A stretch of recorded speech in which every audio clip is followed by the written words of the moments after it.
way, met me abo Bobie bre. Na no nyame. Me saw microphone no adwuma me subiti eyebo aga nani.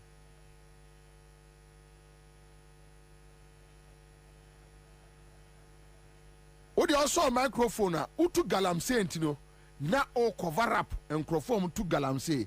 Omo ya na omo ne mo abeche sika no. Na wato Land Cruiser V8 na mu nyunu ushirisi a yeah ne budget hey chai akoi chale abobra o waye yi o ha presenter we ha koso today Koda is gone.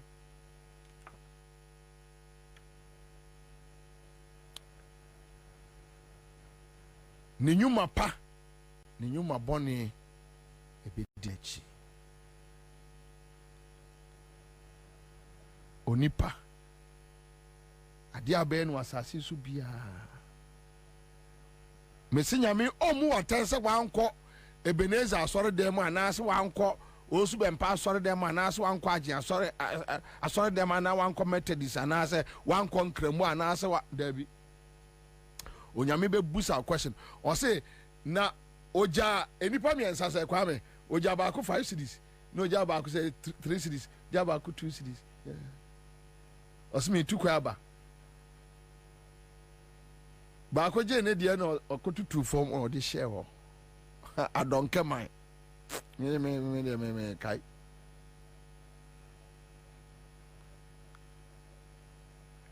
so microphone we no yan son keke. We put it on for a reason. When you understand that reason, you work with passion. When you understand that reason, you work with boldness. When you understand that reason, you work without favor. Yes. Makacho say the moment idea be a wuye biarubo say me ye dia survive me ye dia didi untimi nkamu no credit. That is why I be yentimi build your country for survive. Idea be a ye bia na for survivor. Oh dear agongwa adwuma yi me ni ba bia fa ene ese mitibete kura na bosumi menya kakra didi a. So we can speak the truth. We can open up. We can say the things that will make us progress as society. We can't. Yen to me, because the ABN for survivor. Yen who's idea where I mean you know, ye build on mine. Even if you are a cleaner, ye build on mine. Or mine. When you have that sense, say or mine. Who's rush you? You? Because you have a very clean heart, clear conscience. That today, so done it to her. You are gone. And you know you have played your part. The first thing on Jesus can say, seek ye the kingdom first. A man for Antiasia. But say, who say idea be a warrior, whether a doctor, a nurse, a driver, whatever, the blessings that will follow you is in abundance. And in our society, we think it's a blessing. Hey, will be at a Land Cruiser 5, 10, 20. Hey, every no money assume you. Yeah, the anajo. Yeah, not you was street to the one more bread, papa. They are struggling because someone cannot cry. But you see, there is nothing like absolute peace. A peaceful home, a peaceful life, a content life. You are fine. You are okay. It was so microphone no. It's not as usual. Mama nyama juma o prince for na menyim sika nkodi. Mama nyama juma wa cry for na me de menyim sika nkodi. Ah, omo say no omo pe no ame de say ya na me ya ma omo. No. You must have principles. And that principle must lead you. I've been telling you this story. If I had wanted to stay in multimedia, that time I have opportunity to go back to Kwesichum and say, Unia, I beg you. But what is it? This is how you see me. Memo Humesa, I won't hide. That is how I want you to see me. And I'm doing that for a reason. And say yo, Kwesichum, multimedia, yeah, you know to chroma, yeah. Time is the mightiest judge. Time, yes. Say yo, yati chroma, yahoo. And this is what we are talking about. That a criminal is looking for a way to become a president, to rip off a country like Ghana. A criminal, and a Akufo-Addo is a criminal. Criminal. And we're sounding the alarm bell. Don't give him a chance. Don't give him a chance. He is coming to destroy the country. Today, here we are. Yani ejina yankwa baby aho. Onyame ama yankwa. Ena da ho no. Me pay way back for the last time. Thank you. Thank you. Obi abekwa akobu na nkonta said in university. I'm done. Samo way okọ ayi otabel wa unya on kanchrew because otabel no ano ono oni abonsamfo na etonsa edidi ti onka Duncan Williams onka omada no omo connection man onko agye asare ho kotiwe onko ba bia nkonkote akonfodem onkote onko Sheikh Sharabutu onkote asemo amaka akire we street preaching gese omo Mountain Zion no aha we bia nu abekwa ya obeti sa asem de we che Zion so nim Zion ukwa Zion a obeti na we she urade a o say oba wonam husiem kumu na natare yu no de ba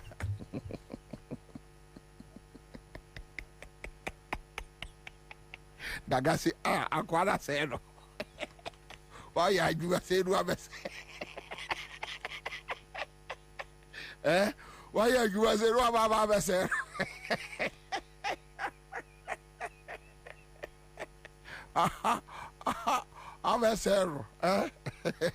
Anyway, so that's it. Kingsley Kojo, thank you. Now, last week, minimum ya DB, and a mama and a menche because I solo ni list to a word you be a somoye. Until I mention that. But my mama a year through basket crack to a be. So, my memfa a idiot chassis at least a senior Kwakuba Bombay. Most a month for the jira a TikTok no more. I cry and argument home view be a Ube fee. Because that time, you see, look,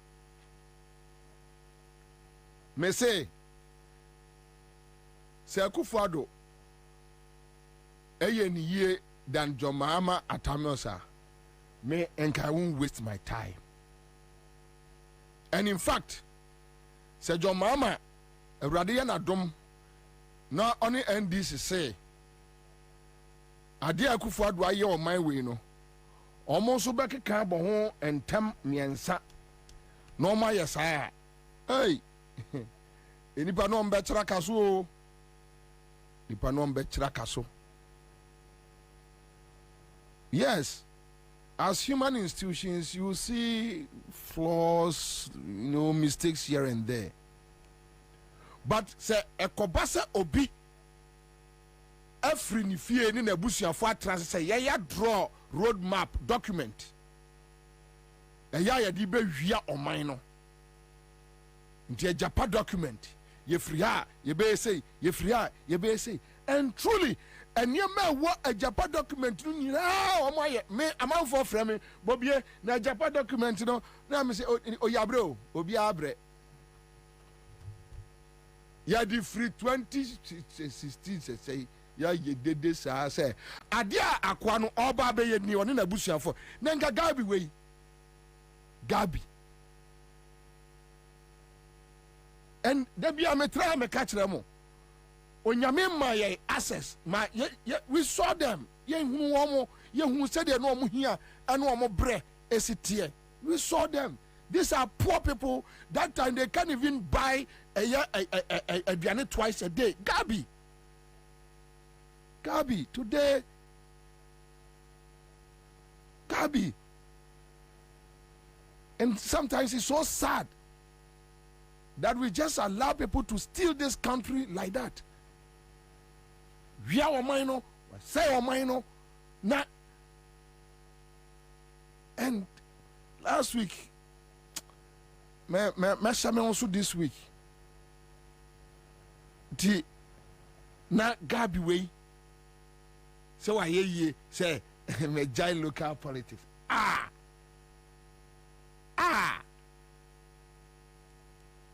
This boy, Gabi, watch the dako. Ansah watch the dako. Gabi, Jesus Christ.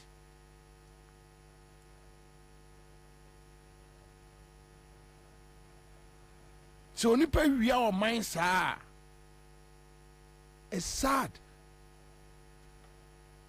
It's sad.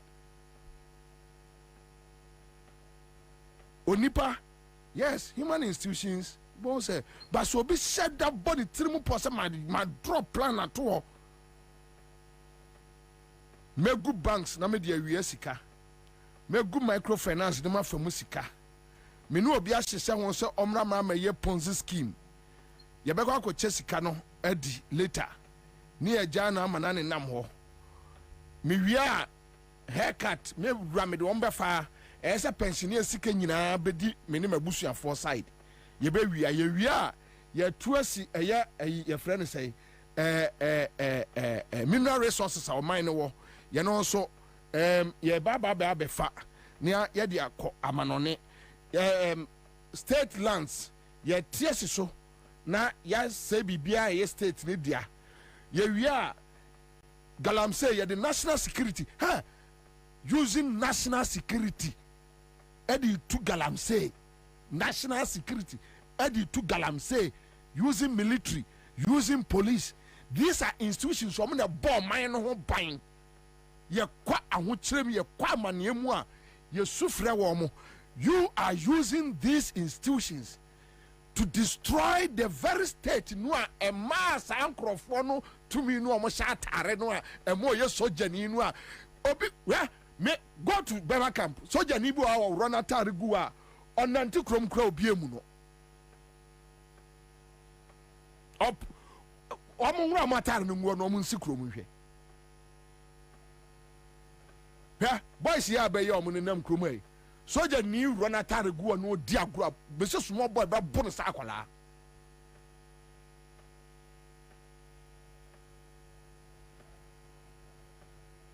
nanso tumi a ye dia ma wo munti. Then you are using the same institution to rip off the country, to destroy the country. You are using the same people. All because when you gather your booty, you share with them. Wojo dear, wojo dear, wojo dear. While we hear gold bar, wojo dear, and they are happy. They go home. No matter they are question some pass. Obey a military commander when you gold bar. Then you or the biya ring, or the biya a chain, edane kom ase when wapone bia ko we no aton no ane ne madi aduane na nam guso na ote ho no ababa ne nam. Look at you, a foolish man, stupid. Wabodam wa yensuo essay. And I know many Ghana penny be di nkomo. And me catch no, me send in the message. It's on my phone. Me catch and say, Oluman. Or see in the media for enka galamsey assemble like media for you the day. Now Oluman, who are the people over here galamsey no?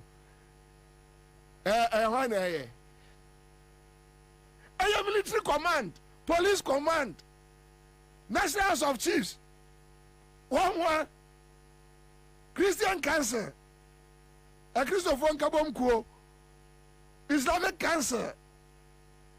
These are the powerful institutions that are more operating galamsey. They have media men who are powerful. They have newspapers. They have platforms. About TV platforms, about radio platforms. It's a syndicate, a criminal organization. They have come together to rip off the country. And you are coming to ask me, Saturday in the media, for media, in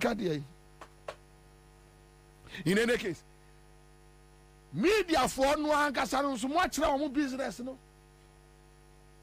a bit on cham fine. A bit the generator man high was site, galamsey sites. I wish Sanka Panini Busam say, I dine there will see tape no yanya hoshe. The police cannot touch a Kwawusi tape no because the police hierarchy they are part of the galamsey. The Ghana Armed Forces hierarchy they can't touch the tape. They can come out like, hey, let us investigate this tape because they are part of the syndicate. The media, they won't play. Peace FM will not play Kwausi. Joy FM will not play. City FM will not play. Upon Kruma Chasika, one Samens, nom, and it's how by no multimedia against galamsey. I'm gonna chedi, yeah. I'm gonna chedi, yeah. Yes, I'm gonna chedi, yeah. Yes, I'm gonna chedi, yeah. So they just talk about it, want to but they know the people involved. They know, they are aware. They know. Who told you they don't know? They know.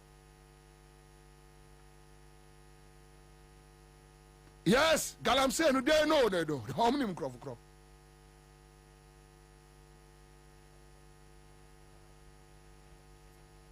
How many crop? Nam si oluma. Mimi tia muska ya de touch am fine. Muska ya de to mercury. E de huru gold. Boys na mu one site one dey omo ye apafo. The owners are there.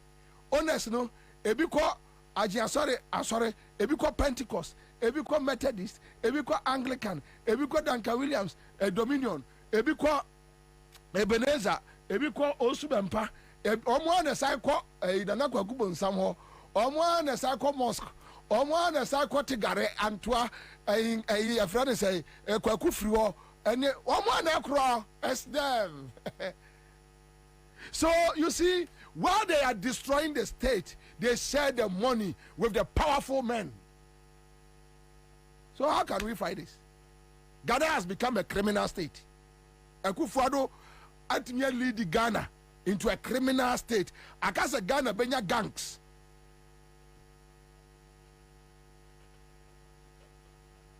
Bonia Akwawe from Abomosu, Akufo-Addo Bonia wadi on my way, no. And that is why Bobie Ansah always, I'm angry about him. I'm angry. But we will still control our anger. Because why you on my way up bonnet, a Akufo-Addo will do on my way bonnet, on a bomb yet do on my way bonnet, on my year bonnet, at your on my way. I don't think the spirit of this state will forgive their children. More dibone.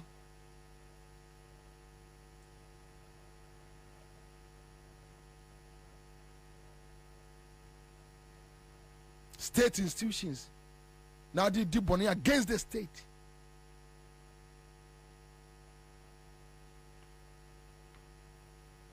So who tell me we are? The reason why we are here is only one thing. Pastor, we'll go back to the night ready. Yeah.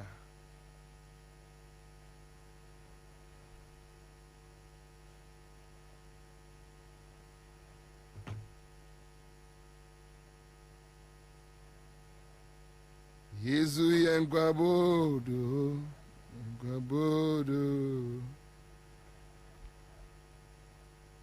Yesu yengwabodo, yengwabodo. The economic environment. Times are hard and rough. Very harsh conditions. Vintage. You have lost your voice. Vintage. I'm almost speechless. Vintage. The effect. Oh, so he's doing propaganda. Yes. I don't like when you say you are doing propaganda. Do it. Oh, he said you should do it. This is not fair. This is not fair. This is not fair. We have just a few minutes to go. Yes, quickly. Nobody can live with the increment. Nobody can accept it. Yes, it's propaganda. I take it. I accept it. Because times are hard. Times are rough. Your colleague said it. With all the doomsaw effects, the cost of production, the generators that we are using at home and all the rest, I'm telling you, it's only going to impact adversely. A strong point. That's a strong point that you so it's no joke. The timing, it's something. It's marks of insensitivity of the highest order. The economic environment. Times are hard and rough. Very harsh conditions. Vintage. You have lost your voice. Vintage. I'm almost speechless. Vintage. The effect. Oh, so he's doing propaganda. Yes.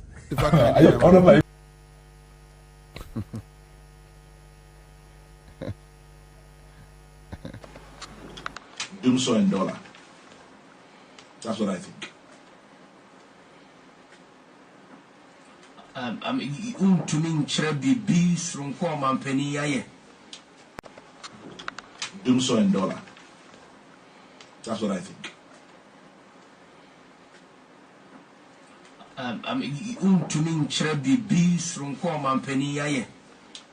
See me fair assessment. No, and I say I am not qualified, but I can say for a fact that he has two problems. Both of them start with D. Apart from problems? Doomsaw and dollar. Apart from problems? I leave the praise singing to those who are paid to do that. No, but you are a broadcast journalist and you can do a fair, balanced, objective, analysis. As you have put it, Doomsaw and dollar are the problems. What about achievement? Oh, I mean, there are people paid to talk about his achievements. No, but you are a broadcast journalist. You are a broadcast journalist. I agree 100%. So you can assess situations. 100%. And you can analyze situations. 100%. So you can't analyze the good side of His Excellency. I haven't said I can't analyze. Don't take words and put them in my mouth. But I want you to say some good things about you said, you hear you? Now you say, I want you, so you want me to say. But I didn't tell you to tell me the problems. I mean, there are people paid to do that. And it's their job, not mine. You know why? I'll tell you why. Unfortunately, we're home. Yeah, man, man, you say, yeah, mine. And inti, who can't see me no one doing who you pay. Ni tractor, the end of their pamo. You be chalk rubbers. Inti, for me, there are people paid to say the good things about the president. But for me, I'll tell you, sir, there are only two things I think he should look at. Doomsaw and dollar. Because you intia wakasa kasamana.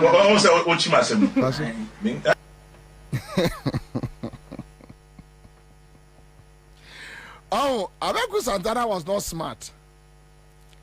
The person is telling you that yawo omo a yatwa omo ka. So omo enka the good side and achievements of John Mahama. Ono ni atwa ne ka to talk about John Mahama bad side. But Abeku Santana couldn't read through. Say akwa we yatwa ne ka. There you na say listen yentua o ka say ka obi a good side ya yentua ka say ka bad side. But you see, they were operating that time and they were operating behind the curtain. Yeah.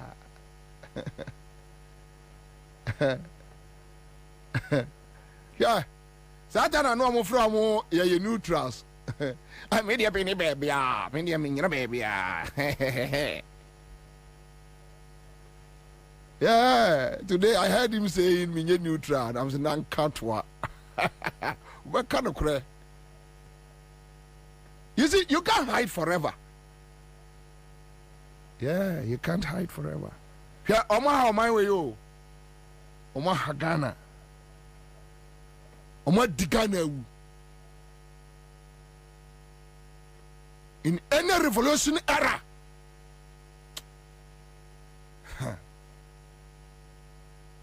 Omaha Digana Bonnet. Yeah. They were able to enter the system. Also, no about to say high buffalo. They came in as an angels. No more sway many of the people. Doing $1. And $1, I say. And $1, I say.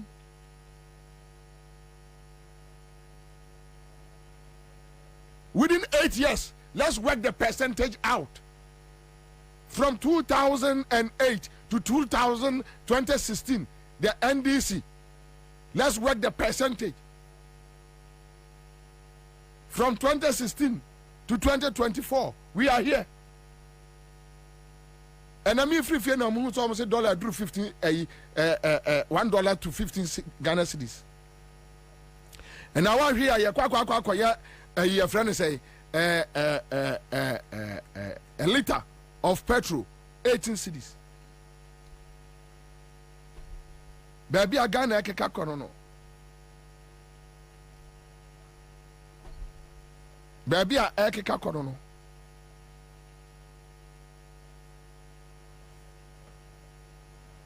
Because omo abuaye and they have almost share with Baumia. Oh, they don't even have shame to back out like no, this is not right. And I see a Kwabena microphone said no. This is not what we fought for. And Gravana Mokoto. No, Sakwana Tisa box I on way. You almost friend say, I took Kwabena say why. Oh, I says, oh, I media, you man now, or the so Ghana web, South Foolish boy, no, I took Kwabena. Oh, I now, no, say apostolic for being balanced. Now, no, as a apostolic for say, you know, about the bang. Kwabena, Kwabena, as I took Kwabena, so when I no say beam balance.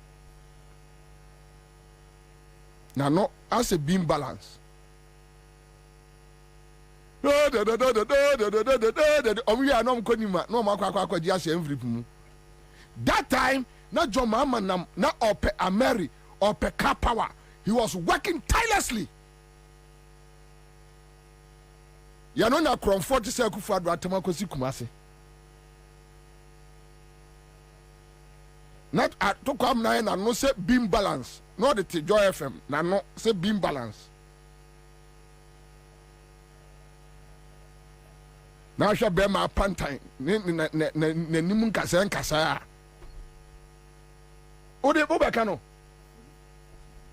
Ah. Eh, dear, I ain't a crab cano. Now, Udum, Brabay, what day? Pajo, na na na na na na na na na na na. Now we have a boy. 5 months arrears, 4 years of doom, so 3 weeks no water. Too many strikes. La la la la la la la la la. And the death goes in the front seats. 5 months arrears, 4 years of doom, so 3 weeks no water. Too many strikes. La la la la la la la la la la. and a dead goat in the front seat. Fall on your knees.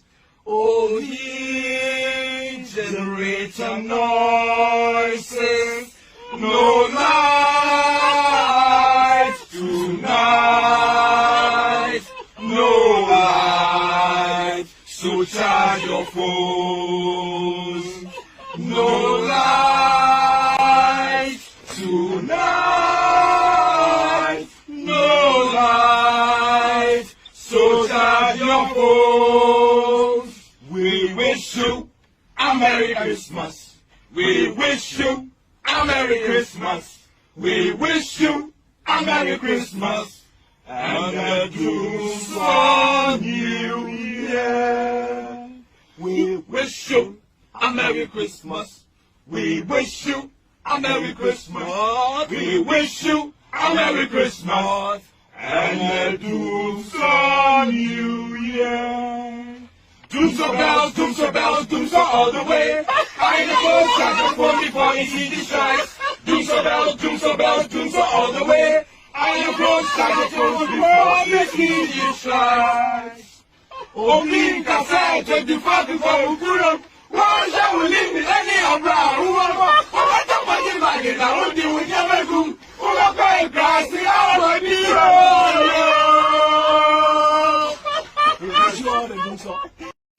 5 months arrears, 4 years of doomsday, 3 weeks no water. Too many strikes. La la la la la la la la la. And a death goat.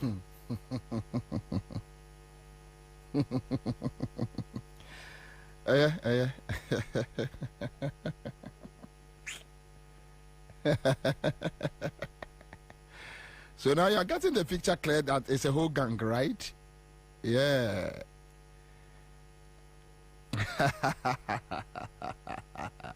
Kwame, I feel like I don't feel like working again. I just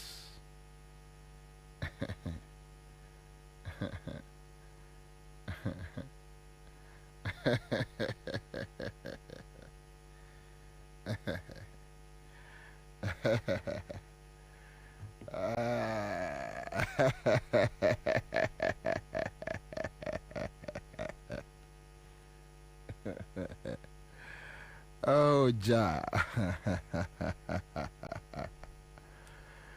Na ohwe Gabi asaro chire da ko aboa no kraman no no tie tie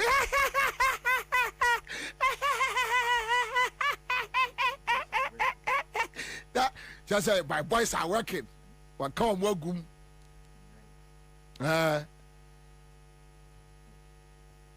na atoko am na aboa no kraman ba no na no se beam balance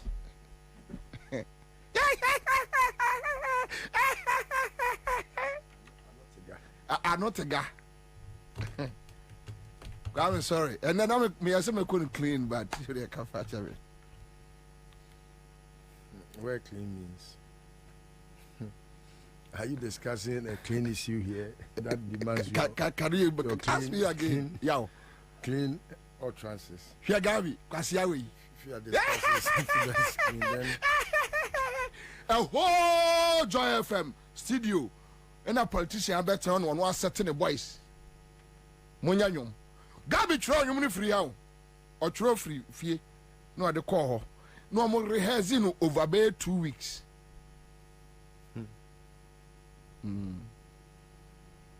Enti. Oh, me want no sankwasi for boys we na ebi wo.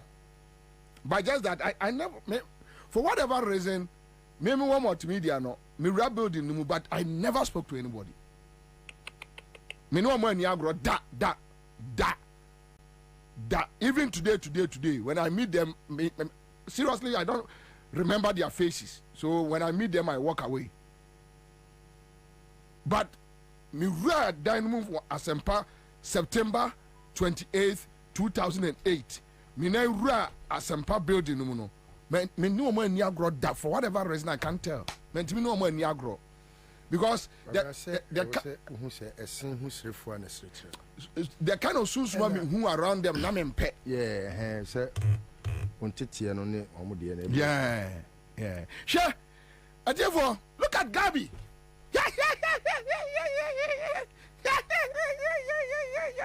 Akwasichum, now the office was just opposite Joy FM studio. He was happy. He was happy. They ask you questions. Joy FM presenters, Gabi Abuawe etwo etimi seto mo Fred John Mama dead goat. Na Kwame ya fro busa say adenti na ma obi ba Asempa FM bedi di Kufuado atem. Madness. Yes, no more Fred John Mama dead goat on Joy FM. We Asempa FM show ani afro kwasi chuma afro busa say adenti na ma obi bedi di almost as an identity na mo Fred John Mama dead goat.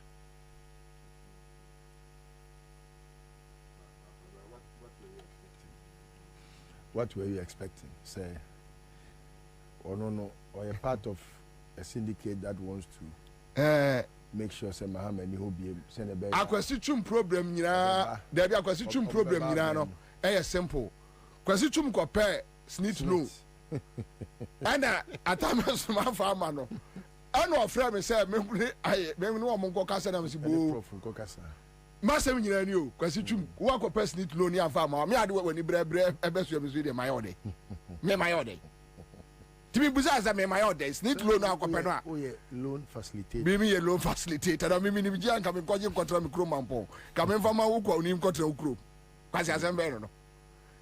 But therefore you see, look, yeah, microphone, you better throw back to say I'm among Bonnie or Madi on my way. So what the Bonnie I took Amna na Pantine say being balanced na no as a trata koba a chile and sa Zamana many boy no kahono. Hono ya na me person me kanasem.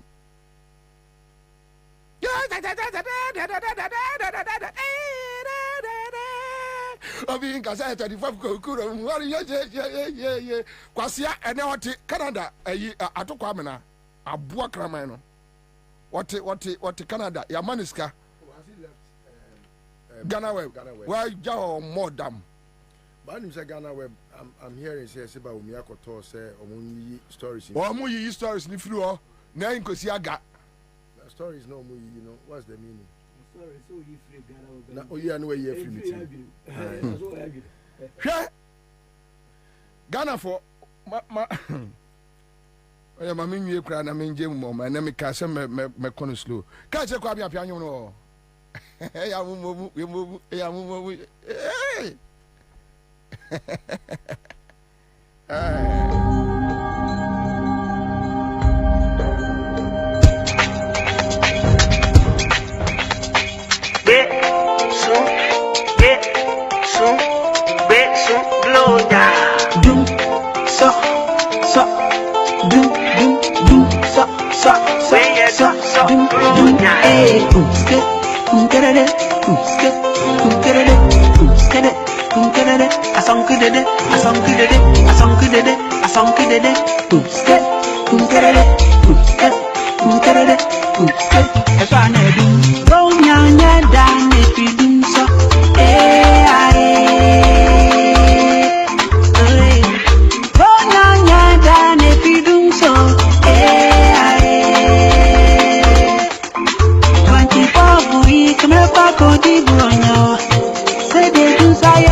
They do an answer.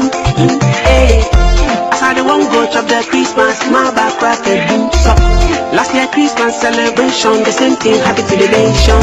If I feel so when I bet it, person me call the woman chick. And so do so yinky, we ain't see like body. I be Father Christmas, I want to go to Bangkok. You so drive me crazy, lay a big crown on my body. Go nyanya down if you do so.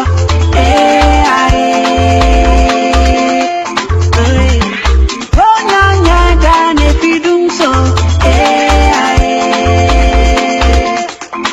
24 weeks, me back on the bonyo. Say they do say me the empire new. Busy bonyo, me come from my codio. Say they do say me the empire new. Do so I'm going to ask your friends. Can't you come up here? What's one no? One no who say, or say party no, you pub wonderful guanigo. I don't know, I was of one more quarter of it is a walker. Sir, so, or more, I had no papa. Sir, that's a crumb for one go home view. Sir, I can tell you by Yamano. Doom, sir, doom, yeah, grandma could do bronya. Anya do dum so abba dum so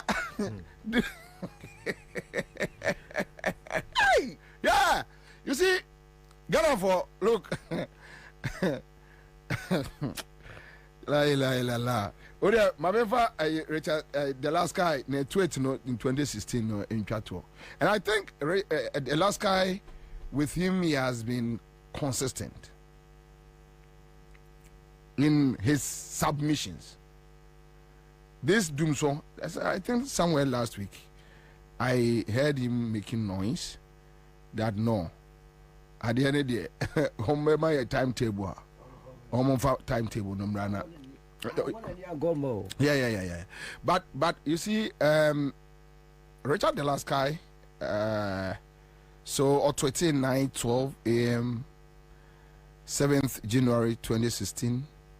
So when hashtag President Mahama promised last year that he will fix hashtag doing so, he was actually threatening to fix Ghanaians with killer taxes. Killer taxes. Today, you are paying COVID taxes. You are paying AU taxes. You are paying. Yeah. There may person me communicate Emma a dom name Pimpima Mutiemi across the world. And say almost said that a gang from Kwakubako, Sifakai to Joy FM, a Gabi. But Gabi na ya Yamokan say orchestra. Huh? No, conductor they say ordinary, you know. But in music, in choral music, what can I say? Okay. So, well, no, Gabi the control if I can now. Yeah. That time. But what is he has always been the high spot. Yeah. Onuna, one day we asempa. Wasana Gabi Abura one ne want to magubi. The big boss. Now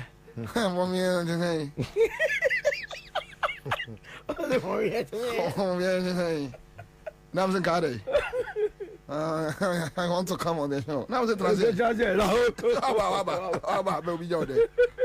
No, your friend said Derek KJ. That Derek KJ Busan said, Gabi, would you true man or any true? Fantastic. I don't like this nonsense. If this is the way you do your program, I'm going, I'm so frog. I say that we have a program. Oh, yeah, Ofra no kwa kwesi chumo, no kwa kasa ya, na kwesi chumo, ya no time now, ya the oil church. Namo yes me famo. Eyamo sa me Bobie Ansah me famo. Apo. Ere da me, o be dey. No, I was on for station. We were for station, them some come berry. my dear crowd. Like I said, Yana go for more fun. Oh, a whole criminal gang. Yeah. And almost syndicate. The syndicate. You know, normally be 2 galam say no. Yeah. No, normally be 2 galam say. You know, normally be 2 galam say. Omatimi aye o man say. Therefore, Marie, star 431, right? Hash Oba CMG sketch there. And now Kwame I just say. So, all right. Okay. Me pacho 5 million no ebesu. Ebesu. 5 million ebesu. Ebeko. The amount for Embra. Pacho first 20-30 people are mobile bano. Me be mama money. Yanka jantum. Aye. Na me person muhu the criminal syndicator. Na omo timia kabom amaye a criminal president. No more destroy o mine fe my o mine tan. And now omunenya omusika. Now they are millionaires. Their media men have become millionaires. Yes. Omo police form use omo they have become millionaires. Omo military heads, omo the gold bars. In the crowd. Omo. Omo the hedge inflation. Yeah. Omo encro for omo use omo. Na so bi shia me. Na madam for no MPP ni.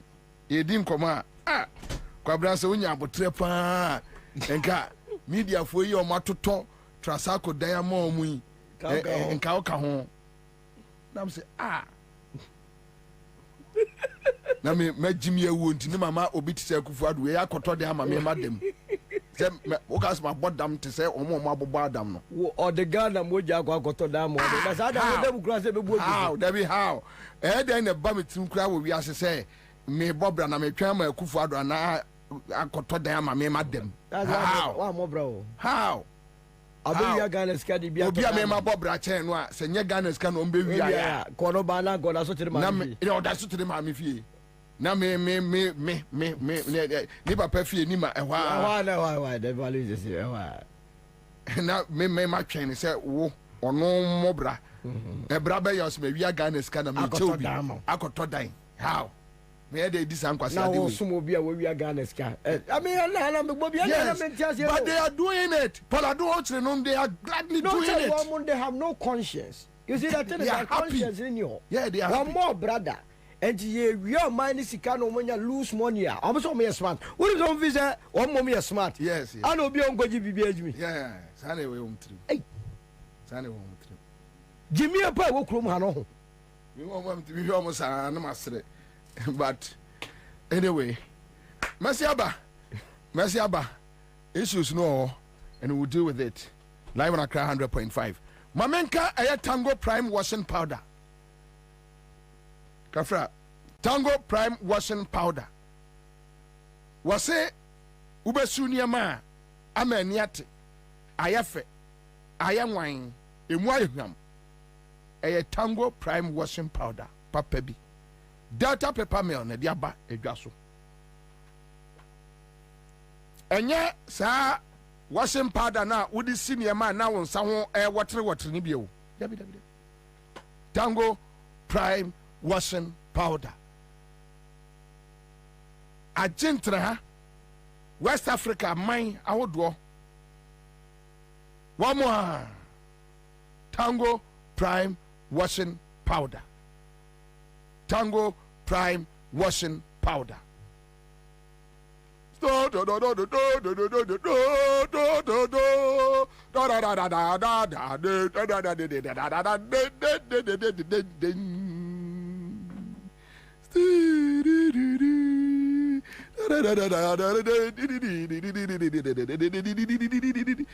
I'm going to be over Joy FM studio. So don't miss your call boo no. Ha! This will be the next batch person almost got to Canada. No, sad, you need to. There be that. But I say, we no. Sa boys we no.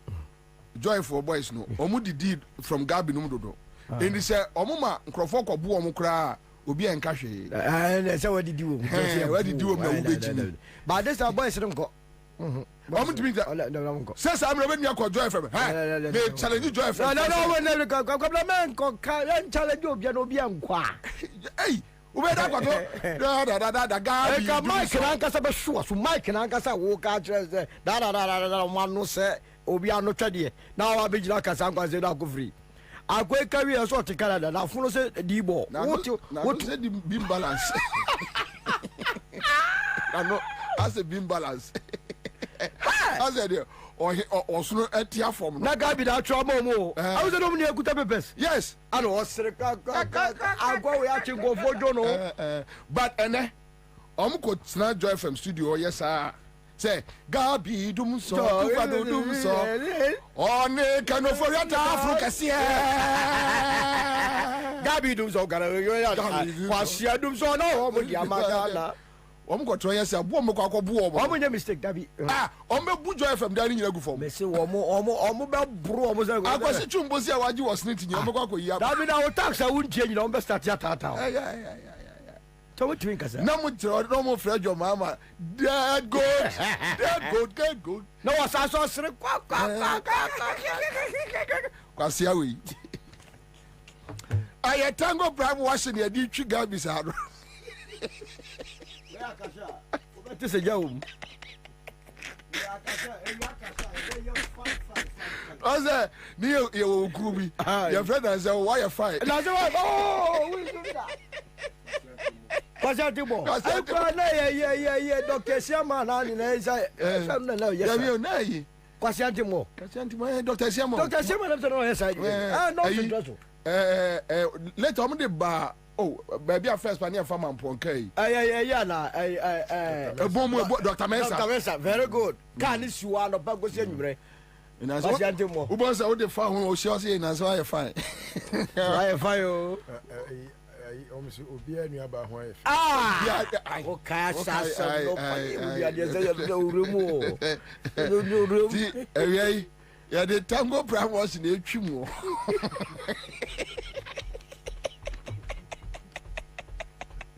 Di chiwama ohun afi kama. Na ya mongo tra Joy ho. Na mongo to dum so nyum. Mu ba hu bura ombema omo boys no abebo mu. Bo mu pa na jo. Ama mo ade be kira mo nyina paapai mo emema me to challenge wi ama mo go back to Joy FM ho ankoto sa anyum ni biu so ya be ma koto cause jum free ankwala no so wa chiro wa compose ma compose nyum maji nkoto kamba umbro mbabo mo yo mama de mo friend dead good ahuria ono on few ba we there mo ye mema monko na monko to kamba tinka me kura me dia no ade me ko yi krikri no ke ye no kura ye obrazo abro o musano o muso abro o mensano alo ze o ze na ye o ma bre o mu bedo kro me ma bre bo muso abre Tango Prime washing powder data paper me on the diaba from 0243 033033 mo pese mutu na kesi na mo koton no o de be ma mo fofofo na so de akwabonte no anya bi edidi so Tango Prime washing powder Greenfield Scientific Herbal Clinic say or the Bright Soldier capsules ne Bright Galley Plus capsules and what diaba na adwuma ne say Bright Soldier capsules ye kan waso aposo why a week pa uya hu bibia enye ye afei obehwe no be ma hu so agene usisi ye oya performance ni ye low enya average impo low pa ana afei so kra edura na agena sore bo adwuma na complaints bebre ena na nsenso to a me na me man so to ye ena mabre ena wi ebo abome dodo ena me nko mabre wo wi ase ena mfa ikosi ube kasa sa ma ade ache be ma badwuma ya kasa mpem speak kasa Bright Soldier capsules unum bie no na emwadwuma ye eso ani bright garlic plus capsules our dear buy boost your immune system.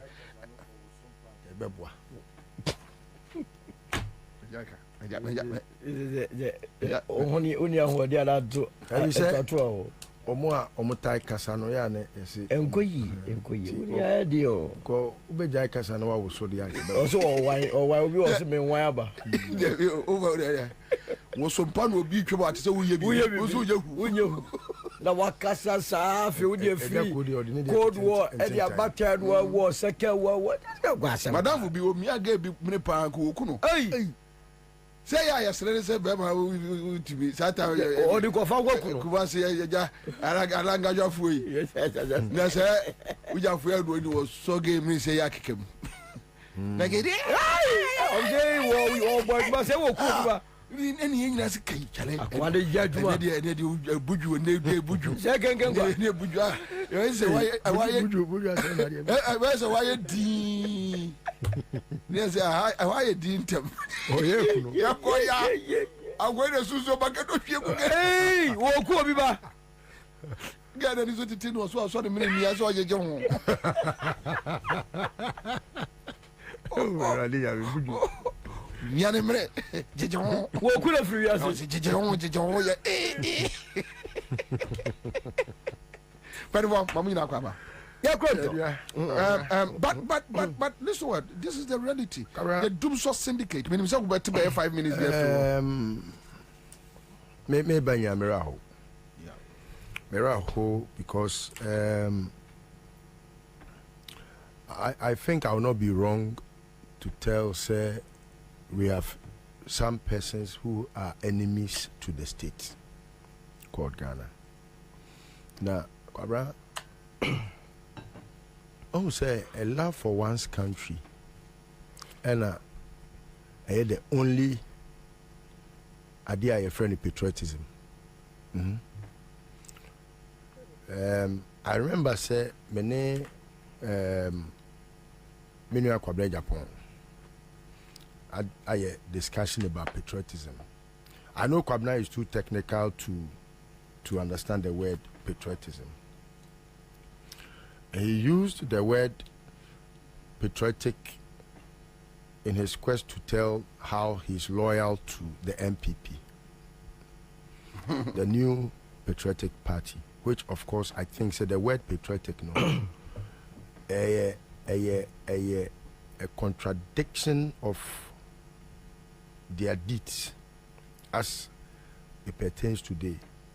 I cannot find any reason why the MPP must still have the word patriotic as part of their name. What reason did you actually make that? Because Kwabena, everything points to one fact, say, omo time on my Ghana. Bibi bia ekosu from opposition to time Akufo-Addo enya the North in 2016 till date. Kwabena, every behavior has been against the state. Every behavior. In fact, even while they think say yenye bibi kura fa na dankofo, for example, free SHS no. If you look at the free SHS in its entirety, now you be a sebio why your church need to send me a da. You see, say Akufo-Addo is being very wicked at the state. Because where Kwabena, a time will come on over here from 2017 September to last batch number 2024 September on be rescue mun san kwala no ubenya a doctor for a doctor a body degree kwana yi mombe kum nipa rough. You mark it. A time will come they will give wrong prescriptions. A time will come san kwala no obi be engineer on be sisi dan ma na bubu egu. Because you see, they have been forced down the throats of the mill. And so, nika na yamono, but a bruno did them. What you say? I say fufu na one timu aba na yeguso na wudi utwa kontomo bia aba.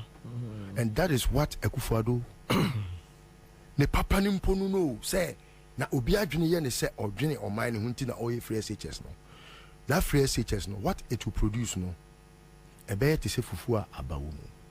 Ya wo fufu ama we nya botre anto ne bo ase am punishing. Inti moja e be free yen no. Opa, we have friends, we have brothers in the university as lecturers, as professors, as Kwabena. And Kolani Bikra cannot even write myself. Really? Yes, yeah, they can't. I feel like open the phone lines. Really? Now they just let anonymous calls betrepe. They can call. Yeah. The lecturers, wow, they can tell you how. Or more bread to even get and Kolani to understand what they must be fed in terms of education. They can't assimilate because so your headmaster now you're very strict say akulano when who are there now o man into aso enko anymore. You have become their enemy. Open ye no. And until no akulano wa bon said ye akulana promotion I was say come I was so call. Enti akola ko try exams. Yakotria teacher ni a oko mark exam ne bribe say for so na akola ne pass. Na yanka se Akufo-Addo na man akola na itime ide a pass. Sa akola no wa bon wa ko school lecturer na o che na de no finding faults around such a student no Akufo-Addo be kwa akoya me yi lecturer na di nti ono so say okay ene e do be tro bia no me pass o oba be doctor oba wo pane Obokuye. And then Kolano say nursing. You don't even find them. Teacher training, no. Oh, a time will come. Sanko Fuya, Kwabena, me ba. Only enemies of the state. Omo di boni. Omo di boni. But sometimes when I see them, just if I can, Kwakuba Konom. When I see these people, and I see those that were used by such a very useless bad brain. I mean, who is Gabi? Hey. But sometimes you look at how you were brought up and you are able to appreciate, for example, say any kwan say o ma ho kwan na obi yusu the say bibi. Yeah. We were on course. The first time that a politician ever had it right in the Fourth Republic was when John Mahama realized that look, America is not America because of anything but because of two things. Infrastructure first, then you put in the system. Only two things. So let's build an infrastructure. Then we are able to put in a system. For example, education. Say a person free SHS. Then, after having built the basic schools under trees, be free ho, eliminate anopa to a area to a numere shift no.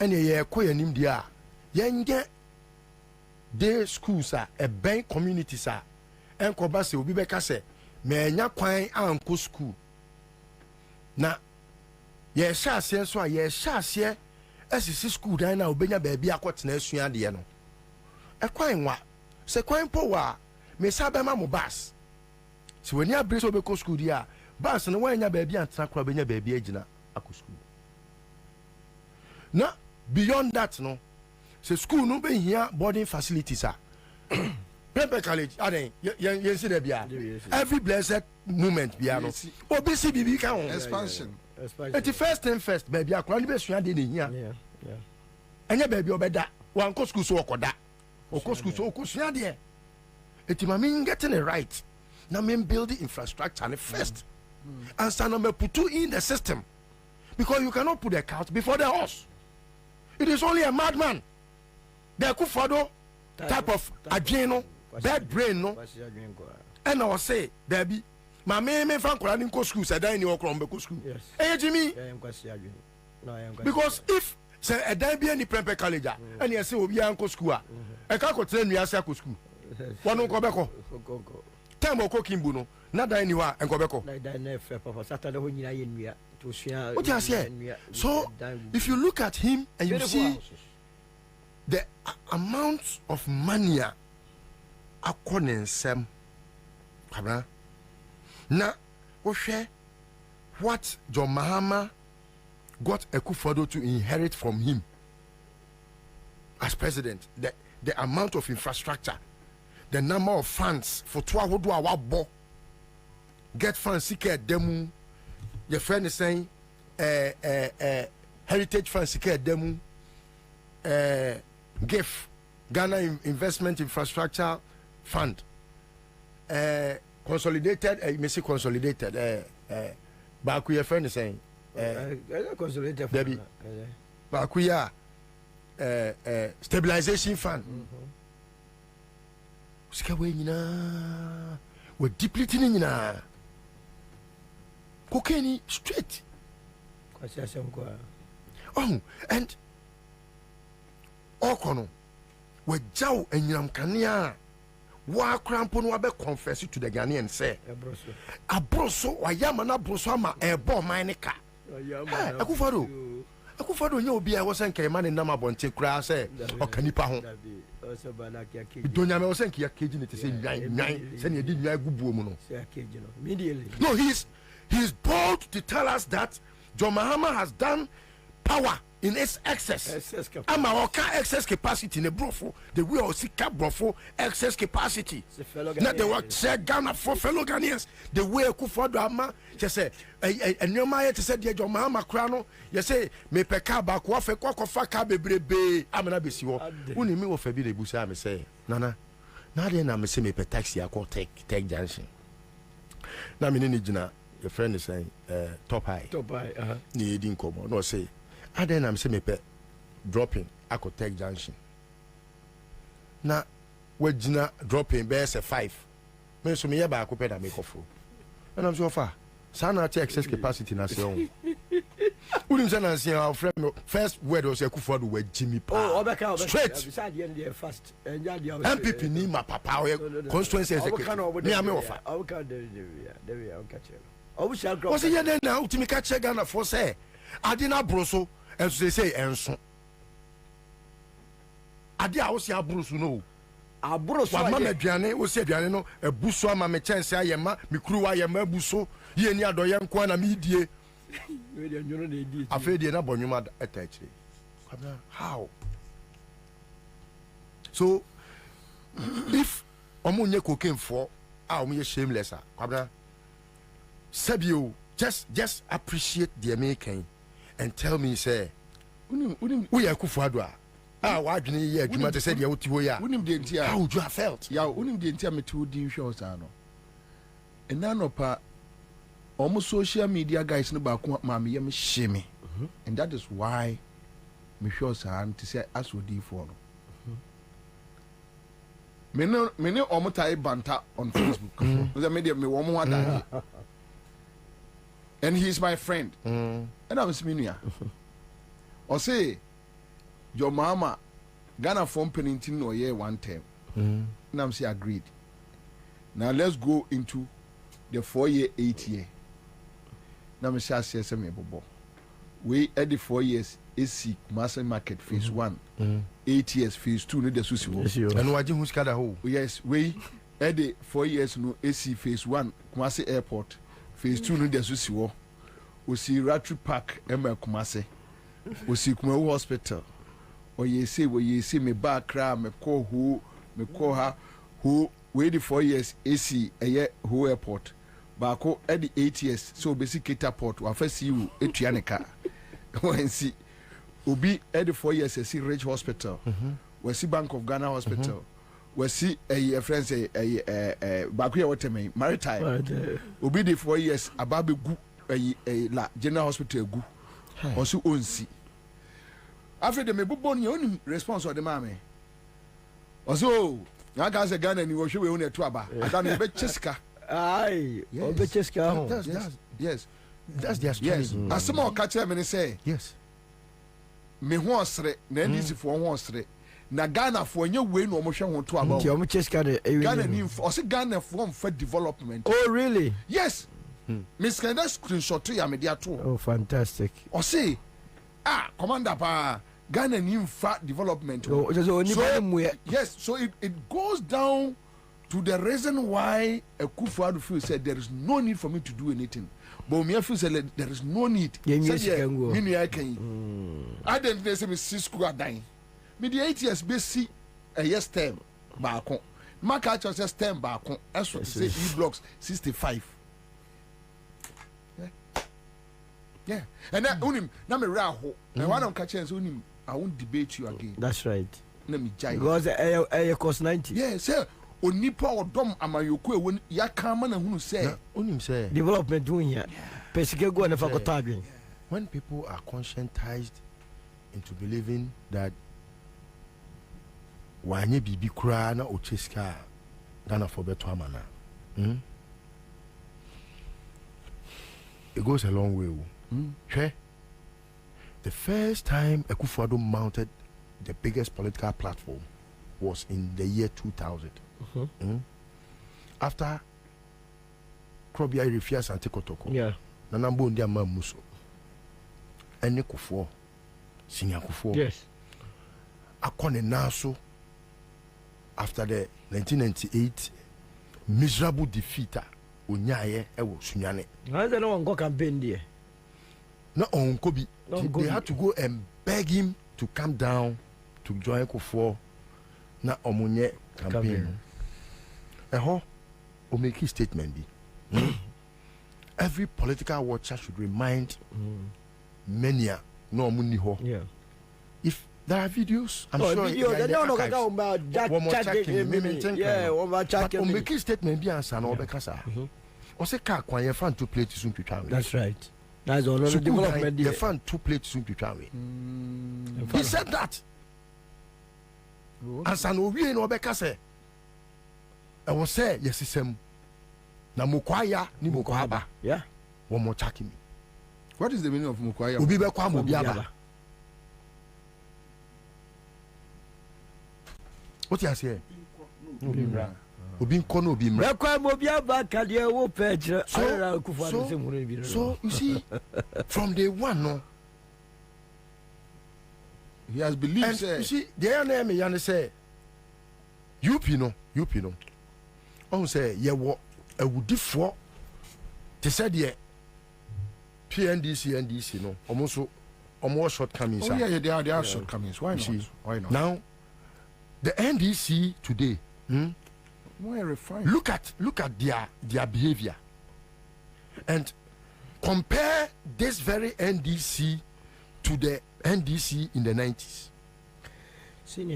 And you are able to just tell a story of how Odiboyeni Timisachra. Fantastic. And compare Yang to and Yang with you also in mind. Yes. With Chief and everybody of Akodionom, every one of us. Just compare even the Kufuor with the Akufo-Addo. Unim Nana. Now you are able to tell why now JB Dankwa had to rot in jail. Yeah. You are able to tell that story easily. I didn't know.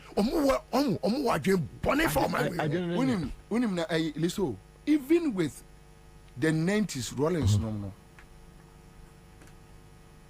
Where we can talk about excesses.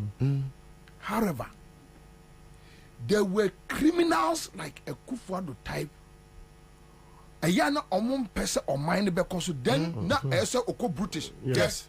Nana the Akufo-Addo ababe young. Se military EBSC no binya power. So you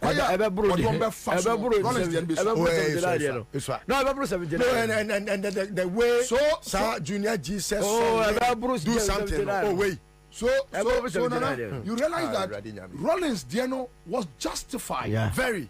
But today, even Very, those who very, are very doing justified. good to the country, no, they are destroying them. They are destroying them. Yeah. Who you would Those who are doing good to the country, no, they are destroying them. And a man you know. Hey. And who? Obi to me dream say, Yakoto Abano. Na Abano cry, French and cry, ye be real.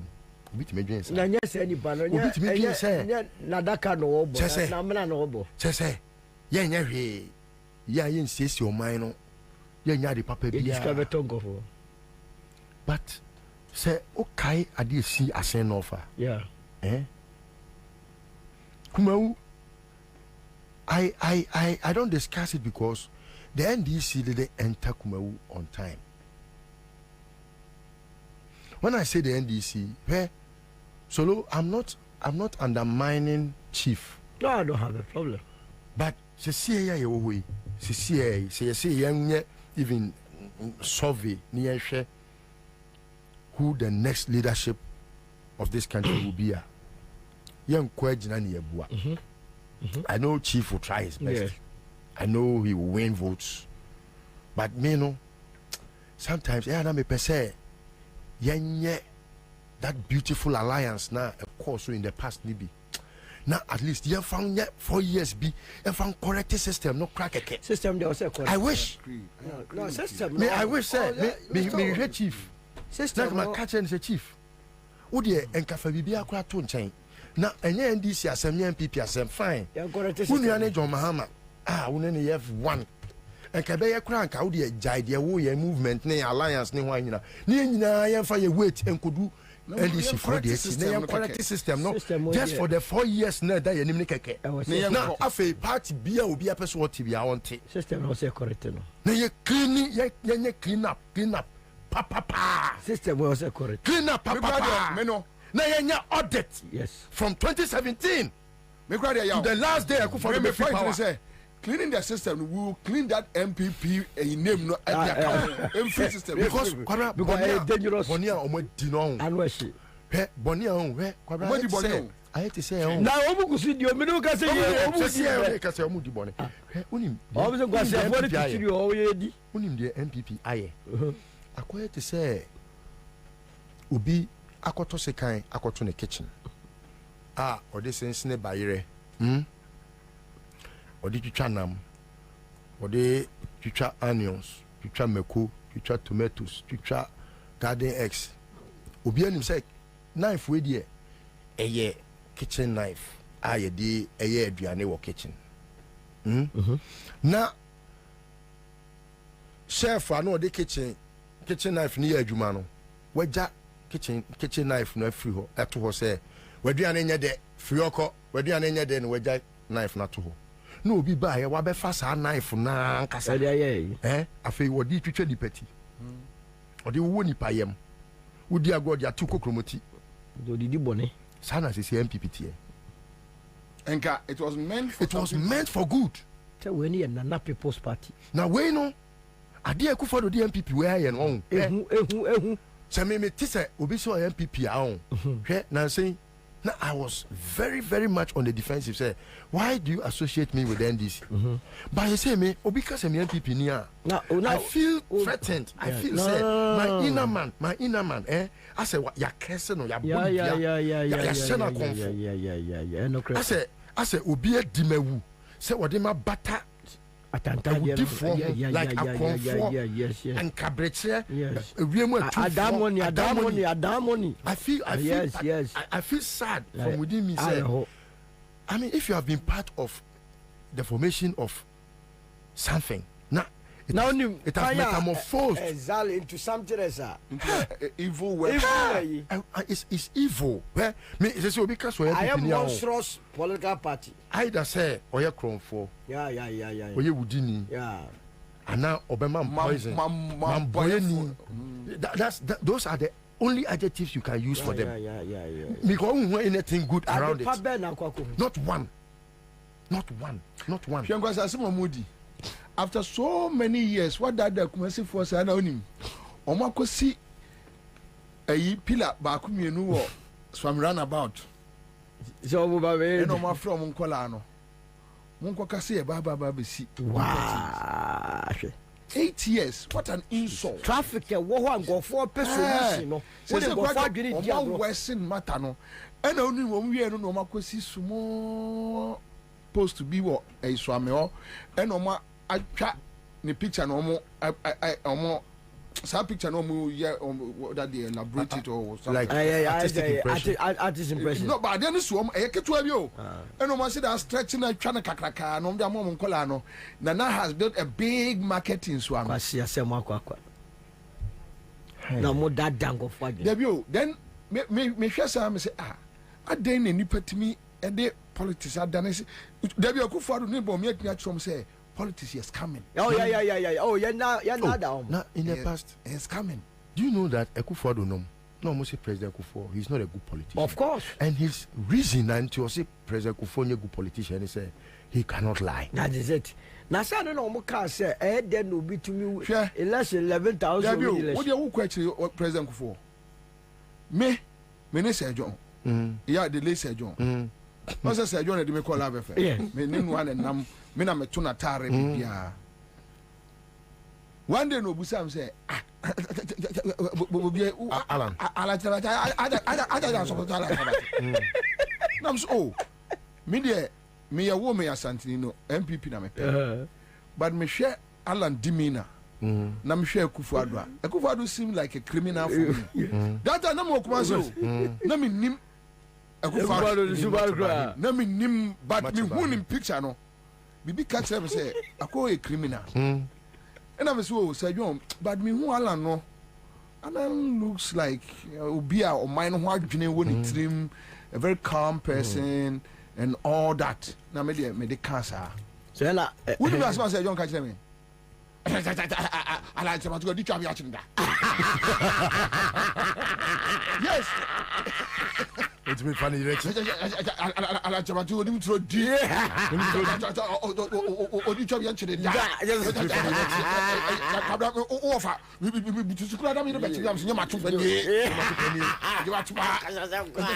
A politician, yes, who could have fast.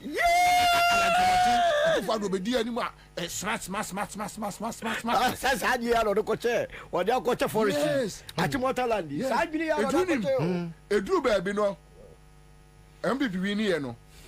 A drew baby no na say John me twi me ho kakra. Because what I na me eniema na me hu no. Na me mpe say this is what they wanted to do to Ghana. Yes. Then they need somebody. A year of baby lead this idea no more the aye Ghana. And me say John man friendly bill. I don't know why that. Okay, say maybe Kwabena. Were you yeah, you were there at where the Abushua fan chame in your Cabes, where or be giant chain or say go for any person with the identity man until see Moka. You go see mine. Sabreno. If you remember, na when who say why ye edumehu because no more person be money bibia. Okay. Now beyond that time no say John me who say what sesa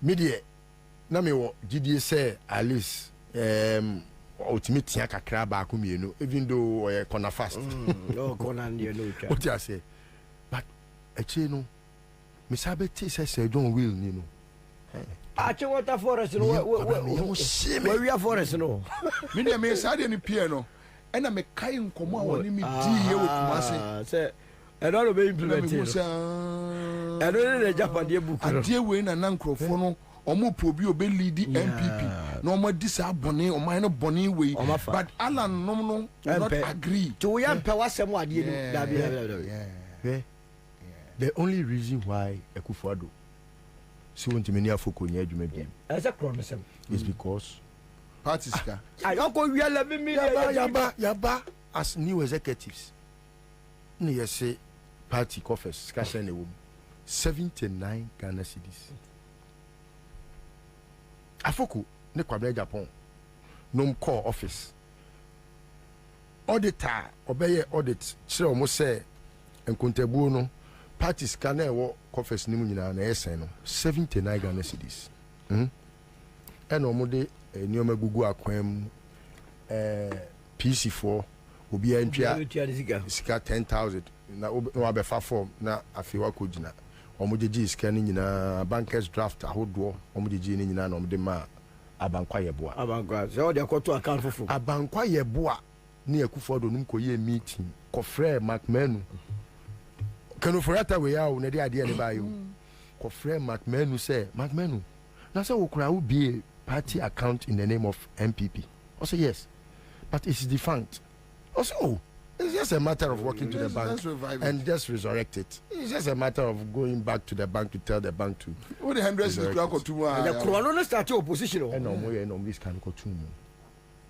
and no hun tokwa afokunum started so money na ekon and you on ye kote committee e de ohini to gosi ano okay oh yeah report ni ba say Akufodo discount bi akona ma brochi no akoche okoye 100,000 pounds okoba ye ukra pledges of 5,000 ehun tansa amukochele eho ena ema me hu say den ombe pama fukuni because what me the party headquarters kosia wowa Busia headquarters Akufodo de ma ye o na odi akosia wowa akwaje Busia 2 million every Prudential Bank sika no de ye a omadi omodi ka eno omdi akotua omo family no the party na no person etino Kwabena se le dum so wo ho na ye di hu komo a na waka aka yen ne ye nuanum bi ekeka ye sa akode anwuma obo ye keche Kwame Apia hwe abribia no ye na me pese me kai ma ye nuanum nyina hu ni se ene keche Kwame Apia se wusu wo dwane oyo he enwane wonyinam Nyankopon otua kwase aka se ne nyuma tie me da se be ampon no na bi omo wie yo wa ampon de na kwai de ne tirimi apa kosi na hai de da be so go do bi ai akwai Nicholas Omanie champion what they were boredom to go suka so na say kwasi asem bia okeka wa boredom na da heda na samwa wa boredom bani papa but onim say Bible wan kan bibia ma na anya me dese nim dia me man nim ti no musi apin I said no crazy oh ejimi for power omuguzu ye ejimi for nyansa ni bia ni wono ma say dan na samwa onim nyansa enim kwase we what asu ntiram what asu bonya me din wo we wo ko ho ana o maka Nyankopon twa ka ro ye control military anyway anything ye ma ye go to Roland Samati no ye interview bi Roland Samati raise issue say Ohuyanko enjoy the presidency ambition na Akufodo. Pacho yanko nkoti ora. Pacho se wonya opportunity biem kasa sacrifice na wo ye no 2008 nka baby. That sacrifice ebio in the sense say hello. Oh 500 above 5 million above phone so na unfi me. Hello. Oh. Hello. Aja. Hello. Aja. Ma fan form. What fan la? Ma fan la. What fan form? Bobie me meji papa me dase. Yeah. I know my try from the beginning am anya And say na about phone so. Oh, 500 Ghana. 5 million. 500. 5 million. Atadwe. Just 25 cities to one of them, sir. A dump you. Yamin shall be brave because one is CMG. I don't focus on Sadiano. I have with Adam, inshallah. All right, so star 413 hash. CMG catch there. Yanko Orasha. But just a wonya opportunity biem kasa sacrifice na wo ye no 2008 nka baby. That sacrifice ebio in the sense say at that time me dwenoma bebree ho. Okay. Now me decide say for the sake of the party no kra me speech kakra me ye wo ho no me kai. Exactly. Say I come in Nana Akufo-Addo. At that time you ministers. Yeah. Or no your foreign minister, maybe a minister for trade and industry. Me dey na me Jim Hundipa. In fact, na me nim say she can't control over the grassroots of the party there. Na me nim say I was the strongest. Yeah. But normally sisi wo ho. ABC were grounds ho. ABC were grounds. Understand the wa wonim. And they no correct. Confusion be see wo ho ne ade nyina. All directed say ye di pese ye gu ala na anim ase. Okay. Wo agi ho no. Okay. But in spite of the amoye nyina no, still ye kan aba no. Na many akamene na Akufo-Addo. Yeah. But not tension na ama saade na omoye no calculate. Oh, we dey see ka say yeah me campaign. I better me be we here. I dey see 2007. But who be some question and no na person can be found. Me dey found say. And no be decide say the na tension about party not only on that day but from 2004 nipa 17 near campaign near there till the time you got to aban and then penny for one people normal a kasa no you some a kasa or makuma so no you quite woman ya saying one more me just say one more and now you almost champions at that time woman saying I come in Akufo-Addo and an Akufo-Addo now me can say the tension of party say party no be good because of the continuing tension no any sika say any ade ne de ono ye panyin jam me na me jama no ana first day bia me ka kire mo ni say decision am take here no yeah me nkofo bebre gi machi no na omo ene me nya adwene e bi say why campaign why campaign for almost 4 years all over the country sika woman ni ade na wanya opportunity say na beka say odabi ma ba kunko na omo feel say oh na ni an yanke yanko ni yanhu sia mu say na no me cheche mu say number 1 because say for the sake of the party no but even more importantly no na a divine guidance. Okay. When I mean a kasa me said Debbie. Adia no me say a wodia. But bibinti with a jamu. Okay. Tis a win ya chance be a mass sacrifice no. Can you be? Oh enkoba say mesa akoma that day. If you sacrifice now me up to now grano.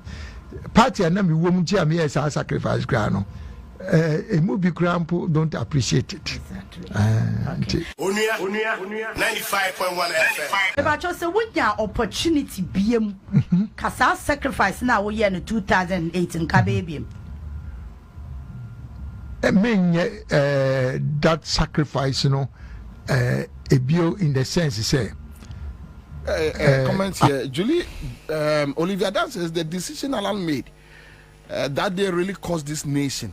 And we are suffering for it today. So we have Julie Belinda and but Solo, your boss. Kwabena, me interviewing Aka Kansempi.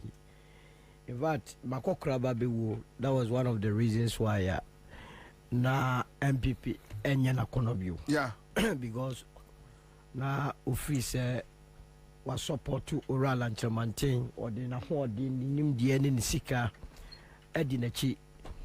But what class no Akufo-Addo ye pa no catch a movie so any pabone for so we have never supported Akufo-Addo. No, really? Be bien why Makono with it. But 2016 was your campaign. No, I've never campaigned. You see, the problem I was always MVP. So whether you like it or not, victory by a Bekase. But if you, I have never liked his politics. And then to meet you, not his person, not his person, the politics. Oh, you party, oh, very humorous lifestyle. And you only trust you, but the politics in your papa amemu.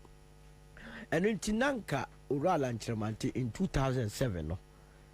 se otwi break kakra ana oye wide consultation menye sure say ko obe take sa decision no Kwabena say decision ya ntina okura uja oral antimatiti mi dwaye papa enya nko a enipa pempem a elusu hope e oral antimantimu nyina no enye se bia they believe say ono ne betumi aye adwuma no but pass oja ho ama Akufuado no na nkofo ni Akufuado yi so obese no but ono so o hwa adwira na etechire na party ni tension abem be feel say we be okwa me infie age is on my side it make me aba be take over but the Akufuado ne achi mafia fo aye no eno na aka Ghana for say oye obi papa je receipt and a man sacrifice ma nipa wuni ni tirima adwene da so tiase because na alan chamate de adwepa na eye ene wonu no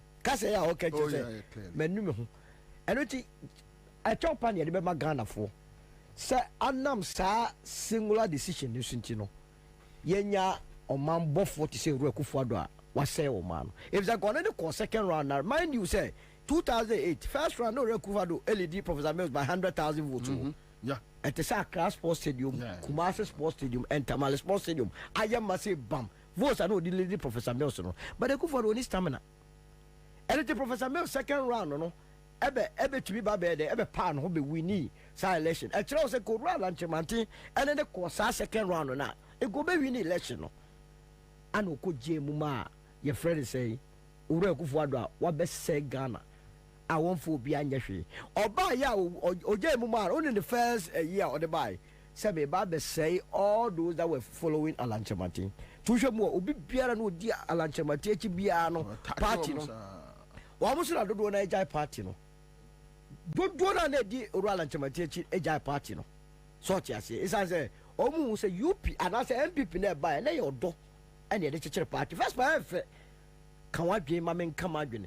Na to trust them any party nim ade near the tata MPP NDC say oh when we to travel and yeah NDC for sure mu nyansa almost sane near for mo de and you go hand ya go find invincible forces near for Akufuado to be cause o general secretary mu afọ ma me babu mu o ya near be bro ampa to mo ne di nkwase sempa e party nim na obu hu a obetwe ho ti menene ya adwene se wo se enkenna enene obi akora no be ma ne kwan.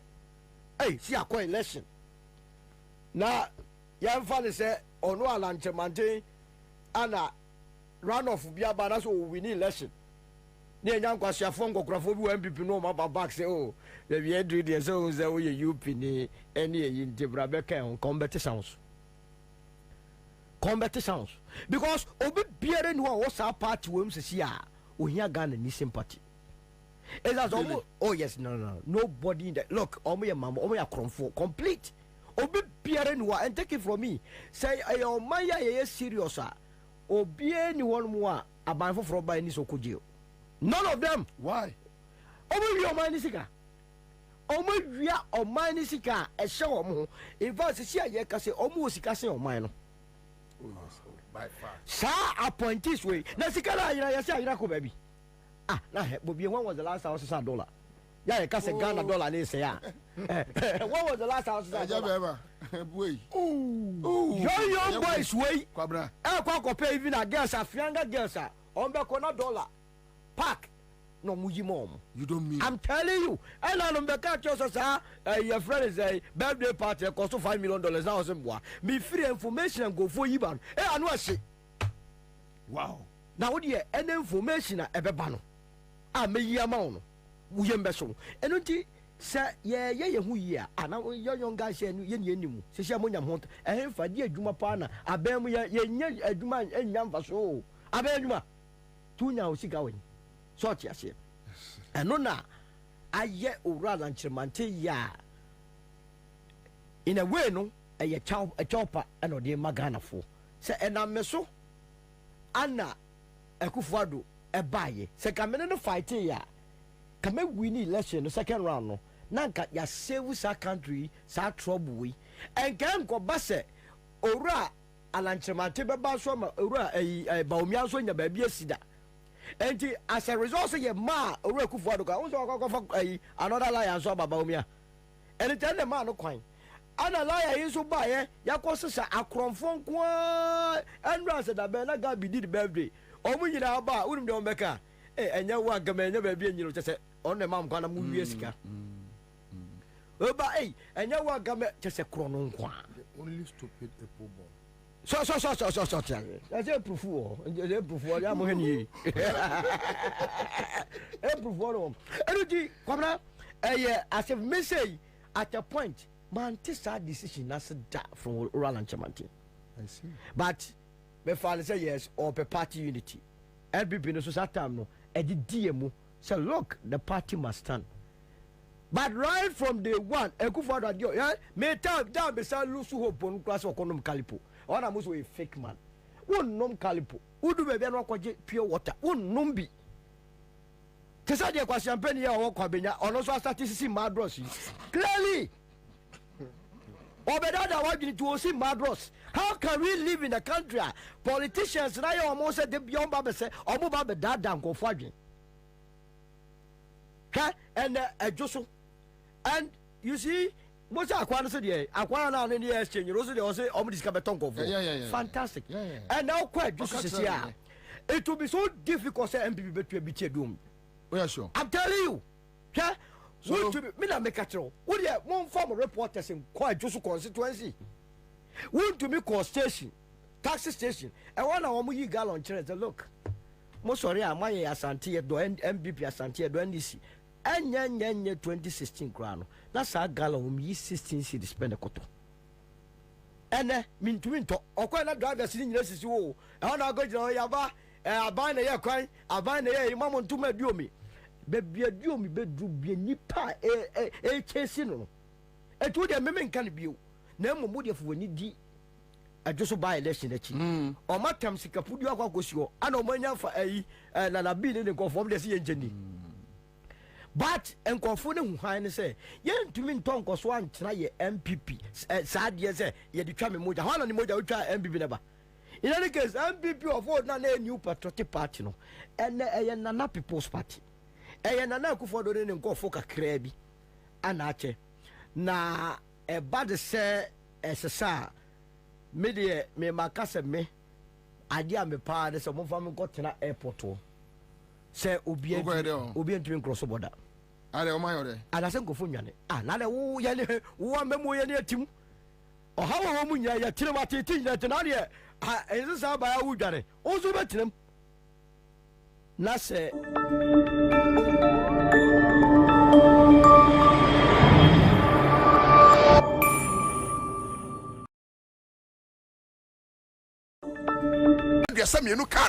Actually, John Muhammad, because of some doom swano, the same pastors, they are alive. Why are they silent?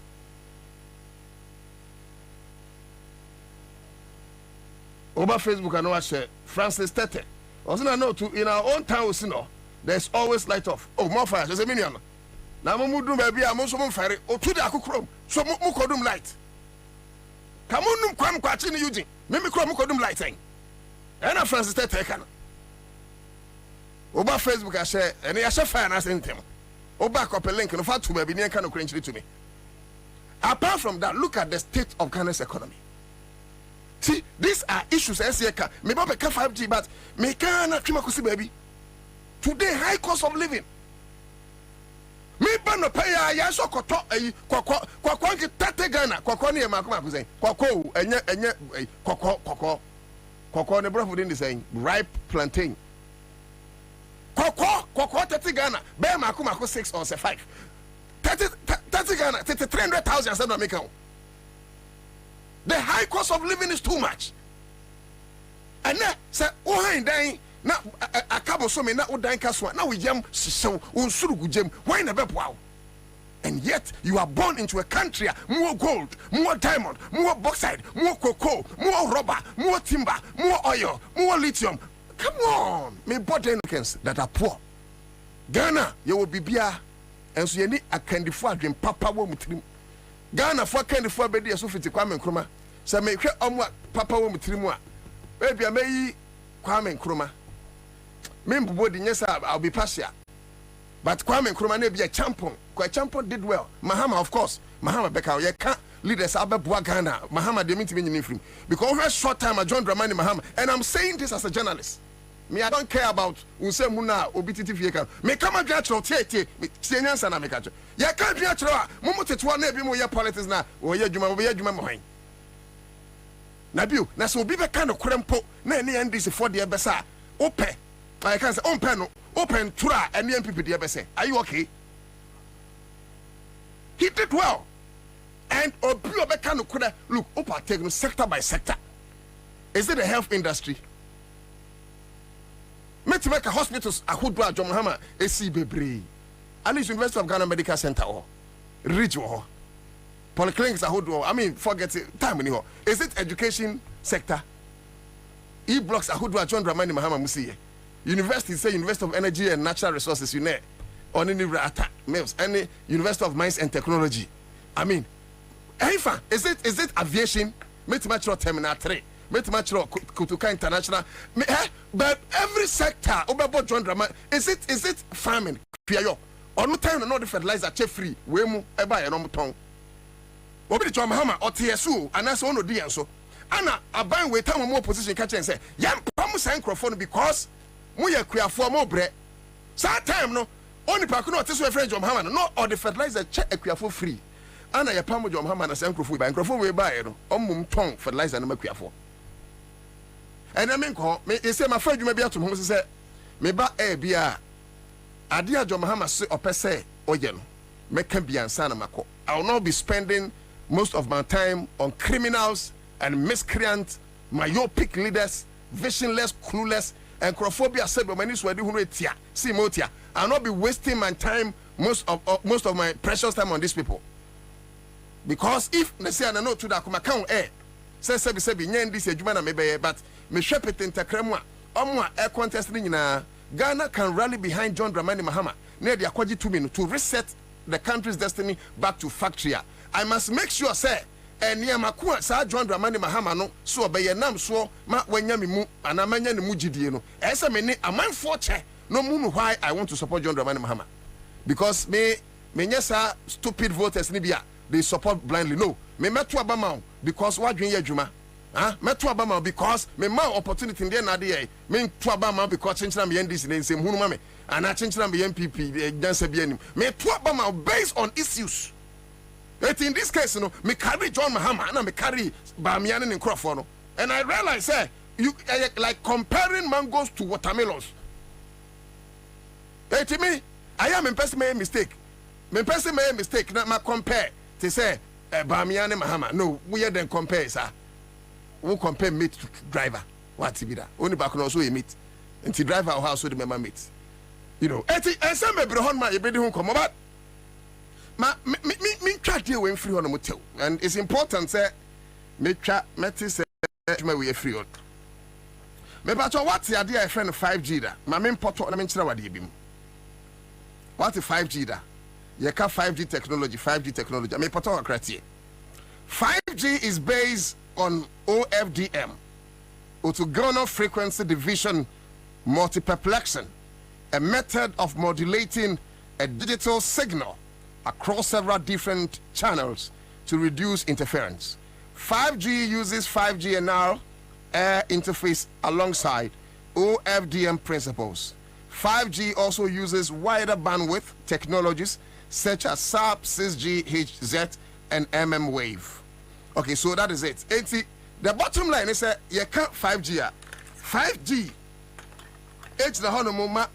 A year above for crime for Frostwa, you bet me a fa. Na yen kita hudie ewo abe for quantum porn so say internet to Facebook ko bibia ye de artificial intelligence whatever no say enema no be fast emfa delay bia ema enti say ene internet no say wo ya de na slow sesi a 5G de emema na faster enti emema efficiency na e kan no. Now let's look at some 2 or 3 purposes of 5G technology. Me ko ba bi ntiti me be so tiase it then creating na say 5G who here. Number 1, see, as a 5G wireless technology is meant to deliver higher multi-peak data speeds, more network reliability. It is said now, your bread network home. Yenya network no. 5G no, u use ebe wow ama wanya sa internet connectivity no I feel it increase availability and more uniform user experience to more users. Enti baby anke bia internet in do because of challenges no. It's as a 5G no a bit faster into no. A bit to me every rahunina. And more importantly, it gives higher performance and improve efficiency. Eti ne here say ema adwuma ekɔ show na ema adwuma contem. Eti na to say ye adwuma ye to da bia na bia once in a while network I say into a freezy. Wahu but 5G ne bit me boy. So my critical example. Na nsanya na ye say bonsubio say hwan yo say sheepo e ko try ye fiber optics bi mu intersea baby see deep sea ho baby. Oba kai say recently ema ye network same eye basa.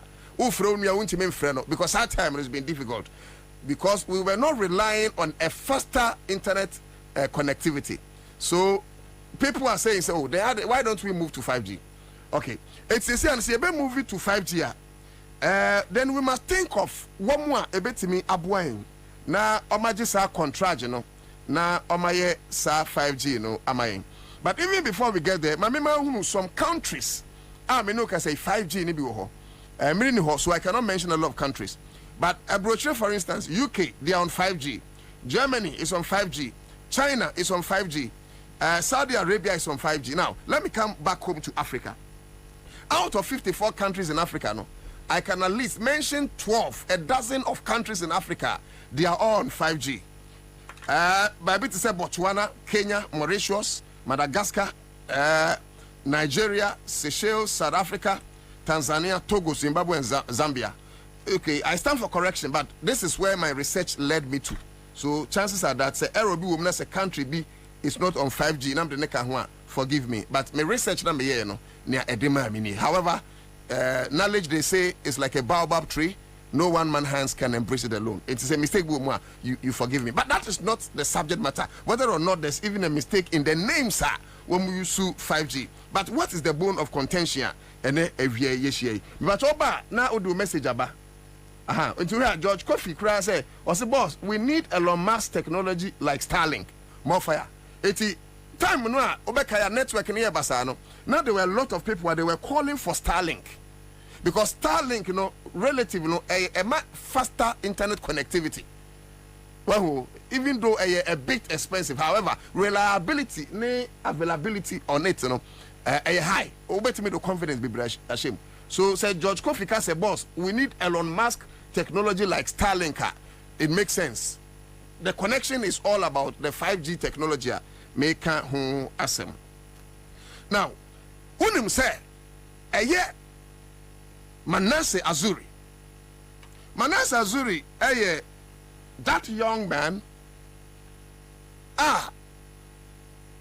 why a lot of investigations or undercover journalists, or in practical terms we call them journalists under masquerading, investigative journalists. So that is the popular term. Into an investigative journalist, into a bar, sebi oh my say be our investigations be babe huana or the abeto abonting sebi nya kwan so but all my because my hu body na wudi no ubejai intino. That is to send anas areme ya anas anak meswali no me no ono so na dwuma wo ye no. Na odi ababeto just say a year 5G ya ma hu contract bia contract na ye de mae no enema ankoyi and odi beto dwa, don't be surprised. And then the Minister of Communications coding komo or Ministry of Information efasa enema ho. But first and foremost, as you say, company na your mom contract, aiding the Next Gen in Franco Limited. Now, Next Gen in Franco Limited, no, as far back as August the 22nd, 2023, Anna Nanado Danko Kufado, tell me you, I approve contract, say they can be handed over that opportunity. Now, Ome decide you may unkita. As far back as August the 22nd, 2023 or 2024. But this is what will shock you. According to Manasseh Azuri, are you aware? Say you go check here, no. Not just say you form a company, no. 1 week pe and omunya contract, no. Eti a for the tisa cabinet in this one. One more planning who say ye baby be say no masia for chire. Akwa build it and normal fetchere akọ register companies no mo dey contract no kroma no mo dey conflict of interest dey fanya hwe yemu ni kura krobeni na conflict of interest akọ say conflict of interest ya anama former minister of finance me no kase ogusu minister of finance in charge of international ska kase no kind of oriata then the data bank here transactional advisor ma Ghana because on onim economists ho hwe or investment banker eti on wa Europe no wako bond market besia kase obenya ho interest akase na kenofori atam ko ya kwaje besia na no waje ne share. So I am not surprised say some of these things me ba chomo amofrem me reduce. Some of these things are going on. I am not surprised at all. And the question maybe says who is Jen in Franco and our next Jen in Franco Limited no very important. And he for na ye border one ties our company and we are using this medium to call on and penyfo wa bam say they should cause these people to publish send your money so that he give us a fair mind. Say this is the board behind the Jen Franco, and I'm hearing said there are some companies bia ekikom hubomu and yes, and I don't want to mention the names of those companies. But Argentina and Nana Kufado, Emma company, 1 year registration, just a week after Argentina Munyasa contract. The question is, do they have capacity? Do they have capacity? As for say Omama so source in credit, me shut down on Ansah. Because by the laws, so source in your bonnet. But remember that near loss in let me even say it now. Now, there are two major areas in TMA so sourcing. In the first place, let's agree. Say Emremuno so source in your bonnet. But Ube so source here, one, unless it's for emergency reasons. Tio, it is a COVID-19 by it was an emergency. Ghana were apprehended. It is that time, no, say a company be source and your friend you better say open tender. Nearby long name crop group. It's an honest company and sons. Mumra, Munko cra a dronimra. So in terms of emergency, no, you must so sourcing. And one other important thing, into you must so sourcing. When the government or near all part of the needs certain speciality or unique product. Esagoma. It in this case, no, ebia, you say your crackers ma disease. Because we want to clamp down on galamseyers. But this is, you know, say all the cars in the Congress Honor. Ebeha. Anna, omo galamsey no so they say a bit more thing, ebi na koshi to him. Eti o mine decided say okay. Say this be Congress dia, yan konko pe car a bulletproof. Eti ye hu say bulletproof no, Ujimba and Sons Company per and our speciality a betimi a providing a bulletproof cars no. It I don't know you remember so sourcing because of course if you open tender it's just one person. Please, do you understand what I'm saying? And in all these things, whether so sourcing or not, I dear back where say by a trim a capacity of company edge contract. Ye capacity a chese so only pakono or one thing say a drum edition in Sano obetimi yana. And your guess may be good as mine. Company have formerly just a week. Now who are they way? The capacity way. Again, you miss about academic experience. A lot of university students if you are because companies may say we have 5 years experience.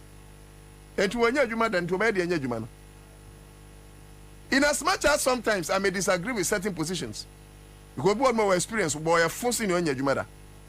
But most of the time, ladies and gentlemen, experience no type BT nyawaya fufro. 90% cases are true say nyawa experience no one year man opportunity. Not to say when you experience man your opportunity, but samity hey. And you me sorry and better na crafem. Anna, I gathered experience over time. Unto such a time say you gather confidence. Now what's not behind the console because when you name the phone ekasa. It's young of a shop, maybe a mamma traco, Sabita Frache, Bobie Ansah, or Yakwapanyasa. He's made his mark in the field of journalism. It is a Kwabena, not me by Yajumanua, as a Yajumani.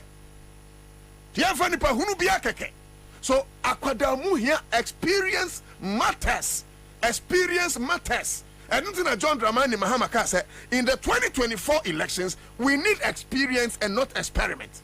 Ladies and gentlemen, I am sad to announce to you, sir, one year the contract, 5G contract, you know, Emma, as far back as 22nd August, I could approve, you know, one more year experiment. Because you for me company, no, just 1 week, and I could approve it according to my Ansah Zuri. The Kenya, I see according to, will be a niece in who see according to my Ansah Zuri. 80, Yemisa Winso. And standing your best sourcing in some of these things, especially internet connectivity is concerned. It should mean, say, your internet is too bad. 80, for instance, time no internet connectivity is saying, now you're intimate free will be a ultimate no dolphin no come up. Umako school, so from Wenko, WhatsApp Enko. Sa time no Sanka be I told you say in the next 1 year, 1 year cradewa. In the next 3 months, and 4 months, 5 months, sana bekoswa. Government met me ako emergency cabinet meeting. To send you no pay. Your information say mo emergency cabinet meeting. You nim mo traso. You nim say doom so na mo solve you and a high cost of living na mo pay home you. But what we know, the information reaching us and say mo emergency cabinet meeting. Mo for solutions papa mra nya brofoka. Nya me kan tell say mo for solutions papa emra. Eti anka sa time no mu dey you betima ka say okay, then let's give sourcing because internet no is so bad.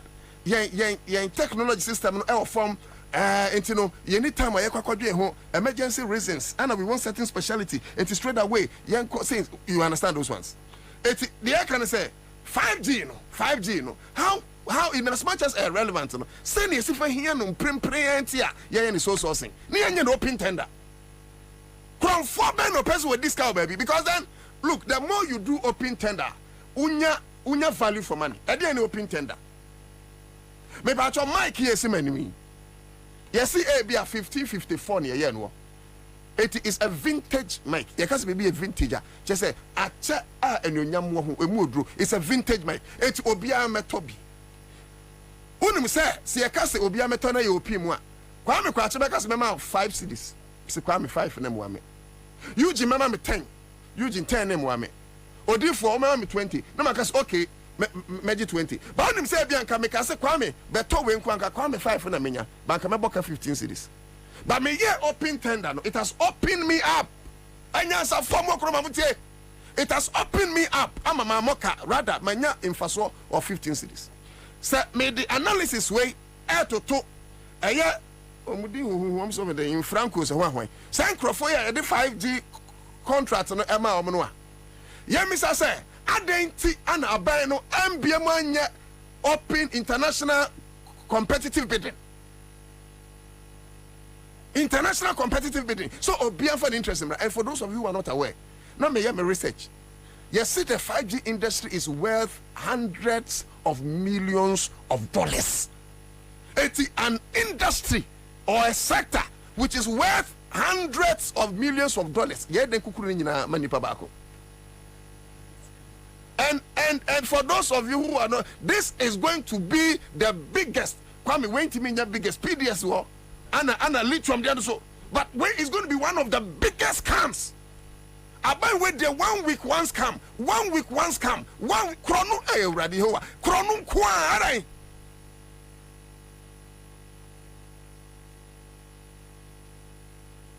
Adai, is it confirming? Say, Muma ina Musa Mojino. Moji Anisa. One day, I say, me pet time, a Japadia document, and me be redeem. Everything that is happening now, it has been previously orchestrated. Oma trot it out. Bank some cash on Begunua. Look, everything, Oma trot. Double fomo. I can't see a bay, you know. I think crying. What's next? Oma cash on Bay, you know, no, or suffer my fuba. Or no, there is a bosom payment beshaw. So that Ometima Senate houses, everything is Oma trot. Come if I may call Esla. Maybe I say it Esla can be which name. Them say Monomunya Maninyanko was a year. That's one more and then this one Babe say Bibiani Ansah Sebion.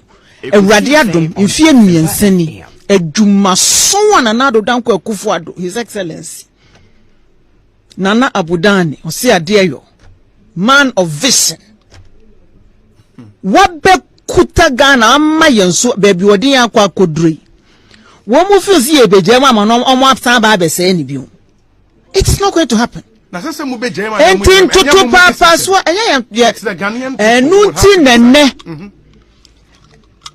constitution ne se omampani bia se afie bia kona ko bu nkunta kire mrahye bedwam yes mampani se ni suit with all swag bejina ho ni tia ne yakakra no wanya coat kakra numpo obowa all him ne krapo no what deliver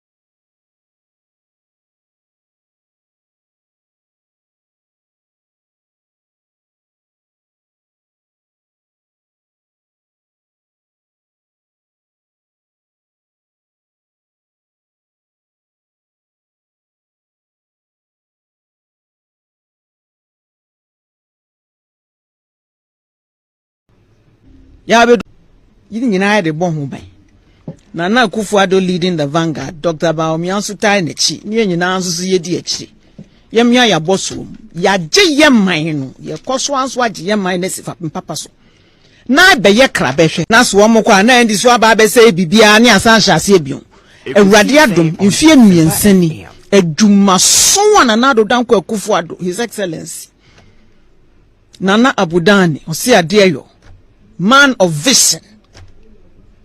What be kuta Ghana amma yenso baby wodi na so mo kwa na ndi so aba be say bibia ne Ansah ase ebion awurade adom mfie miensani adwuma so na do danko Kufuado his excellency Nana Abudani osi ade yo man of vision. What be kuta Ghana amma yenso baby wodi akwa kodri womu feel see ebeje ma no omo after ba be say ni biu. It's not going to happen.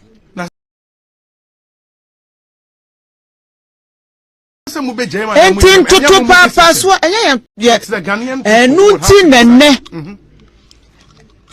constitution ne se omampani bia se afie bia kona ko bu nkunta kire mrahye bedwam yes mampani se ni suit with all swag bejina ho ni tia ne yakakra no wanya coat kakra numpo obowa all him ne krapo no what deliver aboya mane atchechere yen key sectors of the economy edwuma yaye in the past year Ghana fo nyina anim ehu ate se edwuma na ye de share MPP aban ne nsa no yeguso a yeye I'll come back now for your coin to the wo nya emfie ngotwe emfie dunsia ye kan bo mu a wo kan nyina bo mu kan be emfie aduonu ne akire ye hu ba bi om de o man yi kosi ye I say stop and go enim kakra no watete asan ya no akọ enim kakra no wasan tete asan ya ye de sa ena ya bedu sam pempen so awurade adumunti we've put all that behind us ya trem ho ni omwadi no wo mu ni nko ni aka no ye de ya ho odin ye moja ye nkra yini nyina de bon ho ban Nana Kufuado leading the vanguard Dr. Bobie Ansah tai na chi ni nyina nso yedi achi yemya ya boso ya je yeman no ye koso anso age yeman na sifa papa so na be ye kra be hwe na so mo kwa na ndi so aba be say bibia ne Ansah ase ebion awurade adom mfie miensani adwuma so na do danko Kufuado his excellency Nana Mami fa no to because afa na sansem neba and in good times ya be sansem na yaka but mami nya okay, mami nya dwuma we me ban mama be recall enti obi a wo tie me bia di kan kire me fa kwa wo tie me free bra Facebook akra 100.5 FM no wa tro din ba bia free me fina de ato enra so me ka se me ya dwuma bi me refiment manye me se ba bia wo bia wo kwan nye no tro din wo kwan ni din bra enra me hu se bi tro bai mo fa nche me se emra ma me ho kwan but that opportunity is there enti obi a tie me a ba bia wo bia wo kwan nye no e ba twon so betimi abechiro. And apart from that, yeah, the casa for doom song briefly. Eti baby and so wa omdundu mo kanya no. Also ubetimi abetro. Yenye sa adwumai. Na Ghana emfa nto mo pamfra medin Edna na otu da koya da wase se munyina ma join yen. Na emrepam se hu behia ebema mo so ma ba mu bi ye ne abajafo besi enkonya na ye din komo but ansa na e bedru ho no mo ma menko this issue so a me sha ase unim say the picture abai we painti amaya tene say dum so ni ho na dum siesie Jimmy for pen obaji sade no adi I'm sorry sabi Jimmy for pen ana abeka che ne say dum so ni ho Jimmy for pen ana abeka che ne say dum so ni ho sabi na waje atum ne eje meka za ne say sabi o akudonto ne awabodam pen na wahunu say eja atone dem say ne olaro tumi e kan woni bukum gods are not to blame na obeka say manikum mepakoda. It's only a madman who ran to sleep with his roof on fire. Now I don't blame them. I am say Ghana for yenim nyansa sabi ye Jimmy ye muyaho, and sometimes it's obvious because ye nenu bi hon mom timi dressing piece ka say hey ye de ahaya sante wo de abua koraba na hye na mpibi atade ye beto abama unim nyansa ana sabi ahaya framantem we send this atade. No, we must vote for people enim nyansa tuma enyansa for and to aba ma Jimmy for sabi ya to aba ma nyansa for one me say ya to aba ma nyansa for ya to ma Jimmy for sabi me mo bi edin me kasem because what you forget they say o to aba na won to nkeke wo de shebre akose obi papansa for the next 4 years. As far as roads are concerned, next 4 years. As far as hospitals are concerned, next 4 years. As far as education is concerned, next 4 years. As far as one kasa so be di so ni next 4 years. Et o koton shebraman 4 years. And no try obi 100 cities now to aba and no so wudim nyansa. Hwe wunim say enne at the Ministry of Information abra eslekufu a live discussion, live press conference or whatever, and you do light. You be video need action. You 2 minutes race you. You can't crash the wind here, so no more got a muso problem. You can't me see your doom light. Eugene, please get that tape for me. Where the Eugene came, Mamma, Mobiamla Facebook, now who say I am not lying. My mom 10 seconds of network.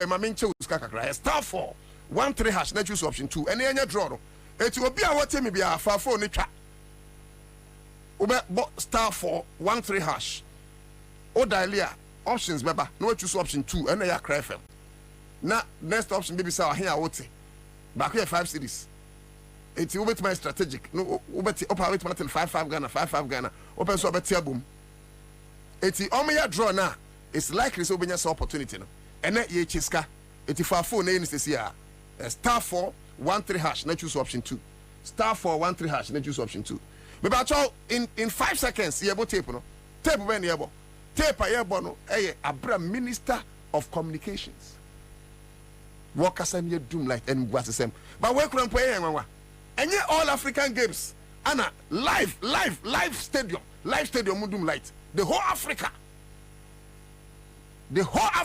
ye games under Kufadwa or the Dumso Esre Ubi under Bamia or the Dumso Sre Mahama. One no bobo live and the Dum can you go many masse, go many masse. More common dear mummy and the Munyanka clear once more signed the Nyaman form actually your foreign partners. So I'm not surprised. Time crumple me cycling be bromo ye war a yet pokwase ablekuma wo shikwan so. Unim say sa aisle no ye bibia fa enema emfinfin aisle na ana say middle lanes no omadua enwura honom I say long so no unim say omando esu sikatwitwiri die anom one day made this story University of Ghana baby enkrofo bedan the $60 million na co renovate wo. Are you aware say as a last week in so toye na edan ni nyina munyu and yet $60 million and the renovation. Other than my cromfosa. Yeah, can't wait so. Most of me and cat, Munya and Betty, you want to put fear in us, intimidate us. No, we must speak truth to you. You cannot crash it out. Hey, you're telling me, say, yeah, Gemma, and a friend is like Kufu. Yeah, Gemma. Afa you je fata pni tu mame. Fata pni tu mame. Fata pni tu mame yenko. Afa betimi aba na bra be hwe. Of network.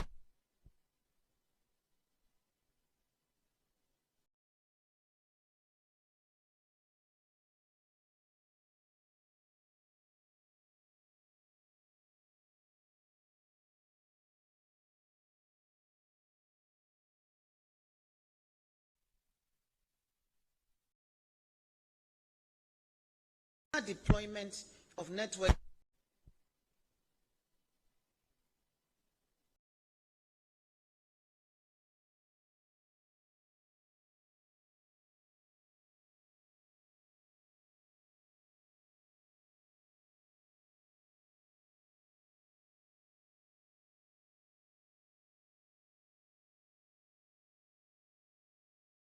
Deployment of network.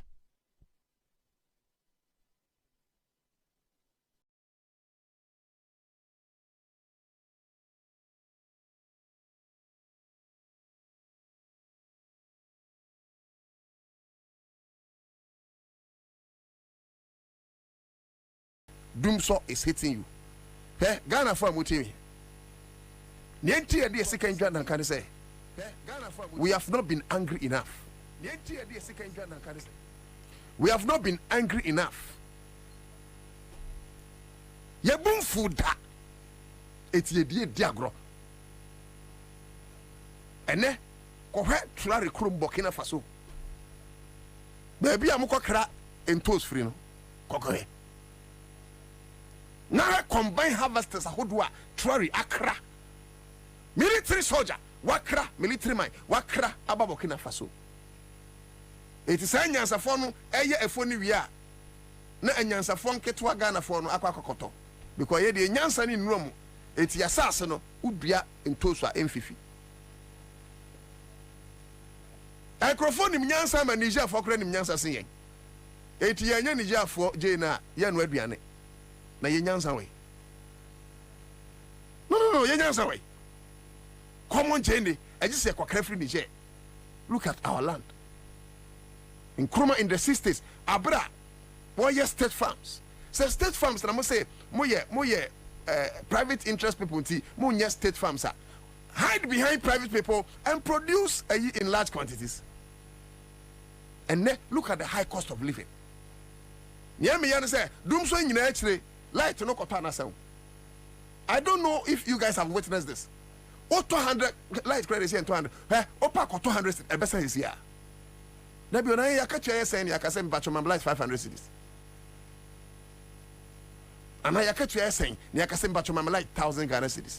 See ebeka no kra averagely omo eto like dodo no a eto between 50 cedis and 100 cedis. Look, there are people on like 20 Ghana. It's not as if so much down. One bin is car. Men kotia one person move to a higher income economy. Meanwhile, me ya calculation na me who this middle income le kura no. Nia ojebu so me akatua as part of the requirement no. Esa woje between $1,100 and $4,200. What the bag na sika mu around 16,000 to about 50. Why na just say sika no work can hanum a month? I know crampo, you intimi satisfy the middle income requirements. You see a person ko higher. Yet they are not done with us and they being way. But my fan is one of John Dramani Mahama and Sam Wakans. Okay. Jennifer, the way Jamila to Muhammad or the message about my Lydia Akamaba or say a downful lands around the beach very fertile for the cultivation of onions. Oh, see that when I become almost the ama Nyansan meaning baby afa. Where's the Doomsaw is there, pa shameless people.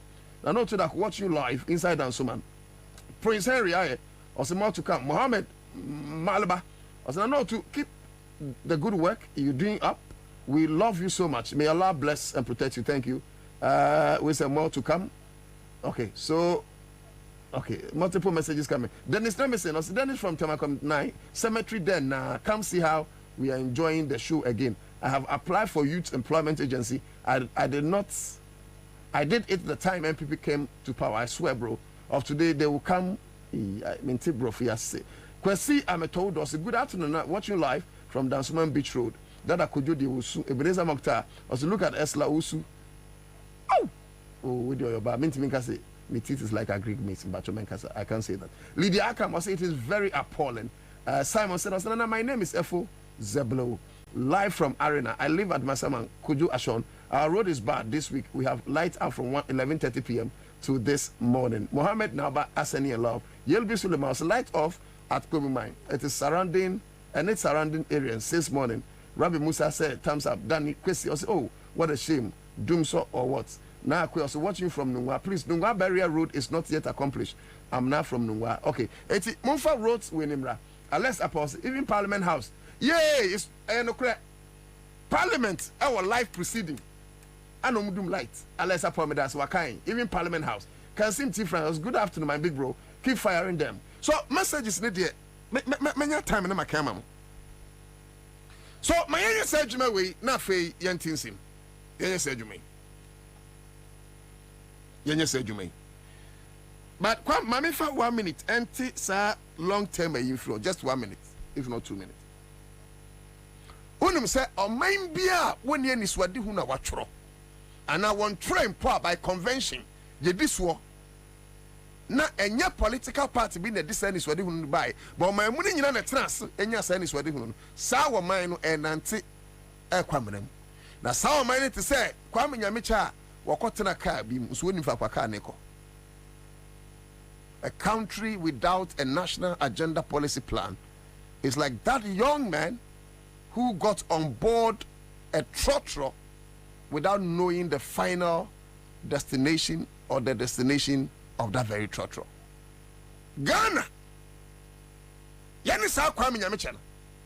Ni akwotena trotro bi mu a ye misafa kwa trotro neko.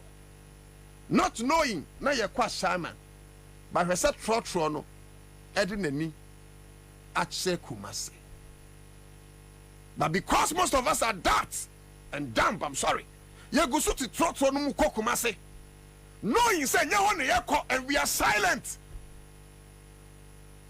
That being a trotro better than who free Kumasi. Abedru adeso. Abedru agogo. Abedru konongu jaso. Abedru nkoko. Abedru enyinam. Abedru mikromosino. Atwam bunsu sutem. Atwam wa apega. Chebi Junction. Abedru suhum. Abedru sawam Junction. Anadu ejiri. Aba medie. Abedru Pobiman. Ansah na babedru amasamai. Da bene bedru fanko nan kampese ya hwekwanya akwakodru akramo se ye ko ashaman. Ka ne binum anetimu no. Because ye driver no baby e pese ye ko no. Enye hono de ye ko. Enuna enam so ma John Dramani Mahama. By a president say, "O man ye ba ye ne swadi hu no. MPP board ye kwa. NDC ba no de akwa. MPP ya de to de bia na kwanwuram. Ebi won NDC ba onto aso. NDC ya de akwanwuram. MPP ba onto aso. Nti John Mahama esaglemi hwese pro. John Mahama si se we hospital e hyenwuram. Osikumawu hospital akanwuram. E bros bebra akanwuram. John Mahama ne mo ye nyina akanwuram. Adentia na Kufuado say ono so de ni swade hu no. Ana John Mahama say ene saade a ye wo ko be from the National Development Planning Commission NDPC. Ne breso no wura ni mo Thompson ana dan. Tiemiye enti and I am privileged that time as a student leader now we're conferring on that committee and so you're quite be a student. Anna almost 40 years development plan say in the next 40 years no Ghana and this don't forget say Nkrumah my 9 years development plan and the two nigu inti menu so say Nkrumah 9 years development plan and Malaysia and Singapore especially Lee Kuan Yew and Nkrumah 9 years development plan and the promo to Singapore and Singapore is the cleanest city in the whole world. Yentinte suntuo. Singapore called my abani chingam. Yebecho. Say now when the tata the tale was mentioned because Singapore called. Oh, 80 selfish in Snipwa. Obitsa got in Gorgesburg. And in 9 years development plan and the teaching hospital in Ghana Yokolebu. 80 on my own years we do non baby. John Mahama 40-year development plan na Kufuado baya.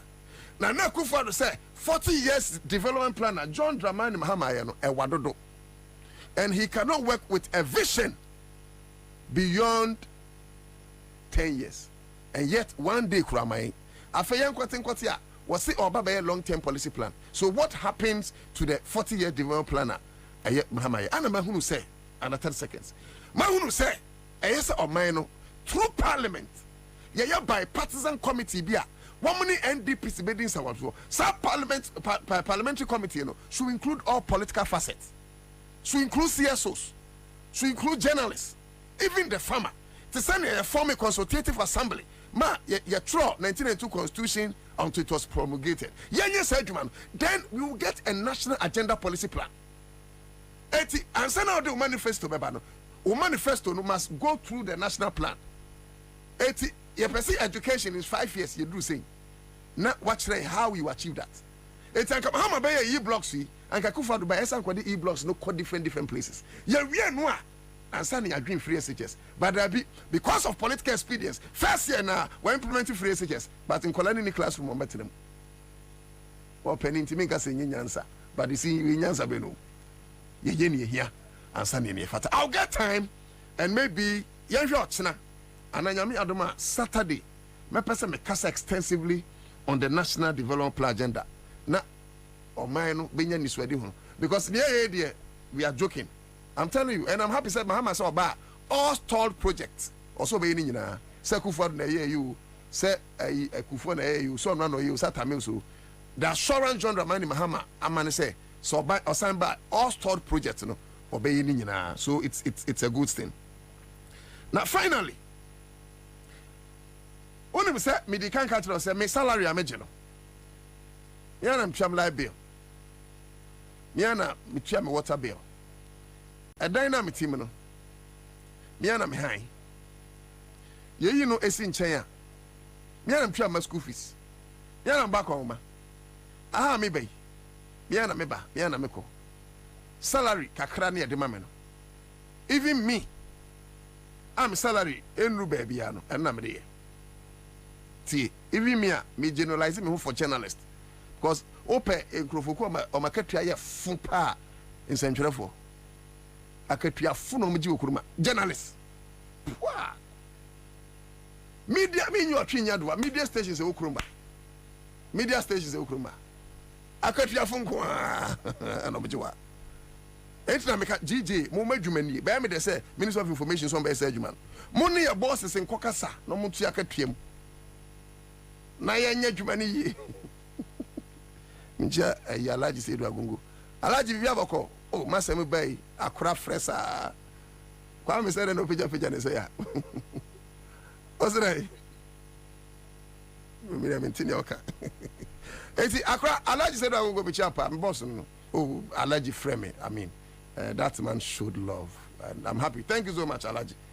Ba mo ni o mo mekasa no mo tuzi akatuam. So the point is that send them when you akatuam na ya de but say you be minister of state uti say you be minister of state e dan ya minister no etim no ma me na otin trowa e wo saman no ne tax no ani di tuaka ni onu aduane ma minister no ma me na ne ba hye na chi oso esota na obi to esota ne bia otetro munti wodi 50% bi dwane ma me ne di amerika e kwaji 50% no woni tax ani di twa ne onu aduane ne ma minister ne ka se ya fa minister bi ewa ni otutwa ne gardens e ma no show shine na we kon no says come de no koto nsuo no no twa indirect tax eno ana ye di twa garden ne ka light bill minister ntwabi water bill minister ntwabi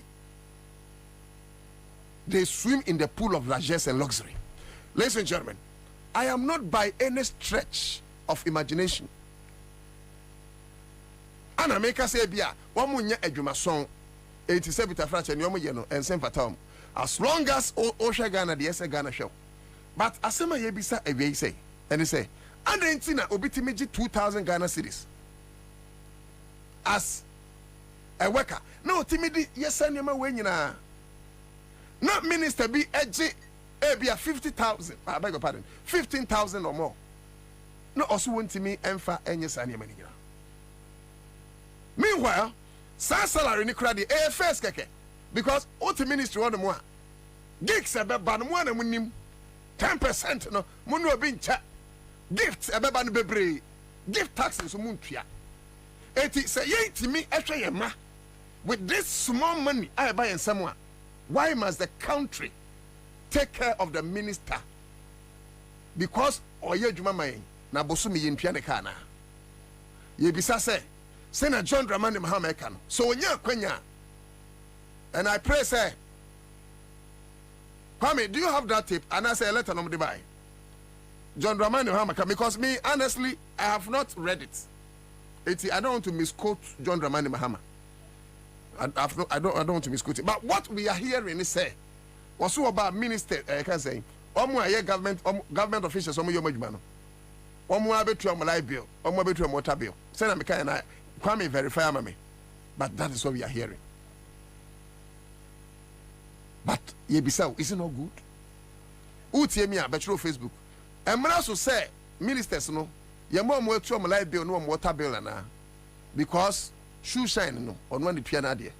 Journalists no on one the piano there. I didn't see a mom's sketchy die.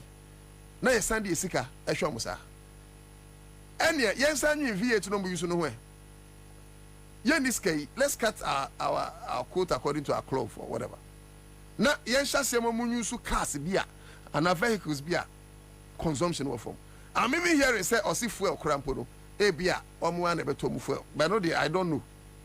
Say ye kweye jumama Ghana a free in Krakow boga party ent me into a fuel. And yes I buy no. But that Kwame Kwachi was arguing with me saying I said omukwa mom pedium. In as much as a mom pedium no send they buying a suma so I must fuel it. Like I said, these are the information, sir. Media, me menya. But I also stand for correction on some of those things. Now, your bedjuma, Eufia, your name paying for a bidding como Eufia. But yentry and kakra, na yamra.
Let us all come together and speak the truth to our leaders in the country without fear or favor. The message in Ewapa into Rebecca will be there. David Agbonyaga sends 100%. Fred Ako Benu, or see the superstation Accra FM. Sumia Andon sends in a club. Musa Abatua, former President Mohammed's commitment to stabilizing the economy and restoring a stable currency, demonstrate a proactive and pragmatic approach to addressing Ghana's economic challenges. Okay. So Alex Chumasi, Accra FM, you are too much. Abraham Blessings, good afternoon, brother. You look nice in your attire. Thank you. Keep the fire burning. Alex Chumasi, lovely. Arafat Mubarak. If Dame Gates had happened under President Mahama, the Ghana Bar Association Lecturers, Peace Council, Bishop Conference. Now, Godfrey Dame, the NDA, I think, say maybe Saturday, not many time at Reti, I mean, a buy no, but to tuna basana, but many enough time. But you see, baby, I gonna know the yeah, justice is on a plate for sale. I'm telling you, because on these damning evidences before us, now go for damning as now, Egusi Attorney General, then we are living in the farm. There's no country. Eric Jerry, I said, no, too. Good afternoon. How are you? Fire. Abraham Bless, also that is good. Move from JM. Rosalind Atugbe, also Ghana is broke, so everyone should sacrifice to save Mother Ghana. Latili Lai, good afternoon. No, too. Thank you. Thelma Opokwa. hey guys, I've MTN with for you. On the automatic their patience for it. So what are you saying? Ansah says, what she's joking, she should try. Yes, Ansah per se. Information reaching, as I say, 2024 elections, no person declare a brutally. At the end of Usuru, I could declare a brutally. I buy not to say you're that I also could declare them. And I buy not to say, this for maybe to know. Young Ghana for you to a bino. Young Ghana for. To the community, young Ghana for you to a bino. Now, come on, be that. Say journalists the same. Me da bena, oten in penny, so say, me better radio, so I can say me support a particular candidate, me that. But my tenants who say me come and to my mind, say. And Chima be blame and into me, my bat together say, the best Ghana for you about together, near you to John Mahama, no Okwaji to me mine. And also, but no, this is why I fire no chroma. Koyania brew this time. Share, they are most saying, you know, Mamunjo Freddy Agbenuze, good afternoon to the former president is right about government officials being responsible for their utility bills. Penny for Hanamwa, you know, Monso, Baba Train and Como, Minya Kwabena, Repem. This government has done absolutely nothing to bring any more gas or oil in. There are blocks that have been discovered that have potential for doubling Ghana's oil production, but because of greed, this has not happened. A little conflict between a local company and ENI has led to ENI's expatriate staff all moving out of Ghana and into Cote d'Ivoire. And money that was meant to invest in Ghana has been invested in Cote d'Ivoire. New discoveries have been made in Cote d'Ivoire. When our oil wells had already been discovered, they had been appraised, and all that needed to do was for them to go ahead and drill. I think that this matter should have been taken more seriously. It could have been resolved without lasting how long it has. As soon as we come, I know the matter is under arbitration. Our understanding is that by July or August, the arbitration would be issued, and I hope that that would resolve the issue. But if it doesn't resolve, then we come into office, we'll find alternative means to resolve that issue so that ENI can go ahead with its work of bringing more gas and oil. We'll discontinue the payment of utility bills, fuel, DSTV, etc. as conditions of service for top government officials, directors, and the political class. We believe that people should take up paying their own electricity bills and water like every other Ghanaian does. And unless you're using a government vehicle on government assignment, you should buy your own fuel if you're using your own car. And so we're going to discontinue that. We will give priority to Ghanaian registered businesses. Industry. This government has done absolutely nothing to bring any more gas or oil in. There are blocks that have been discovered that have potential for doubling Ghana's oil production, but because of greed, this has not happened. A little conflict between a local company and ENI has led to ENI's expatriate staff all moving out of Ghana and into Cote d'Ivoire. And money that was meant to invest in Ghana has been invested in Cote d'Ivoire. New discoveries have been made in Cote d'Ivoire. When our oil wells had already been discovered, they had been appraised, and all that needed. Sir, largesse na eka ho microphone gege. Agije dem no. Wosu bebre bi dwam. Omutua nkrofo DSTV. Me DSTV me anam tua. Omutua nkrofo DSTV. So that is it.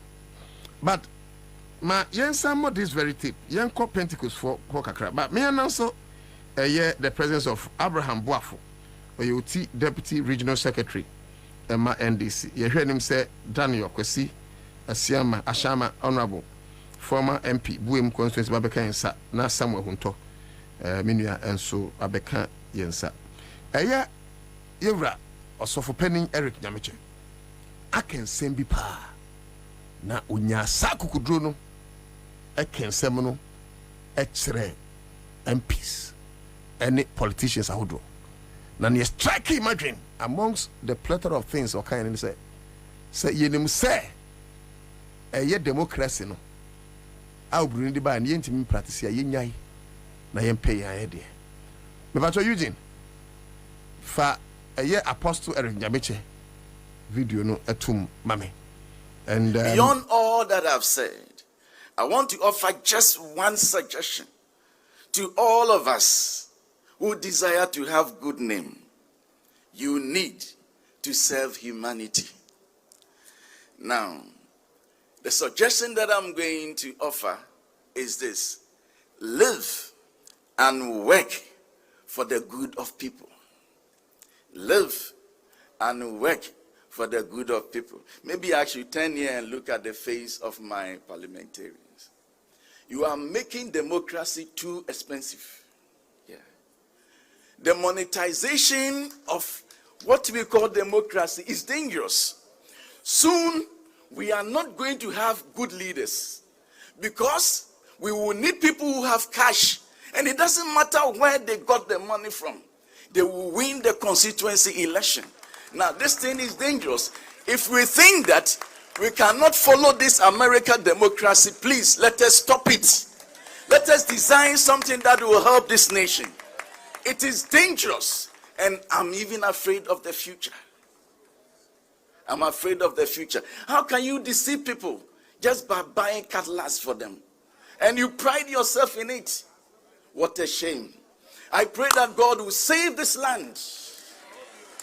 God will save this land. Because many of us are poor. Instead of investing into them, you deceive them with lanterns and cutlasses. May God have mercy upon us. See, when you do this, the day you are no longer the constituency leader, nobody cares about you. Now we should all critically examine the cause we live for and the price we are willing to pay to achieve it. Beyond all that, but the question I say is there were some time here sending an apostle name, Irabamia Esan. That is apostle Oben Irabamia. May Casabia Omdi Sumasija.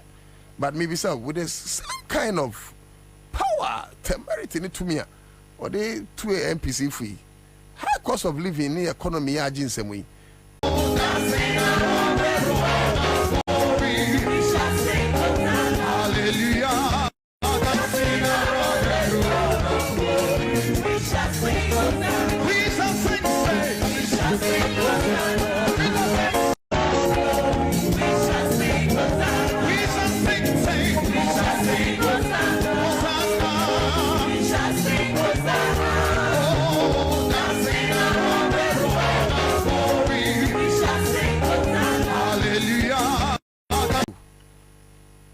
Send na obon who asa for yesu economy ze unim dey ye fa ne ko agosehwe afi okoto broda agi se wudi sika potomantu ma eti yenye se adwuma yi se Abraham boafo wa hede ye be hye enkomo no ase ye hwe se Daniel kwesi ashama no aboba be kansa na Samuel Hontonso ababa kansa by *413# na choose option 2 *413# na choose option 2 na yenye draw no ye hwe Mahama say former president Mahama say o hwe say near congestion e won kran ya o tim say na gba peso amount for hunu adwuma pa ye Chief Deputy we nipa yes and one Dr. Callistus yes Mahama on the is director in charge of political affairs in the office of the incoming president John Dramani Mahama echomu nyina na machia president Mahama so ono de na woka no they say Ansah NDC for nkwa na epa na president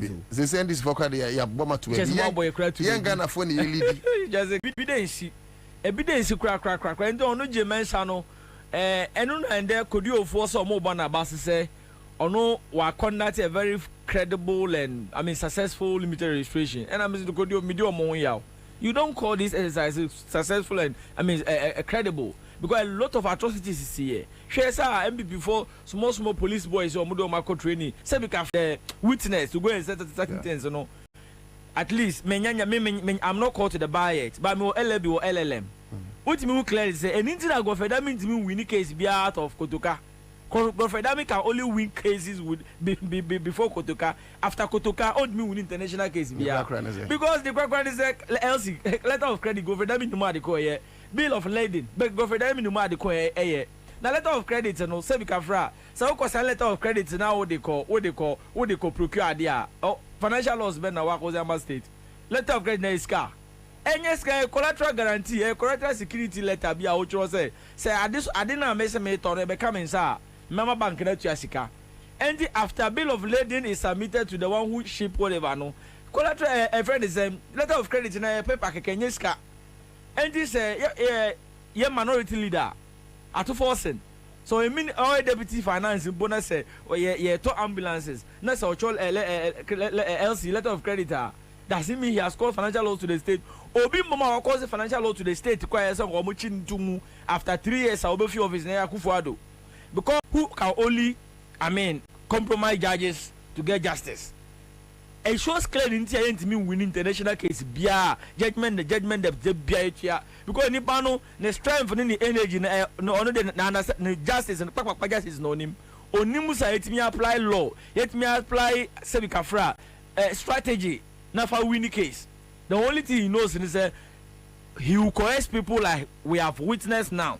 Coerce people kokase and nipa no one ne o for so no phones nipa no kran say I don't know person kokano it is against my judgment, it is against my conscience me person meka but also koka and afa kra de nipa no mbom na no sa attorney general on as a basic commercial law terms, bill of lading onim, letter of credit onim. It's like I was like really I go for them attorney general of a republic. No, that's dumb. And to no go for them no minimum enter general legal council. And that's to among cash. Ghana Bar Association among cash. And I me go am call general legal council say go for them resign as attorney general crana. And also revoking the license as a lawyer. Because lawyer is a professional misconduct. A lawyer of his caliber. Then you want to accuse you are coercing and a witness to come and say something now. Who are winning with say it's not like that. That is professional dishonesty. And to say general legal counsel go to me revoking the license for at least a minimum of 5 years. No, yes, sober reflection. So that next time, he wouldn't do that. And Nana, I think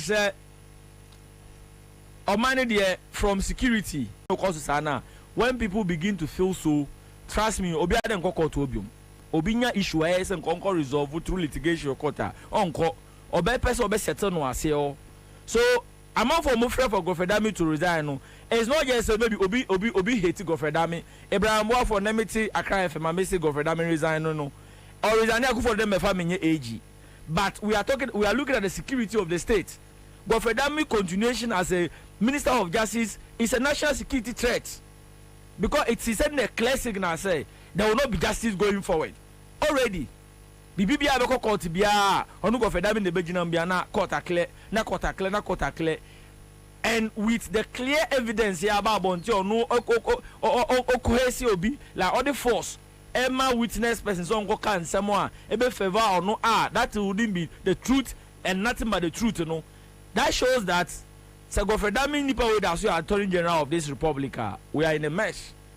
Deputy Secretary ma NDC oti region na okasapa about information is no betimi akoso ade aba on Facebook Accra 100.5 FM. Na me announce say we've also been joined by Samuel Hunto menuano no o century ni odin nkwe o regional TV na nujumedi no di no e de amanyosem inia ewufia sanso na honorable bakope honorable edneko 2 jatabum yesu nti obae Daniel Kwesi Ashama a former member of parliament Emma Abatu Mpesua yebuem Abatu Mpesua so na mpanyifo wa hede na chese ebesi team ni ntia yehia yehwe high cost of living of course atofo sensensem nenwi ti betime wuremu ho no na John Mahama former president osiki come back say wonya kwanya say ne nkran congested no behwe na we dey congested but many dem akoma so amongst all these topics a high cost of living because look Segana for the kanokura je bre eduane to edan han school fees tua ekuye zumudo bra na pop the same ba dia dom dia kani to dia kana mai ma menchia no na menchia osini akani ti ya ne akana menchia media communication team member of the NDC na menchia atiefo ne ahwefo na awie me raho aden enra anajo me pon show a me kofie na me hu se me nyonko police ni bi abebi timidini di besi asend me voice note na voice note no send ma me say na no kai fu hostel a yesi ba omi asia ya ka kra se asenya ban sika ne mo me ba omi personal sika no kai ni ba ko wu na ekoba ne sen a yesi na no musie no louvers no mo hyehyɛ no ena ba ko ye free sro straight ama nipa na free mu ma send video ne dia ma produce ne say na no pay my follow up video no you see how ko Facebook rank of post Facebook TSM penyimfo this is what is going on and I say trendy say enya no kra omo be set record ni straight e ma ye hu e kwan ye fast wa sa trenchim see na Ansah have a second look at the adwuma no a contractor kro no ye no you have a second look at it near say edan no is safe say nipa be occupy ana na ebe commission edan less than a week na say nipa ba ko na be wudi a e na say ni afin ko na we na kai efo nyina wu afin ko na we na kai efo nyina agu na say de moja na hwie gu no ma yetrena na asefem awie me mpese atiefo omanu mu beto but the asi no so mo say anya no ka de she said the record say so raise it look bibia no ehu hia since obi we hwere ne nkwa. It is very important you must raise this. And they should tell us. Say, look at how who did they abra omoko commission. They should tell us. Na obi ewu. They say media no omdo omoko ye propaganda. They should tell us. And I call ministry bi na bibisa say na nkrofo we you see from press calls and I make us say press call means some, but most of the time the report the police officer gave me, somebody that I trust, bleeding in free through the channel, bleeding in free through. And when the contract, that's what you asked. And so we have to. I think last week yes. They shouldn't try so mube concili, omube katakata ni amasu debi omobwa. Si ebe commission dance ni panko tram kusua de. Na kai ni onu free no krom aba. We be di several years wa kra. Ne niama osun mu dudu ni nyina ne komo amu wa amu. Ka amono. Na so be si hostel omra emergency anu adwuma. Na all by na less than a week team. But yeah, they one of the most stressful exercises. Ansah will be a go through. Until when somebody is putting so much effort, or be putting so much investment, A3SK, Equa ye bonds about the champ fees, yes, and I'm in our registration, your confirm fidel, your trade and the car back for looking for money, only for electoral commission to sit at their comfort zone. No matter transfer nipa 1,083 just a day. Edi ababe good voter register mu without obi anya way. Na se what na ho ko anu tumu a. It means you are not serious. Ti esre wo mo. Me kan no wi ama memfa basobode em koma Greater Accra aye organizer. We place call. Me need some of the parliamentary candidates ni bi so didi nkomo. Me be some very specific question. Registration ya mo ye no.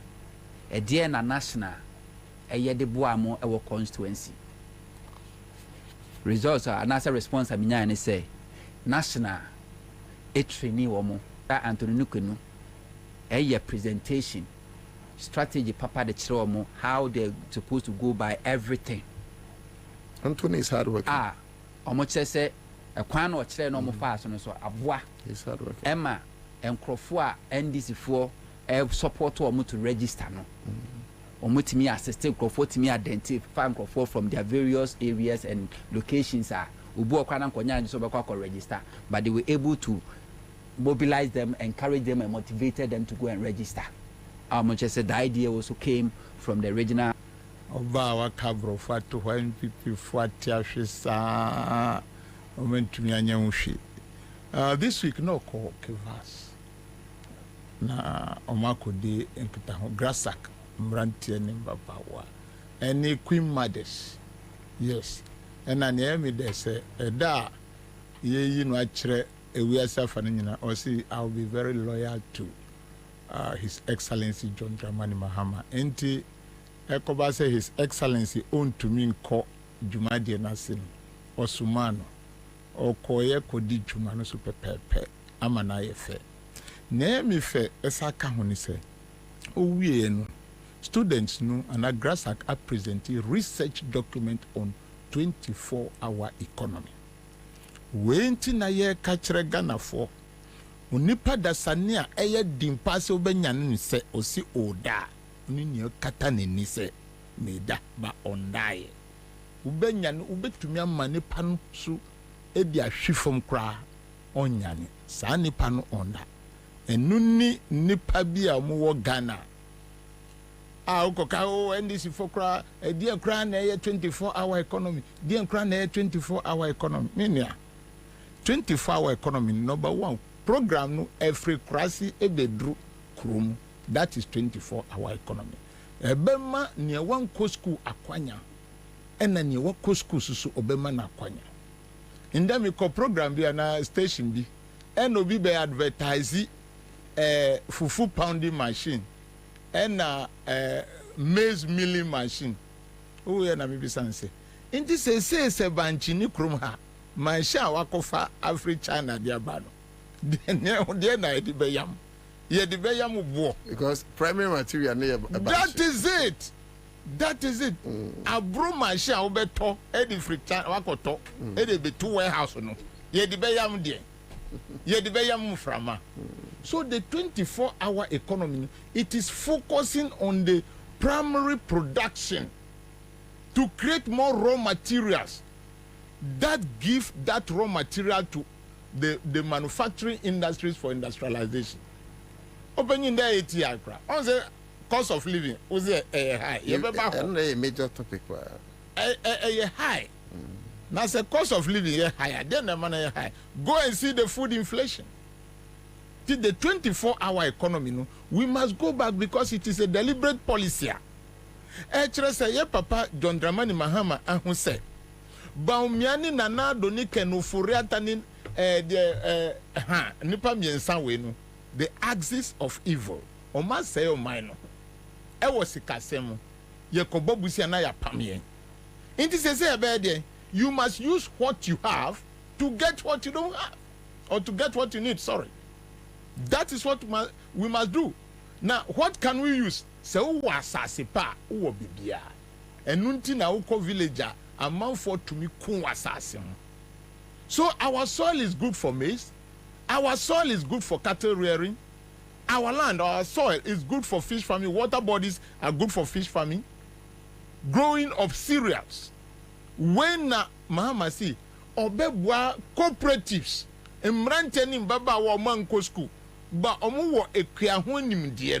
he is coming to help them to partake in this and help them say obedio mecha fomo.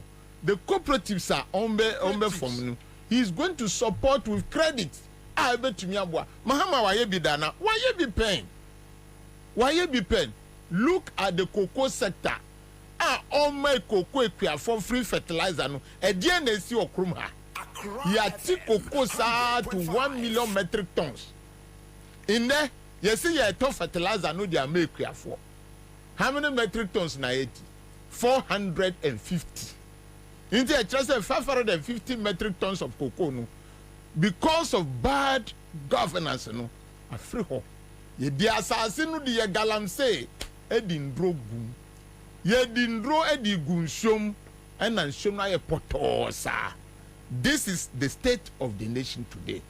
And until the 24-hour economy are urban, it is also going to move on to public-private partnership so that we use cities to do business. Now, there was foreign direct investors, no, and the entire bre ekahu any say. One or more big shop ewo krum hano, or man $6 to ho. And yet another never be catcher and say it is an election year. Was $6 because that person want to protect his business. Yeah. And I want to muti Ghana so someone say, hey, Devia now one city as a better 15 cities so now 14 cities so Eddie $1 no. I mean your dollar business saya. Mami fanteho. Na say a jiki kriya na media call. That mentality is there. Honorable, just to chip in. one social media user actually BB na it's very interesting. What say? Nedinde Kwame Saponasidu. I say, if at the end of 2016, when the NDC left government, you had 100,000 cedis in your account, it was equivalent to approximately $23,255. Yes. If you had the same amount of money in your account today, it's equivalent to $6,793. Meaning, in real terms, you have lost $16,761. However, if you had changed your money into dollars at the end of 2016 and done as Cecilia Adapa, your money would be equivalent to 342,313 Ghana cedis, a gain of 242,313 cedis. I said, this is what those who are talking about percentages of depreciation don't realize. The sad thing is they are also unapologetic and are asking for a steer from you after eroding your purchasing power. Whatever you do with this information is up to you. That's right. Wow. That is the issue. So that calculations is done. And now, what was that? I didn't say there's so much speculation. There is speculation. It is the reality. Meaning, I say, go here 1 million metric tons, and then 450. I have speculation. Now, then I know who is in a man or no Ansah. On the super baby, I say a demon or lucky up a window be a say you are near doom light. Yes, minister said doom soon. Anyway, do me demo light. What can you say doom? And nothing I yes Ghana for. In then some about me cano. No say Baumia nitima. Not at all. So deceptive. That is what is happening. The whole country today, you can't plan anything. Can you crowd be swadano? You the MPP people, you can't predict them. Say me coffee kakra say me bebaha me wo edema and I like FM. Why won't you let me know? Why won't you give me timetable to plan my life? If my wife's job is only to have what ice block. And our planning and our informing the customer say ochina no panu benya ice block because I am very sure that I am going to get light for 12 hours to give you the block. Say no light to knock off. Can my wife supply the customer? Not at all. So why should a government that we have voted for will be so wicked on the citizenry? Who the air condition timo? What to akonja krasa di to V8 mu ye hwe air condition go so enframanyon ena ne Ghana ni a on be bisa o hwe say mami timetable no na mi hu say na me promise me customer say in denu ebia ice block no be ye ready ochina no ebia nam no be ready me dia braw no wusi umma na nipa o bisa o say manu timetable no o ye nipa o pe o man no boni. Napo Minister for Energy ye kukurumponi na say swadia and the Ghana for ya jejereje. These are the issues that are bordering on the what? The economic condition of this country. And Prof, as I called her, Omukasaye, the Queen Mother Susu Ashenobo, Onusu Adomasi, Senya Ometumi Ade, Abba Kra da ye yinu. And Oshombo say she will continue to learn from them because they are the people, they are our mothers. Now, as a social, no a coin of a faswa, Odibe Bua and Ma. And that is why I'm very happy this afternoon. As I recall, near your Papa John Dramani Mahama Kanano, or UPSA, or see. Obeja minister your friend of children and that gender and what children and social protection. Mami Prof na genopo kwajima no the school samususu e de ahye nsa osa the help susu the account miensa we nu ohwe na enye ma na e de nkoda ko hospital nti obebua ama yen koda ebe wo mu no the type of support obetumi amomo a ye yiri no nyema they will get that support no she will do it na nkoda no susu nya hondi a the type of support obeko school obehwe say school dan papa syllabus papa textbooks papa no ebeba e di amomo na se nkoda no su benyi a omo maami amahwe omo no then is going to support the women in their businesses no mu ye juma no it is easy when to know because you remember 31st December women's movement yeah. Yes, choco smoker ediana ye founder yiri anye e wo memu so that is the type of supporter SSN Koma Ghana for Emma. And so I thank His Excellency John Dramani Mahama. Okay, thank you for that short introduction. All right, so live on Accra 100.5 FM Citizen Show. Now let's go into your major topics. You know, as Deputy Regional Secretary, my mission as in free because then you are in charge of communications. You have high costs of living. Meaning say comparative analysis be fine, but otherwise, Kejagum. Because see, let me even tell you why this is very important. Penny be friend from University of Ghana. Now I'm Cynthia Utimi Amcha. I know catch me say, what is it? If I see a demonstration be on doom so and ye. Now, dear. Now, yeah, bre she say car ye did buy a juma, ye ma fees at the end. I didn't want demonstration on high cost of living. Namunya doom so na doom so na there. For now, no, they are them one, but intimate talk at the home. I know catch him so called tall, say, Bobie, Kakrebi, 20 Ghana. Mamma no, and I'm saying, Tom, Fiam, you know, the cities. And you know, it's like people are suffering, but I may be a issue where by near Cano, near giant microphone problem. Tiana, dear Mr. Munko, my Crawford Brew. Nana, in fact, cost of living, no, my moody, seriously, and I make canon. I think it is actually becoming a national security threat.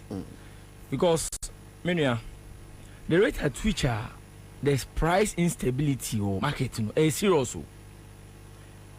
Now, me to Kwanka cry, okay? Me returning back Ghana, no. Maybe two, like, bad news. I lost my father, my biological father. Shedding. Okay. Shedding. And your plan is say, I'm just giving this story now.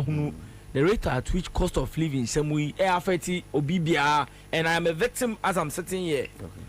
My fakir trabi say a yenumonoba be boy na ayadriane. Enti say ya wire budget amami. Enti na me mobilize amana na was started ton yamanu advance. Budget ye for the first week. Sikana nye ready no. The following week okay me honorable. Different budgets. Mr. Aden, or say, just within 7 days. Or say, any man cost through. Tomatoes are missing. Kame top my budget for 200. Me go doing 400.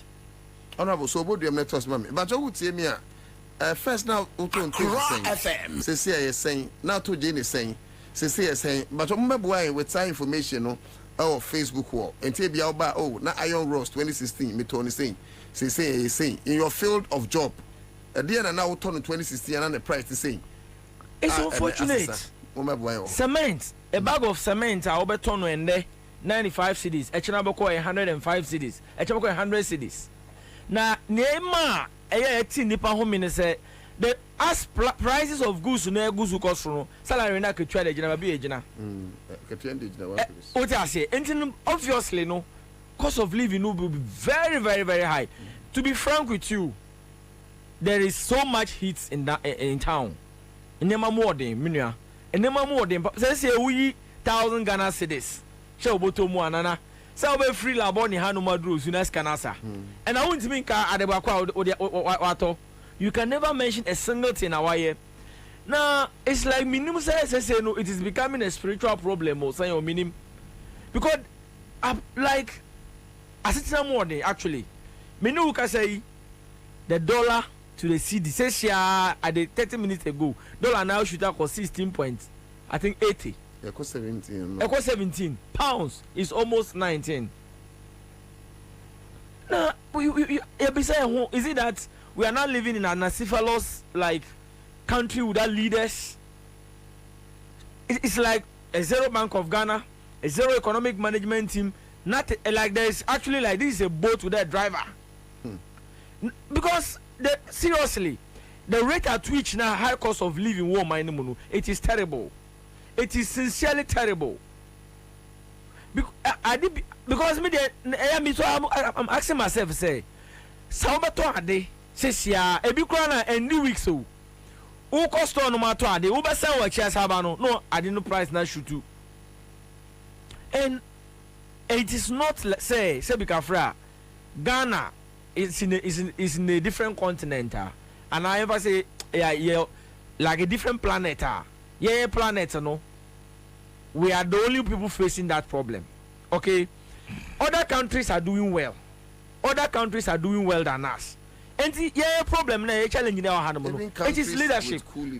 Cool leaders are doing better. Burkina Faso, Guinea, they are doing better. A leadership problem. A leadership problem. At least, all the no. Share radio stations in the TV station. MPP guys, no. I'm going go for panel placement biome because omunishia, omudo blame no ba kotare. Embra COVID by a cost of living no issue too sa. Ukoka omunya COVID no omo I justify say is a reason. Embra ko ba Russia Ukraine war e ba ukoka omo so enuntina den akosru. Say there is nothing. There is actually no external shocks affecting our economy. The only problem we are facing is internal mismanagement and incompetence. But instead of so focus, nanka at least Nyanana Kufuado Ayama na Watimi Anya vice nanka Onubamia, he has never had a dream of becoming a vice president of a country like Ghana. But Nyame Ashira Nana Kufuado Amana Bedi vice. So focus on nanka Bibiania. Omo end of 8 years no mungo tina vina sumbienu wa jaya juma no na mo no kotokoto no na mo na o tietia mu university ama na university ama no ye de chok krama utimi fa anya hwe still na opezo gita. So basically the cost of living in the country no e ya dey ase bika for etimakoma. I'm people we have gone past the level amount for the agro feels the first no amount for the cost of living no situation in the comedies, but it is really getting to a serious point now. There is basically nothing you can buy today and you will not feel it. You feel that kind of pressure. But the reality is it is lack of common sense. And a man you say your leaders or my manage economy ya or their fuel reduce fuel and kwana share. Who they reduce fuel pay, you see that there will be a structural impact on all commodities. So far as fuel cost affected BBR. And this is new leaders. We bet me a green now. We bet me a vote. It's a call fuel filling station now. Who say stations in Bugua at a liter almost 15 point something cedis. A bit on 14.99, a bit on 13, a bit on to 15 cedis. And to buy that to a liter of fuel 15 cedis. We are driving now overcast on to transport home. The cost of living issue in this country, it is something so crazy, say. And I think Bobie Adruno, Sangam before by Jai, Ombe arrogance atunche, Ombe egoism atunche, Ombe ahomaso. And I mean, minimum to general common fret that kind of John Mahama century like national dialogue. What I say? Yes, Ansah de a new Bakufu team. Nanka owns the University of Ghana, Kwame Nkrumah, Keved Muninano, ya war. Nimudifo economics needs Jonga Chimuni other people or Munimu adie. They should say that acquire say at Pansign.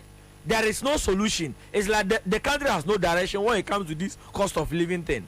And then Ghana penifo nyina you call a national dialogue forum. No, be in Adriaba. Then we can factor in varied ideas about how we can get out of this. Because me the Gabe Musuka so mangana nyamia shirae. Se nyamia shira Ghana pa. To be frank with you, countries so more have cool yeah, cool shocks Haiti, West Africa. Situations now countries in the form more kusibano and Ghana they 0.5% cry. Andrew If you like, Unimobi Burkina Faso and Guinea. Friend Nabisan say what happened before military leaders took over. It is happening worse here. No, but even that Nana Akufo-Addo cry say Ubisa no say Argentina 1995 organized economic demonstrations.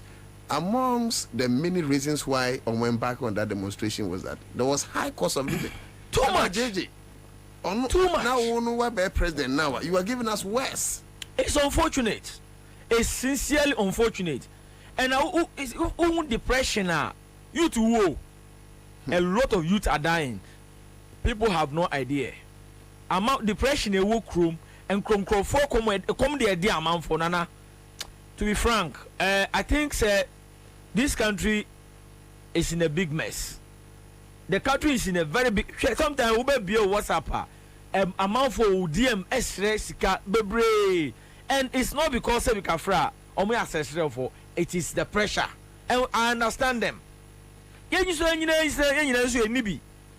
wish to yeah wish say baby no yes wonam sunsun pemba wonam no ye damre cost of living asemu dear first no initially na me ya me base ho water region more enti me to ade ho a me ma adwene say ho ankasa no prices of goods are high there is that kind of perception, general perception, but this year no is a general thing.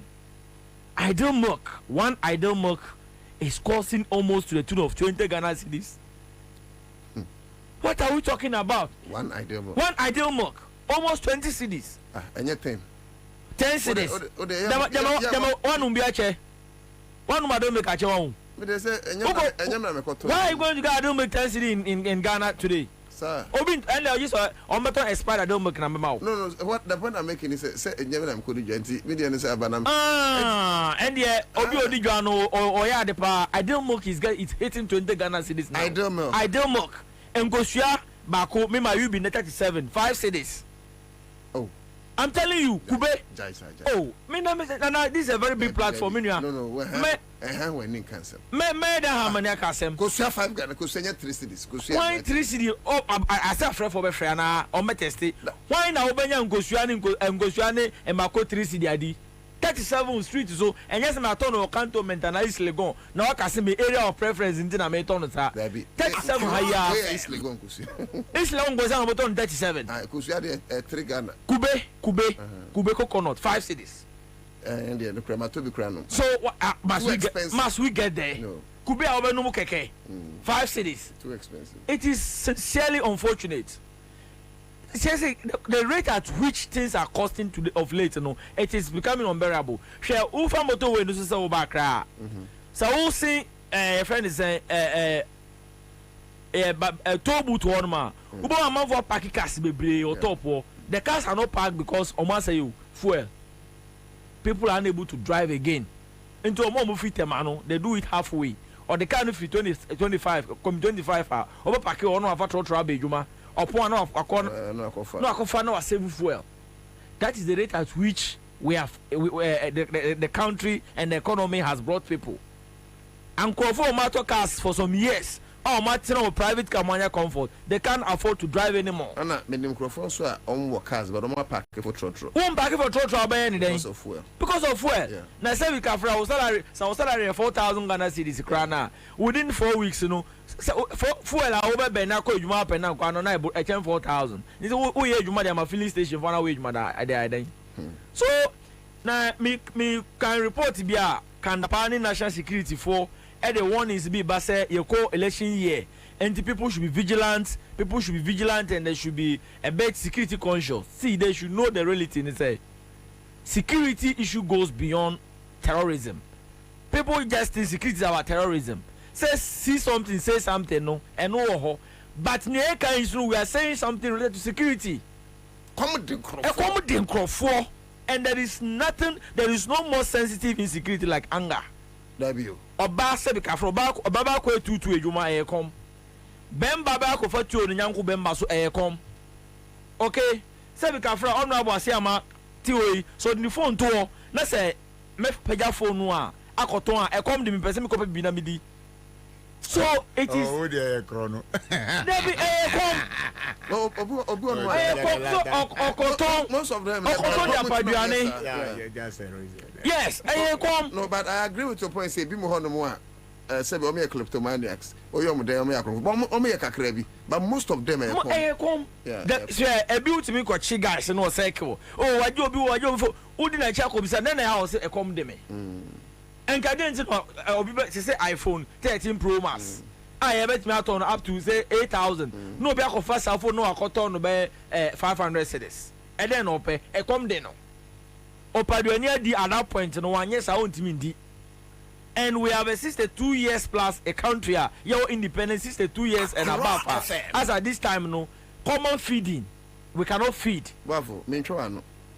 Me kwa program bo parliament. Me kwa MC program bo parliament. Book launch me. Now there's a young lady I know so share mo TV so. And you exchange your contact or Jamie number no or flash me some saving it. Me cast them way on open air. No one who say people are suffering. Who say no more. Not again, I was thinking it was normal with a. There was a point in time the lady requested for 150 cedis, and only the account a patrol and can you imagine? We have a personal experience. You see? And I was worried. You should be because me 5 me pen a me bema. So I saw my sisters in this young girl. Say me man 150 Ghana pay. Yeah. Then me pay obey mommy. Maybe against her will, but she needs it at that point to survive. But Omar Kakra said no, Sabi. Now, that is the reality on the ground. That is the reality on the ground. Me say, and there, Viva Sisters in China. Who could do Viva Sisters? You are a be a mammy for a church deaconesses. I'm for a like a sorry penny for, but I could do a no muy vive Jumanajo because survivor. And I did back also a Kuma man for too much is rent in this country. Rent. It's a rent we amount for too much. And then most people are relocating to the villages because they can't pay rent. Rent is so expensive, we say. Rent and one depression to me kumu nipa. Meanwhile, your Sagleme housing project here, AC Pram ko ehonomu ya, sebi kafra, senka, nana kufuado nuba umia sebi kafra mpenzo, mu unyanza kakra, the common sense are they up to the little knowledge na nkomu ye bibi fanwa. It might be accommodating a lot of people that might, some might even die out of the rent depression. Enti nana, cost of living and it is bring a lot of inverse effects in the system. And there will come for your ECG illegal connection in your ECG illegal connection in your manina. It is because they don't have. People don't have. One, Nipano ne Jumaye. Second, system is so flexible. Relatives bet my Jumana remittance crabino at me about Abe Commonsa. So it's just like the whole system is rigid. And there's basically nothing that is working. And to me, no, the situation has gone beyond Baumia. But the current situation of your cost of living, no, Baumia and the brains no cannot process a solution for it. The brains of Baumia is limited. On me get a solution to the problem. You see what we say because Omono, the limited ones that have government opportunity, no, Omo enjoy. They are living like opulence and they live, they feel comfortable. Say, BBI okay. They don't know. And to me, it is a humble call on government. This is what cost of living? No, I'm really tired because a lot of pressure is on us. A lot of pressure is on people. Obi a man for cry around you are almost looking up to you. No, you go this time around. You are under serious pressure. Maybe you want to help, but you must force yourself and go extra mile to help. Okay. And you know, the government should take this serious and humble advice that some of national dialogue of all kind of people. Sure, sometimes economists for universities in Bukrano, they might not have the solution. Yeah, free market women, other people, artisans are. They make me have a very good idea solutions. Tools for natural 1992 constitution. Excellent. Or makes me have some very progressive and thematic ideas. Okay. And makes me have because cost of living as a money there. it has gone beyond normal politics. It is now a security issues and say resolve. Abraham Boafo, Deputy Secretary, NDC Emma Uti Mantemo. Bills microcredits said they've been around for 15 years. A bad financial system. I won't mudia untimi any won't frame. And now you can form amount. On and can you from quick credit. They saying one has some bosun from Bills microcredits. Now, when young Grofwa, yes, all to Susua Sania, ya just one mabus, Debbie, near here and the Ghana cat. Now, she will so channel so say, Omo internet. Mr. Robert be office will be so patch the coin na oko na ebebua papa scano de member on ya pb no one so beti machere adekodia ode ye seahorse engine coolant nso aso ya sene emrepam yebidi ho adanse acherewo sanso na Tango Prime washing powder enso aso ya sene Greenfield Saneveka Clinic enso emrepam yebidi ho adanse top chaku I beg your pardon, top chocolate wamusu fianum. Ya kama se honorable Ashama former MP Buem egusu wa hunto enso ewa sanso na ebi enso ewa abra ebi dini de ebi de mamenko same hunto honum. Na me bacho how you can join a conversation here. My hunu senior now tone tools ebia last year. This yoko tone tools na saying. Send now tone cement. This your kota is saying iron rods na your Tony saying so that at least it helps the discourse. Enti abran panyin for edin common na me so ba Facebook na catch them say abran ya me che say na okwa koto a bag of pure water na bag of pure water e be at this price na say e koto pure water am say 10 Ghana cedis bag. I say how many people can afford it? Will to 10 100 cedis 1 million. It me so mo me was send them on Facebook Same cost of living. Okay, say na me nim say na be discuss it. Can be detail analysis by okay say na me ye keka de amasi ani wa. Offer petrol say the near sit on 2016. 2016 na a liter of petrol was selling at 3 Ghana cedis. 3 Ghana cedis. And yamfa say ojumani anaketua 1,000 Ghana cedis. So kaso de naketua nyina kra fuel. As 2016 ya. Na ebetimi ato 333 liters of petrol. Our fan gallons wa etimi to 74 gallons. Because now a liter 3 Ghana cedis. And a liter is no so 4.5 liters and 1 gallon. And in liters, obetime to 333 liters with 1,000 Ghana cedis. Now converted the back gallons, 1,000 Ghana cedis nanke to meet 74 gallons of petrol as of 2016. Okay. And now I can say liter is 15 cedis. Okay. And the same Jumadin is an aketia 1,000 Ghana cedis in it. Now so caso de naketia na to fuela. Ebetime to only 66 liters. 66 liters. Bakunet was saying? Bakunet to 333 liters. Okay. At 3 Ghana cedis per liter. Okay. And a liter no, 15 Ghana cedis. And Tibetime to only 66 liters. Who converting to gallons are better only 14 gallons. It's 1,000 Ghana cedis, better only 14 gallons. But in 2016, now a top 74 gallons. The point you are making is that time John Mahama president. Yeah. Now ukra 1,000 cedis. 1,000 cedis. And that me top petrol 74 gallons. And about me so. The same 1,000 cedis. Top 14 gallons. Difference near 60 gallons. Wow. And in Sa Ujumani no, 7% the monthly consumption of fuel. 74 gallons. So per se or using a car no use 74 gallons now. Sa Ujumani no have to spend 4,050 Ghana cedis on fuel alone. So from 1,000 Ghana cedis to 4,050, difference is 3,050. That is the difference about your cost of living. But as I say, offer this sharp percentage increase now. Accra FM. No. Now offer to sell blocks. Blocks a DC dying. As of 2016, not 6 inches no. 1 Ghana cedis 20 pesos.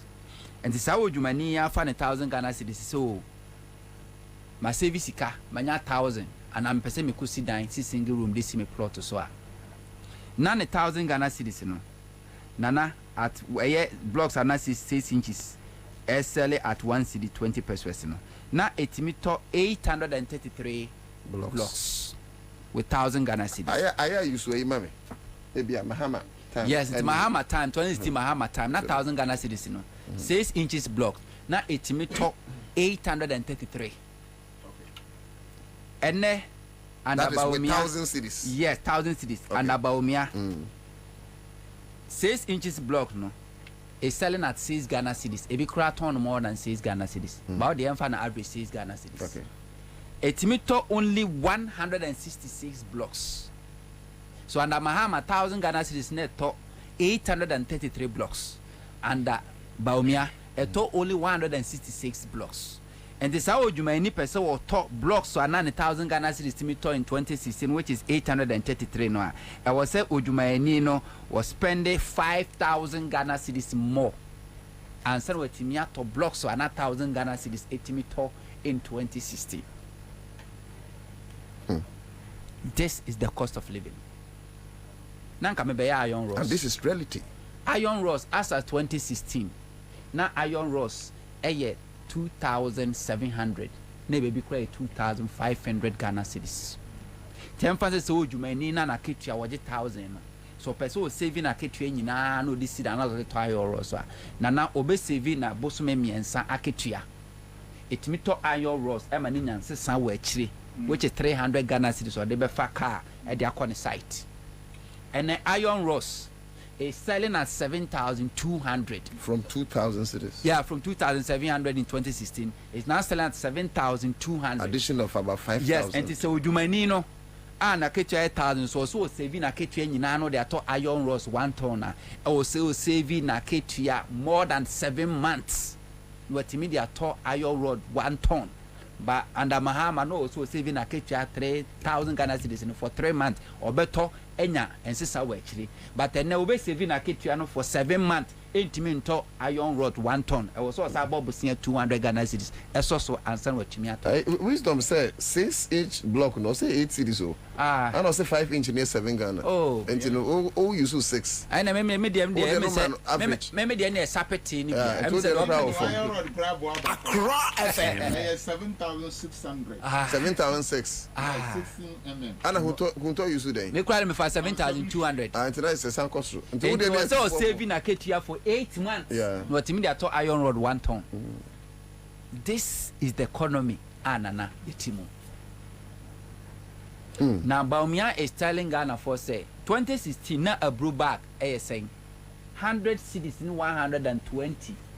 Oh, man no muton te chima. O kwa brew bag na 100 cedis. So mo kofa the bag no muton 125 Ghana cedis. And then a brew bag a chem 1,000 Ghana cedis a brew bag. 1,000 1,005. I bought some last week. 1,005. A brew bag. I bought some last week. 1,005. I bought it personally. A brew bag. A brew bag. From 100 and one cities, no. From 125 Ghana cedis in 2016. And Timbacho a brew bag 1,005. 1,500. I bought it. The Abekano 1,350. But like how? And Abekano. Misre crab. Misre sa yeah. Cut you so say Abekano. I need you. Let's say any crowd here. And look at depreciating more.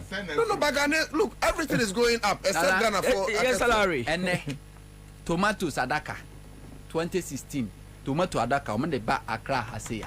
Na inu 500 Ghana cedis Adaka kese. These guys are killing us. And Adaka kese tomatoes Adaka kese is 6,000 Ghana cedis. And ye tomatoes mienu at the ton 10 Ghana cedis. Tomatoes mienu say 10 Ghana cedis ewa Accra. Food inflation. Food inflation to me koya man food inflation nam 50 something. Akufo do manage economy ba omi manage economy ma inflation call 54 Ghana cedis no.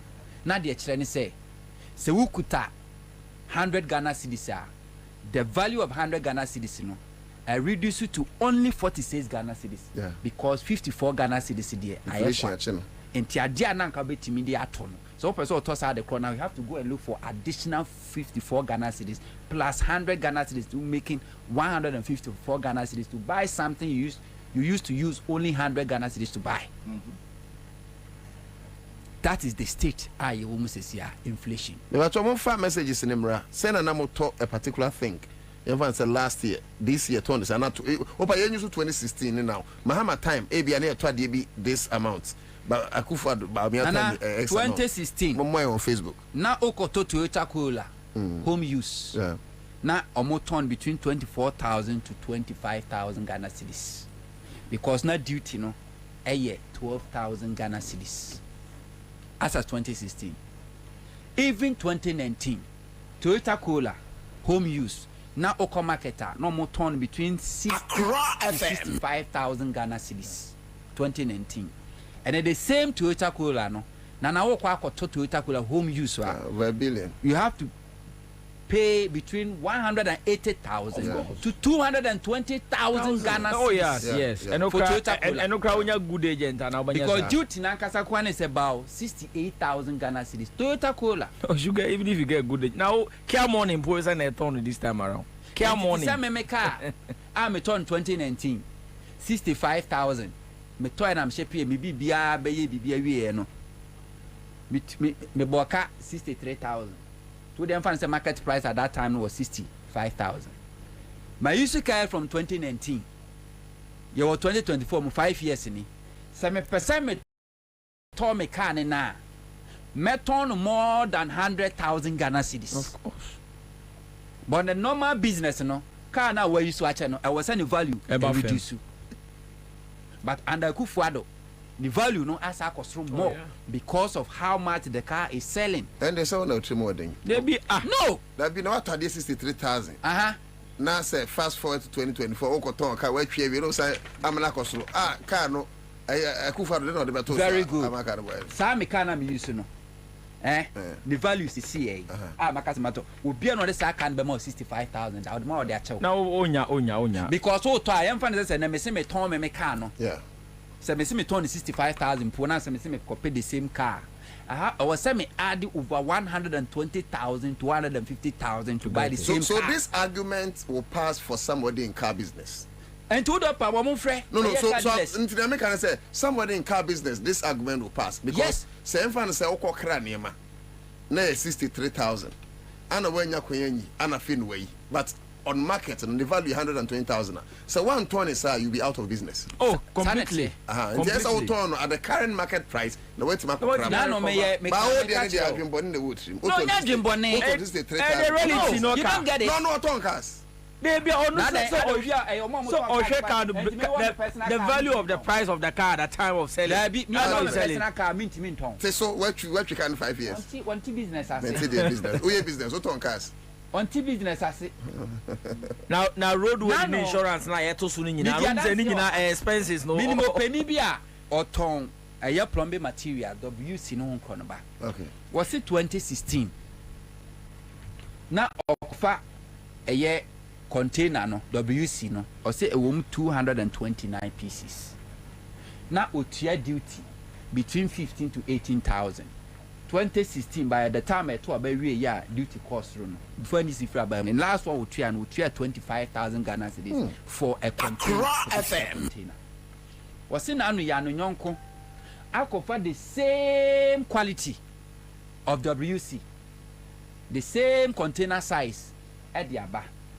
What they buy no duty nkwa otua na 150,000 duty nkwa and to offer the value the cost our toy ewa manone any duty ni ka ho a e was said WC ba ku bia no or turn 3,000 Ghana cedis and so what na teneka nanso that WC no aye ka no Ghana ha ni value sesi aye ton no e 900 Ghana cedis o de go dem enti also the WC no kogu warehouse now what after years surprise me could do on more enti by the time wa WC aye ton ne 900 Ghana cedis because go to 3,000 no you ask yourself say sika no a we use to ye editors you know after 10 years 20 years no now what will be the value of that money that you na so kwaji bank besia interest no be pay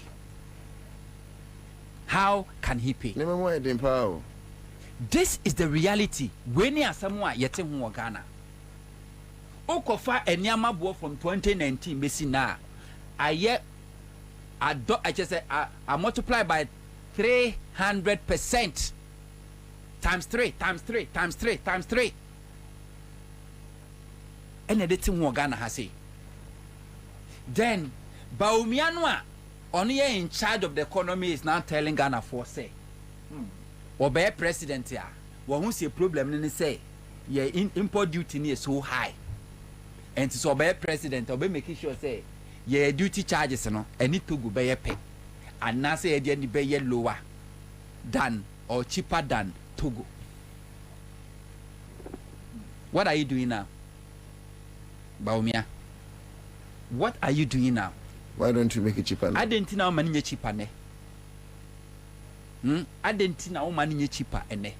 Who buy na Toyota Corolla duty 12,000 Ghana cedis. Who buy na 2017 na mushutu bar from 12,000 to 24,000 Ghana cedis. Ghana for Bob na must mark benchmark value the aba 30%. From 24 no and I'm to buy 16,000. So expensive than how you inherit what you inherited. We a benchmark value if you hold no. And a massa tum and because say Makofa a year car manufacturing company so Mama may as a bomb car to say VW Nuncron Bantino. Massa increase import duty no.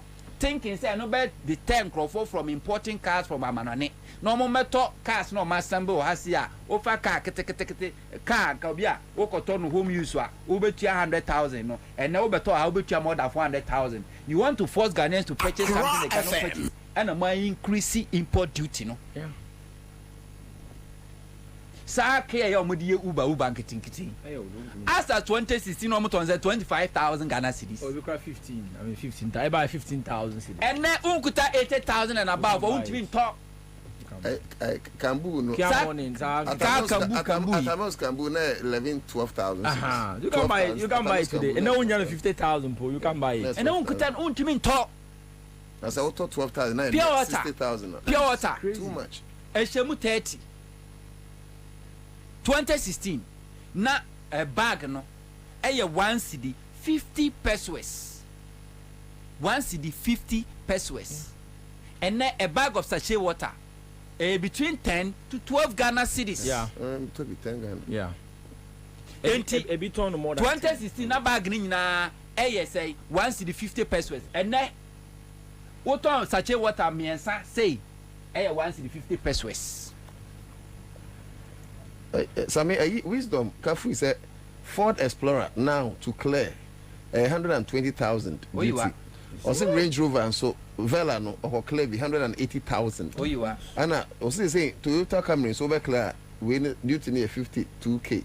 Where you are? See, when you know. And near ya me yana say and yes omu increasing yamana. Obeka say basic necessities are now I nipa here for survival and any day omu reduce we no.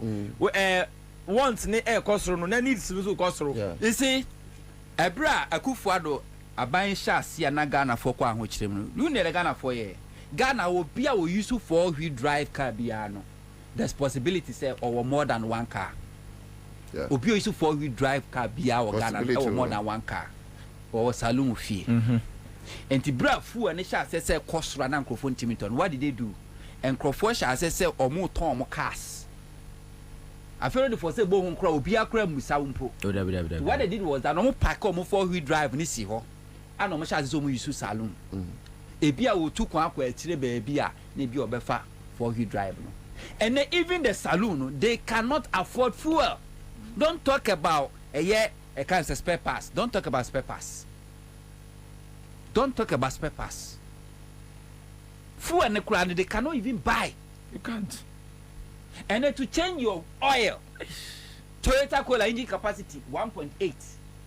Now no man they are not changing media. 730 Ghana cedis. Oil. 730 Ghana cedis. Visit me that can see. Car blocks in 600 cedis. 730 and Ghana cedis. Honda CRV. caplogs 700 cities 7 million caplogs by pair of Basano. Just yesterday, Amrahia, my identical baby mechanical no. Mrs. Caplogs 700 Ghana. New ones. Of course. This is it. It's too much. This is it. And even Adriana Kempa be dimpono. And I had in the man crop. See me about me, now we movement TV, anyone to me for in a so I say the NDC are not, I say the NDC are the ones complaining about economic hardships. Ghanaians are comfortable under this government. I say this for the SA system. Okay. Openibia minimum ada braka. Your friend Odru, do na born money. Proverbs. Or say Lily rice 25 kg. And ne a 550 Ghana cedis. 25 kg. We are not talking about 50 kg. A bag is a bag fan. A 550 Ghana cedis. Rice a dianekeke. Yeah.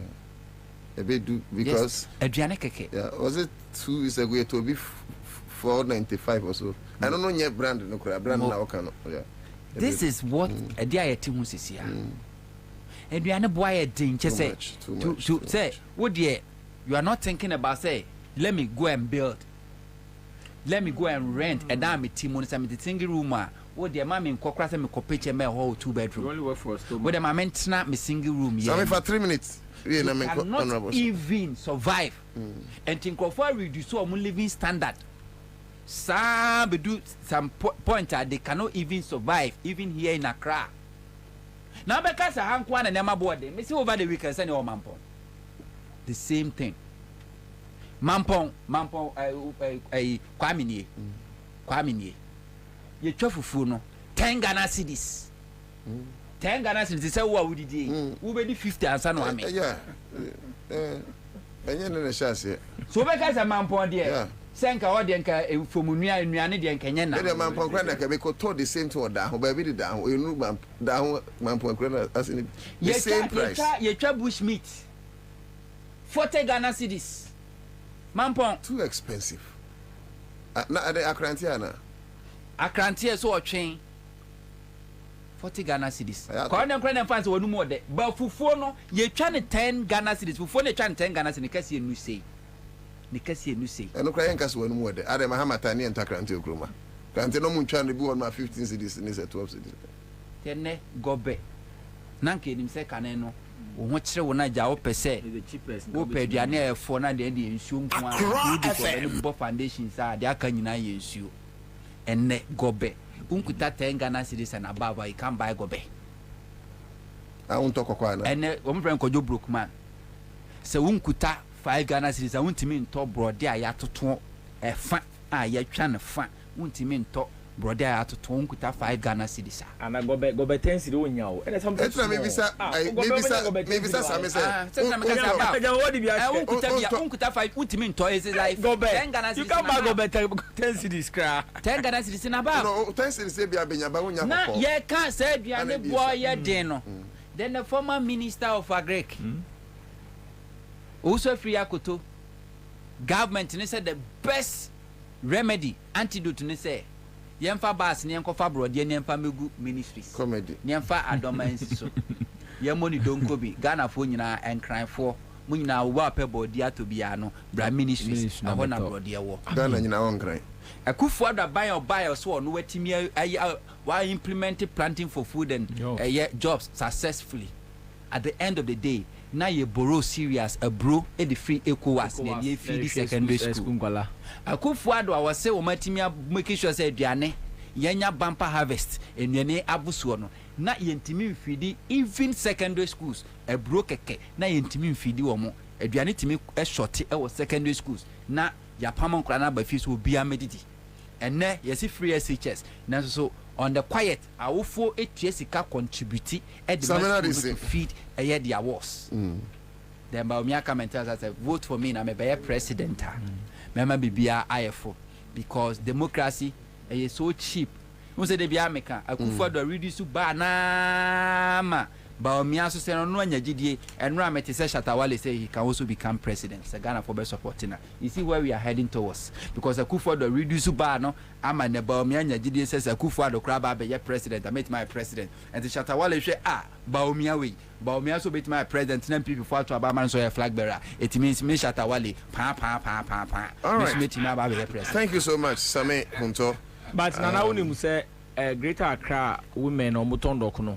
Is almost said Dokono Dokono Accra, Makono Krometomau. Yes, it's all over. They've made that public pronouncement. Said Dokono say Oto Dokono Accra. Obeton Makono so. You don't just buy and get free pepper. That's the latest development in town. Why may I say better me add drawback *413#. *413#. Let's choose option 2. *413. And will be on here, no. We beat me a chance to see because Honorable Kasevia, you better try a draw. *413#. Let's choose option 2. Honorable. We are not try home. Yo, Mate. And you go almost a fan of form. Yo, Nanado are reducing back. I'm another that form. And this is a Pejanukakra. Open Udi ma sama me udi na me ja openyu nano to dako nana banye Nanado nanani nano to dako wow openyu for se me de me nya twini o mo se uto edrobonia.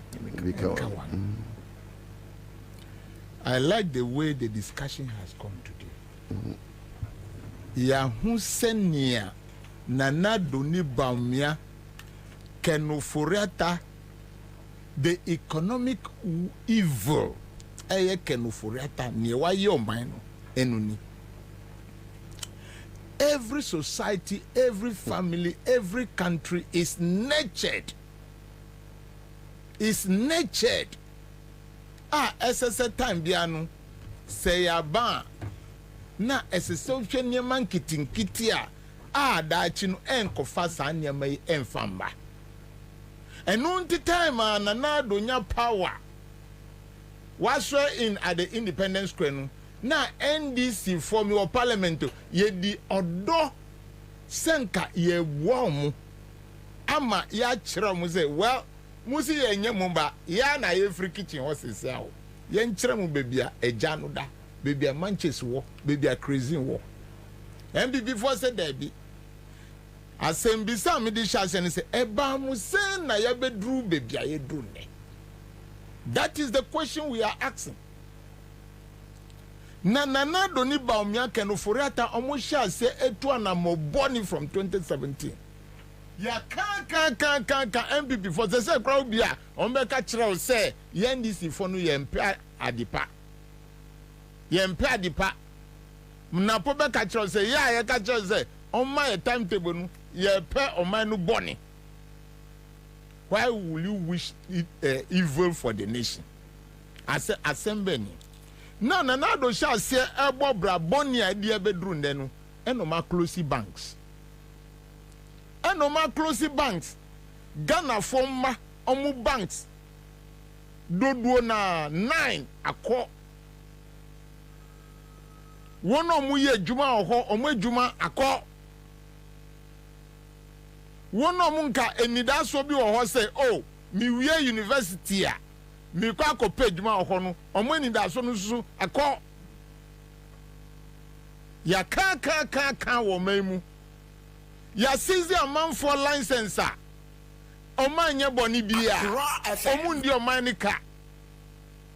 Typical example Heritage Bank ye papa agongo ana nidia sedu agongo Ghana for business identity na ma seize papa we wa manfo adwuma omu ye amakakra komanu omu si na asem wo court ntino enu ntina ya seize ni license.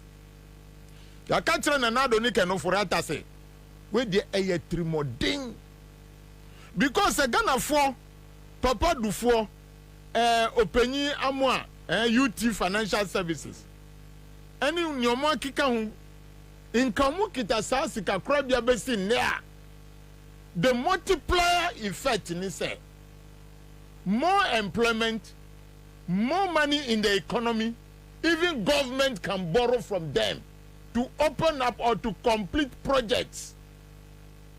To complete projects. What is your license?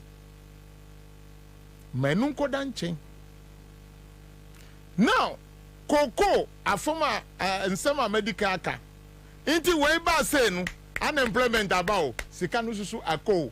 Kano for that across I share yenim ekita Bible ni quotation. Asa akobo busan 25 billion. Banks are close with government money of 6 billion. Ufa enusu asa akobo busan 25 billion into a kada ho. Unemployment wo ho. And now I to ho. And a cocoa equa for susu. Mahama mo free fertilizer. A cathedral. And also mo bonus of 5 cedis every year. Say what bedroom, what beer coin galam say for as say cocoa from 1 million metric tons of cocoa. No. Say you 450. Meaning that 550 no. Now first no 1 million metric tons. You the koji syndicated loan of $1.8 billion. Now say $1.8 billion abeka umema because of cocoa no. Ube say the city depreciation no. Abegina because younger than now your dollars go up. $1.8 billion with 2% interest. With 2% interest. 800 million with 8% interest.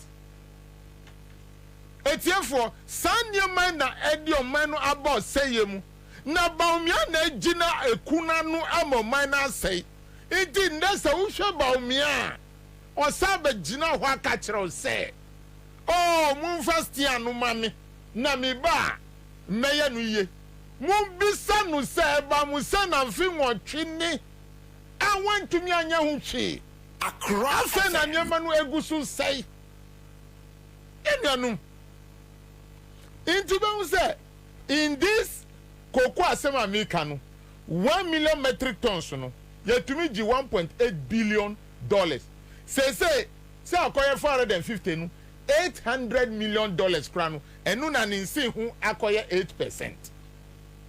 India chira say $1 billion anka say because of cocoa no amba because cocoa no abafo inti enu susu ka we hu ne eka ohia no ho because cocoa ekua nyanka mahama manu fertilizer amanati 10 bags no say no fertilizer no ama abai say onkoto fertilizer onu angasa onkoto fertilizer na abai on si ekua ni onkoto fertilizer no onu ti air condition no ondo on fa pafo but from 2017 no na cocoa board na waboka 2017 394 million Ghana cedis 2018 78.2 million Ghana cedis 2019 320 million Ghana cedis 2020 4.2 billion no 426 million then in 2021 2.4 billion and na omanu bokao nti wana omuti akra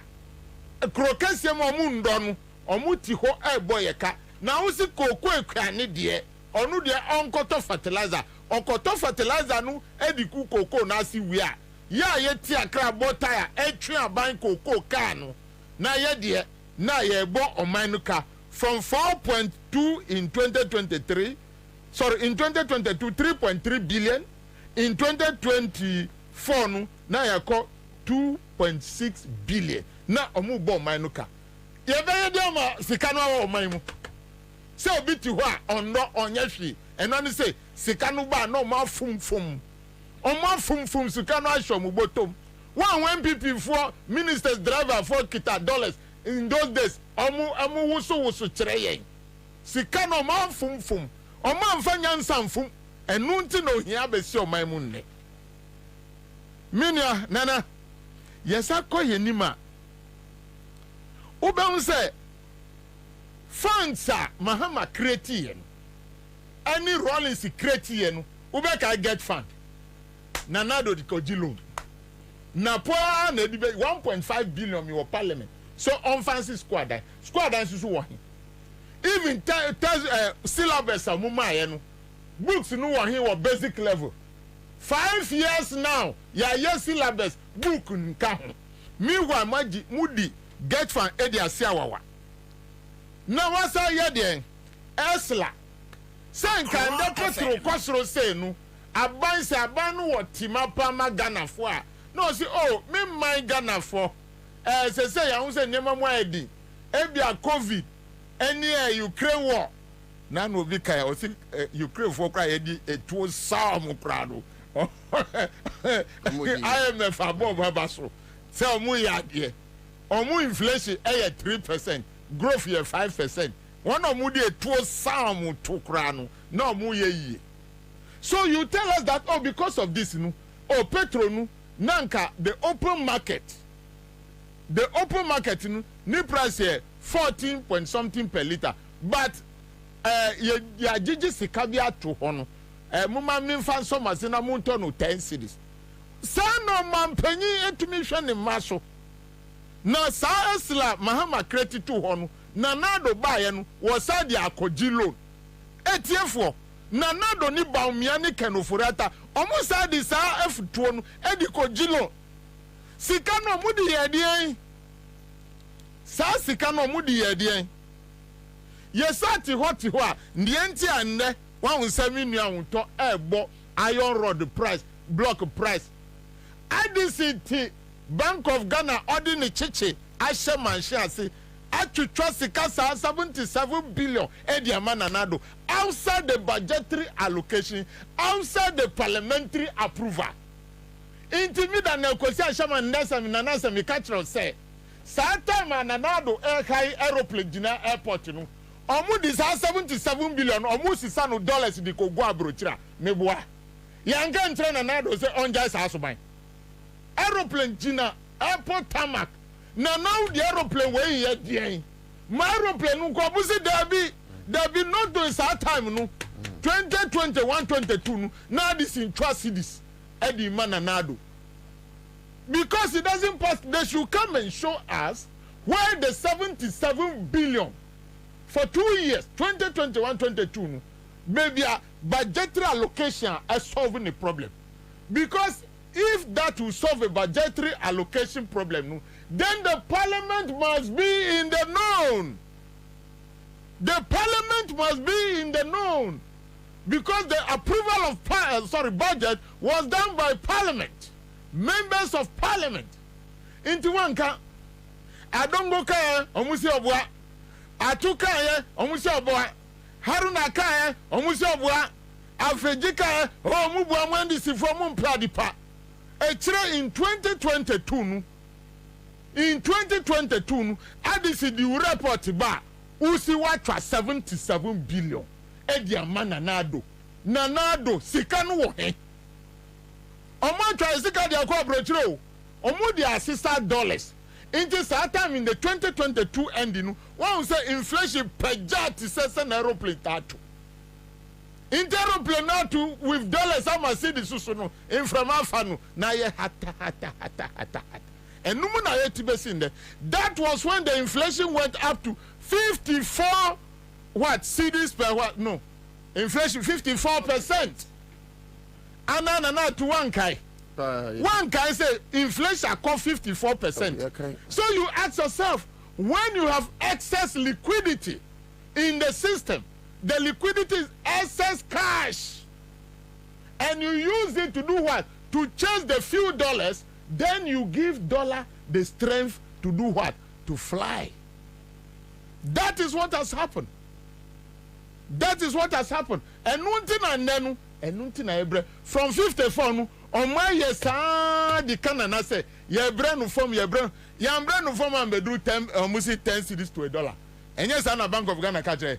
Indians are for a more. Sir, Obi say, Nebayari, and a waton dromanu sa ama yarenu, a tiaba from us have drew 10. Eba Musen was I done never drew 25. Eba Musen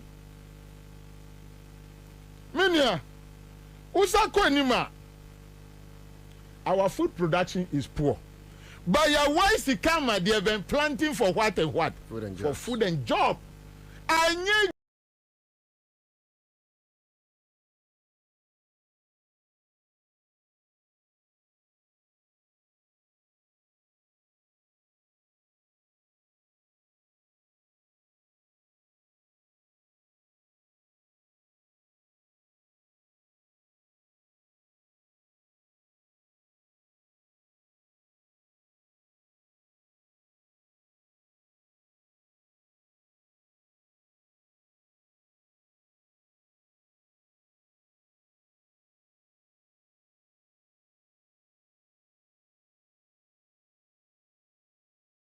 Juma, they were giving visa or interview on Saturday, which is abnormal. Our youth have run out of the country. And that is the sorry state that Nanado and Baumia left this country. And let us move on.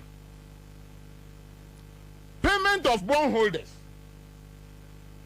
Last year, yantia sika ya yiri Ghana for eji yanu yantia bondholders sika last year. Into this year, they have to start paying. So the suffering has started or continue with us. Then you move on. The rains of this year are not falling away. Meaning, as some of us say, what to abro back 1,500. Take care of that maize. I am telling you. Yes. The rains are not. Me, I'm from. You know, Baika. Of course. Me wa from Oho. In Son To. Who dia if you feel bro na sashi. So this year to next year, we are going to face it. This one is not politics. In Son To. And it has started now. It has started now. In the real farming areas, you know, because in Son To. So we are going to face difficult times ahead. Let us protect what we have. Edian Susu na esa di weiba. Share. Kano foreta baumia ni ho. Mi si mi hwe baumia pa mi respecti ni pa dasani ho. Ba mi bisa Nyankopɔn se boni ben na yaye no. Ama nipa say ebe di politics enima. O si ye nto abanfa ma no. 52.5 billion Ghana cedis revenue ya je go Kaishi Commercial Bank. Then I can offer that and they said the money has been transferred into unknown source. Now, digitalization, Baumia say, no, no, the best stop corruption. And you want to see the money has been transferred into unknown source. And your computer, so, dear now to me, can offer that. Dear now what to me, Bisa Nanado. Nanado, Tinahosa, no, say, can offer that, Kofie. Physicano, one Bisano. 52.5 billion already Nyankopon. Ya bregu. Ya bregu. Change that money into dollars and use the exchange rate of 15 cedis. You have about $5 billion. $5 billion opening in Crawford Fire Zikao. And yet we are chasing after $3 billion. Yes, in Crawford Fire Zikao. Oma Fire Zika. Now go and do the conversion. Musi agenda 111 biano 17 million. And multiply by 111. You get about $1.8 million. Meaning, enka 52.5 billion. I have $5 billion. Nanga yansi agenda 111 we. Nanga yansi agenda 111 we. Yesati what? Addison Sabaka say after cutting money 77 billion, Eddie Man and Adonu now 60.8 billion so no Saboka. Everything and Kupa Muma Yen Peja dream free form. Yen fan free form. In Crawford sell mine. O man say your mine into Anusunu 60.8 billion Aira. Into Yetiho. Ube the ato dokunu 5 cities 5 pesos. Sasika weni nyina nwura gugata mu ube de ato kenke 1 cd ube de anyanchi na 50 pesos. You will never get it because the managers of the economy, the drivers of the boat, the ship captain, they have wrecked the what? The boat. And that is why we are suffering today. Na ebranu esa bamo. Stabilization fund, there not be some stabilization fund. Omudi again. Agenda 111 Sempra Kanu. Mahama Nisika Ghana Investment Infrastructure Fund. Ehona na nado akoyi 100 million free no this statue. Be some danti na busi amabonu de mo afa nkosi agenda 111. Why? Why are these people leaving us in pain? But Bamia still have the gas. Because like I remember my senior Tony Edu, See, Ghanaians are gullible. Ghanaians are gullible. So this man will come and tell you again. Sir, Oba Obeya Nuye, Uti Akonyasu as a vice president, 8 good years. 8 good years. You couldn't do it. Now me catch a Ghana for say, if we make mistake, and I had to Obama Baumianu, na do cry. Because Baumia is too rough. Obedadao, Anwa Branchevia. Ya should be kawa. We crowd to me that no man I kawa not watching. Honorable, for 3 minutes, we in the chair. This is what we will see, and that will be very serious for us as Ghanaians. South here, $81 million. Dr. Jimamenu, okay, vaccine, and just put me view vaccine.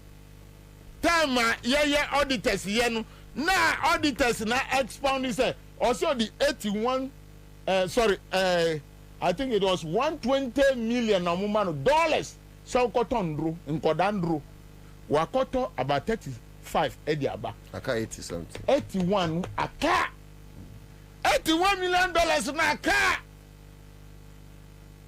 ubede mama thought iron rod 3,000 Ajimamenu di usika ako na nam bisa no hwe. Ajimamenu di ako. Look, we can't use, let Ghanaians know, this is my opinion. You can't use machine to stop corruption if the president who have the code to make sure say if somebody does something wrong or be pamuno so pamuno e dey na machine be na machine betumi aye machine to me because Nanado in all indication and assessment and analysis he is the promoter of corruption. Obidi Bonia on punishing.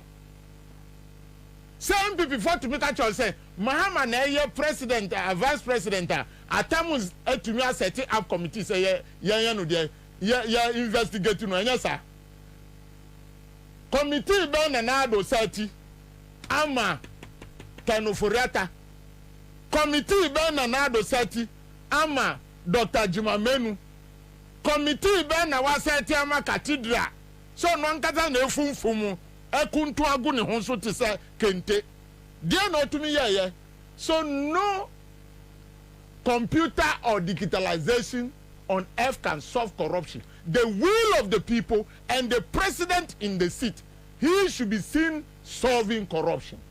Thank you. Honorable, Mr. Medase, ye chair humra na yemra ne medi nkomo. When comes the Givers Herbal Center and so on. Ye be pono ye no medi nkomo and as omni ye be check ni ntie ne omni ye share. So let's do this quickly. Ye babaka na me mempenyufo me time no about me, but anyway 3 minutes credit by Adex.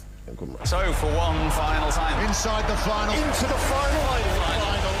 Catch the final days of the Premier League, La Liga, Serie A, the UEFA Champions League and other major cup finals from May to June. Stay connected to GoTV to witness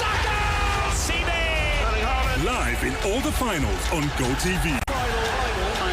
Even when the last whistle's blown, it's not over yet. Brace yourself for the UEFA Euros 2024, only on SuperSport. GoTV, love it. Sumrika Emra bills was here. If he say, Asumja Wunya Wayam, Bosia Bon Shaya Hodie, Edu Chemu, Obi Bia Woye, and into Media Biara Woody, bills will be Bimao, Woon here Susu, Woon here Awa, Nana here no national ID card. Ain't it to Sumrika na Freyan was 0302 200 390 and now 0596 920 833. Kai say, on Mansika Krobia Batang, Bank of Ghana and Sawo Bills Microcredits Jumediemu. Bills Busia Bohon Adamfo. Kai say Jumedie in Shishaka Crown. Give us P capsules. A memory. Manum bia ben memoir. Can me tutu ya na me kuma boa. Se die. Betro esa kum me nia G. Give us P capsules. Give it to me, baby. Give us core capsules as well. E man me nyina akoko yade. Sisi yade amama nya yam timotete womono. Yedro no. Manum bi amama de me ho. Give us core capsules. Mrs. Moye ding. Give us core capsules. I give it to you, baby. You give it to me. Oh, yeah. Hey. Give us in no. A man need ya bebusiemu papa. Na bema ka give us P capsules. And ni give us core capsules bomunom dia. Na eni jeni ahwodeno. Wabrudo.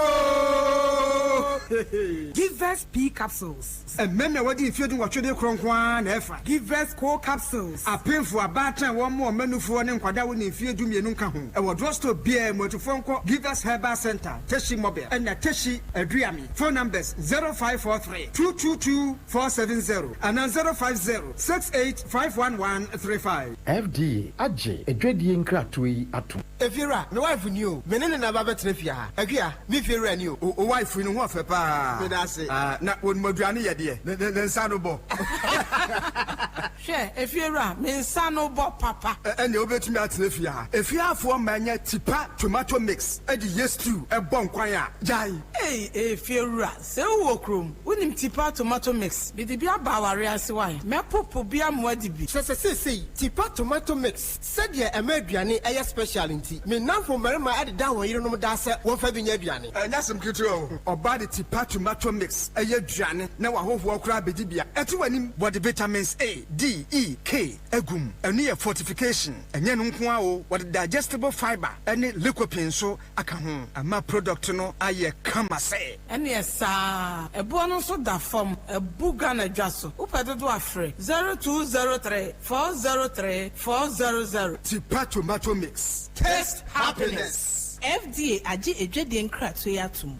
Hey, say the Mako who our Greenfield Scientific Herbal Clinic no. Me ho kra dweme say enunti no manya award wa. Eya world best. Obia transe Emma Dompem ya de ka say anase me boya de enka nto dem bio. Greenfield Scientific Herbal Clinic. Esanya wan to say ne ekuro etu no. Ne enka ewana num. Oba na be mo pa wo. Ene enyarwan kaye. Nansi ma me ka say ene spinal cord ho eka ye no. Greenfield adoromenti ene wasa so de gina na so epiem. Greenfield Scientific Herbal Clinic. Our ultramodern laboratory and a diagnostic machine sa. Ashisheni pedie ni mwankasa. Greenfield Scientific Herbal Clinic. Ewa nungwa Jogon Estate Junction. Last stop. Frewa 0243 983 906 and 0261 651 898. Greenfield. God is our healer. Greenfield. Your last stop. I believe. So for one final time. Inside the final. Into the final. Catch the final days of the Premier League, La Liga, Serie A, the UEFA Champions League, and other major cup finals from May to June. Stay connected to GoTV to witness live in all the finals on GoTV. Even when the last whistle is blown, it's not over yet. Brace yourself for the UEFA Euros 2024, only on SuperSport. GoTV, love it. Live on Accra 100.5 FM. Yeah, remember, I'll be just for 1 minute. But, my minute went free will be a disc. Hello? Hello, is that boss? Opinion to say? It already say, saying I'll be good for Sumura. 500. And I send her the try.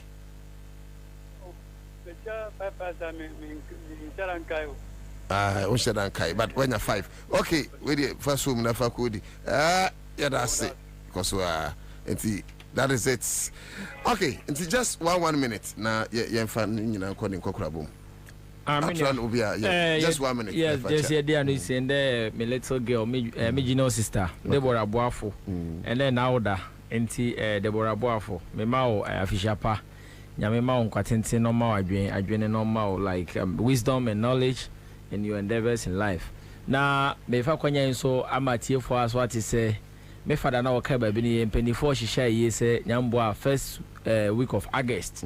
Ye be ya ye no Kwanta South by specifically Keri T region ho ti embreno dra adofom bra meboa na enye fe omegya mu na enye fe enti ancha ne de eno ano atiefo yakabi enti no minemu se kasa tenya kasa tinti na ede etoponko to dwan so osirem no enti honorable yeah me dem mechanic say me chia Jemensa EC boss ndro to me catch say na figures on tally ni nyina na the coral draw na yenti na ye nya no papa afedo be use excel on kai say president wa boss amaye no or a coral draw president na mani hwe no ye say next time sania manu manisi me chia Dr. Mani Buama mun koso na mu ye djuma no ye edjuma no mu ye no ye NDC for mutumi ya kire Ghana for no nyina say ya pagya ye nyansa and that from kra entima nyina e gina ye nan so na Ghana for so misremu say ekoba say December ye to aba NDC for catch mu say niema ye no enya muntie e kire say limited registration a kire nyansa okay kora draw ni nyina gbe nana Kwabena benchia ohima masika bisa say yewra Tony Edu owai the last time I meet who know pan African TV we are sure so around and to chat but and as the also at 2016 or catch Ghana for say or Kese Mahama whenever her light goes off no and then or your press conference with the press doom nkani no doom okay nature say karma is real thank you sexy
akon ase say ode ene efan so the citizen show etumi ede ebre wie do say give us en common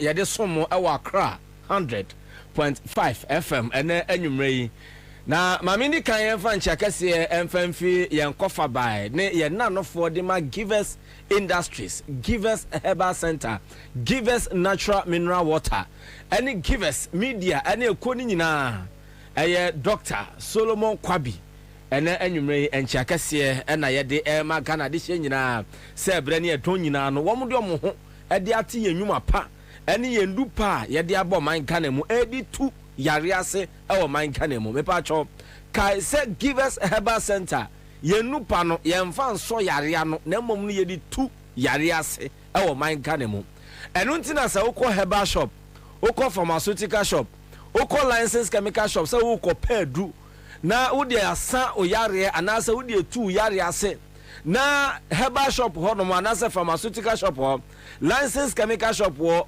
nipa ho no ka kire so eduro ne de givers no edu papa no eno asa na mom no jiwe kotra ko hwe amepa acho enye wo nko na wo de koto chacha enye wo abrabo na wo de ko obi edu mepa acho eya na we free ho no mo na wako the next shop anase the next pharmaceutical shop na wako pe givers herbal center yenu pa yadi aba atwaman so no abi na enanyumre no ma me no ni nkomo emfanfa yenuro no mienu a aba atwaman so a eno nene emma emema emrantie emayewa enkokora emesrewa emofra wo mu nyina no yade boa mu edi tu yare ahodo ase eden edi amomo na nedi kan aye givers GC mixture givers GC mixture and have a givers GC capsules me pacho kai say draw we no aye mienu aye ntafo aye pepe and na wonom no aye givers GC mixture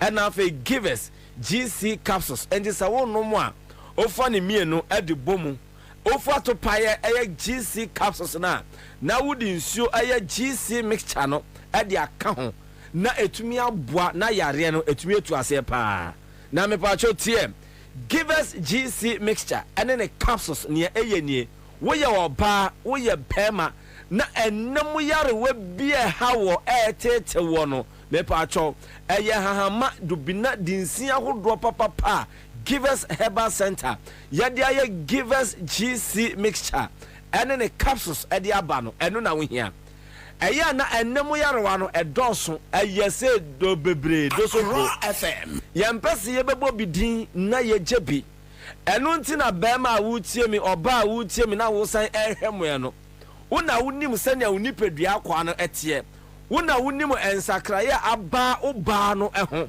wona wonim ensakraya aba obema no ho wona wonim ensakraya aba ojunso twa wo ho wona wonso ye oba na wonim ensakraya aba wa hemfie no eho enti eduro ba kwa wohia enne anwumre yi ene busumi yi bekwa wieye a wohia na etumi aboa ma da ne da wotumi dia maintain wonipedua no anase wonipedua na etumi agina brane no eno na ye givers GC mixture ena fe givers GC capsules ene de enye na ewo herbal shops pharmaceutical shops licensed chemical shops ene bebi eton aduro ewo man Ghana mu bia no obenya givers GC mixture ene ne capsules na oba empemu yarewa ehawo ena bema wonso enemu yarewa bi etete wo no wotumi adan etu ase na me pacho enemu yarewa ne bi ni wo so bema wo honomo ugu nsu na obema mu eye wo ya na obema mu ewe odwe obi wo wa ogu nsu na wo bechemu ansa na aba ebi wo wa na eba ne se de ene eba tot na etwetwasi obi nso bema bi wo ma onko guru empaswa guru bia ye na mo nam ho osori ya pe obonza ensuo bi efise bi ne bema na no eba na se ye yellow bi asa ye whitish bi aye colorless bi na eba me pacho wo ye bema na utenwu sa nneama no obema no na se free sensuo no ba to hwana mo Ansah na untini na ebo eye unipedua no ba no akokofa how ye dey etumi di abrɛw edura we here eye givers GC mixture and have a givers GC capsules me ba cho me ne wodi nkomo e bia wutie mi otaisi mu trotro mu ona nkonkonua bia se na wutie e bia wutwemu niama kyerɛkyerɛ makodwi wunti bibia se frɛ yɛn sese ya manungu so amika se ya frɛ yɛn was 0543 22 24 70 0543 22 24 70 na ya wonti ase bia no me pa cho bisa na ye ma onkyere mu enti bema ubema mu eta hyehye wo bema ugu nsu a ya wo tai bre bema ensu ata fififu bema na no eba na ebre na edo nyina no ensuansuan bi begu hu na ho aye prekesene na ho aye utumi dua de bia na Ansah shokotoko mu scratch and win promotion awo ye abasobode e be fi mu beba nso nya abasobode papa me pa cho wedra wo here aye givers GC mixture and have a givers GC capsules unya draw we ya ebeboa me pa cho uyo oba na nso ebre na edo nyina unam abonten uti kamu uwo ofie upie ni abetia ne madam hwewechi madam otwafo madam ya huye me pa cho memma eno no emma wa brabo mu kwana akɔpɛ givers GC mixture and then the capsules ɔbaa deɛ ma wahemfie hɔ nom ma wo very romantic area no ɛhɔ nom ɛbrɛ bia ɛnyɛ wese na nyɛ kama na ɛmpampa ɛbɛfiri hɔ de aba no ɛnkɔ yie na wo a wo deɛ wɔ hɔ nom wobɔ sa afɛ deɛ wosesa ho a na sɛ nneɛma bi taa tititifi wɔasesa akatoa ɛneɛ bɛrima wo kankyema wakɔdɔnkua wo dɔfoɔ bɛba wo nkyɛn nnɛ wɔkyena ɔmba biom wofrɛ no a ɔmfiw wofrɛ ahye no a amoe ɛbɛdu baabi kwa no de wato blacklist mepatwɔ ne ɛsɛ wɔbaeɛ no the environment na ɔbɛtoeɛ no ɛnyɛ very conducive ɛmfa ma no n'ani ankye ɛyɛ ɛkwan afa so gye ne taataa no nti ɔbaa deɛ mepatwɔ ɛyɛ di wahoni na ɔma wahemfie hɔ nom no ɛnyɛ kama ma ɛhɔ nom ɛnyɛ korogye na ɛhɔ nom ɛnwo wesee eduro baako a wohia ɛyɛ givers GC mixture ɛna afɛ givers GC capsules eduro wei na sɛ wonya na wononom a ebetumi adan aboa wɔ ma ebire ne edo nyinaa anigye bia wo ɛyɛ odo die mu anigye bia wo efie bibia betumi akɔnkan ɛno mpo deɛ wobɔ hwerema na ɛno ane sɛ yɛpia akyire de ama ne yɛyi de ama na bibia na ɛdɛn ɛtumi akɔnkan ɛdura wo hia ɛyɛ givers GC mixture ɛna afei givers GC capsules wonya duro wei na sɛ wononom a ɛno a na ɛbɛtumi aboa ma sɛ ɛhaw no nyinaa ne ayɛ kwankorɔ ne nyinaa no ɛtumi atwa ɛduro no nyɛ na ɛwɔ herbal shops pharmaceutical shops, licensed chemical shop, any baby a ton adro, ewo mayimu, any Ghana have a piano, ubenya givers GC mixture, and have a givers GC capsules, givers herbal center, Yakofaba 0543 222470 0543 222470 Freyen. Sese amanugu so ameka se na nia wonti ase bia no pacho bisa na mo kai se sa okọ herbal shop ho okọ pharmaceutical shop ho ni e ka just say give us a dupa a ye di to infections ye di to enemu yare wase eye give us GC mixture and the capsules e bi ni ho enti kona akọ pefofra me pacho enye wa brabo enye wo nko enye wo yare e na ode koye matra makwe ko the next shop ko the next herbal shop pharmaceutical shop, licensed chemical shop, na kope give us herbal center, enupano, give us GC mixture, and then the capsules.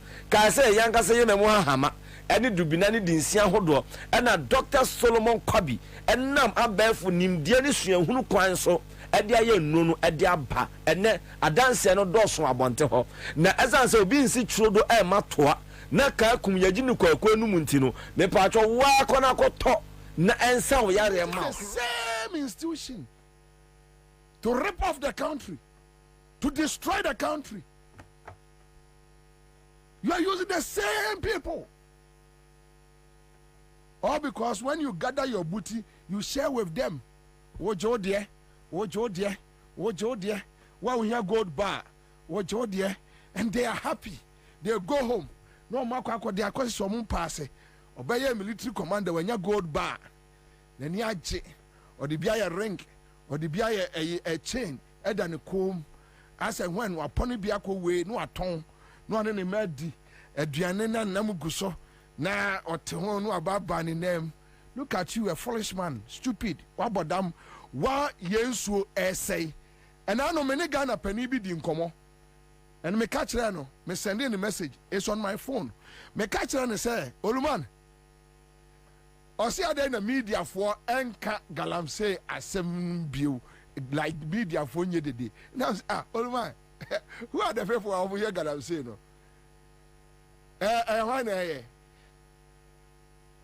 Military command, police command, National House of Chiefs, one Christian cancer, a Christopher Kabomko, Islamic cancer. These are the powerful institutions that are more operating Galamsey. They have media men who are powerful. They have newspapers. They have platforms. About TV platforms. About radio platforms. It's a syndicate, a criminal organization. They have come together to rip off the country. And you are coming to ask me, sad in the media for media being cut here. In any case, media for no ankasa no so mo akira omo business no ebi ton cham fine ebi the generator man high was site galamsey site. I wish sanka panini busam say adan na ko awusi tape no yenye ho hwe. The police cannot touch a Kwawusi tape, no, because the police hierarchy, they are part of the Galamsey.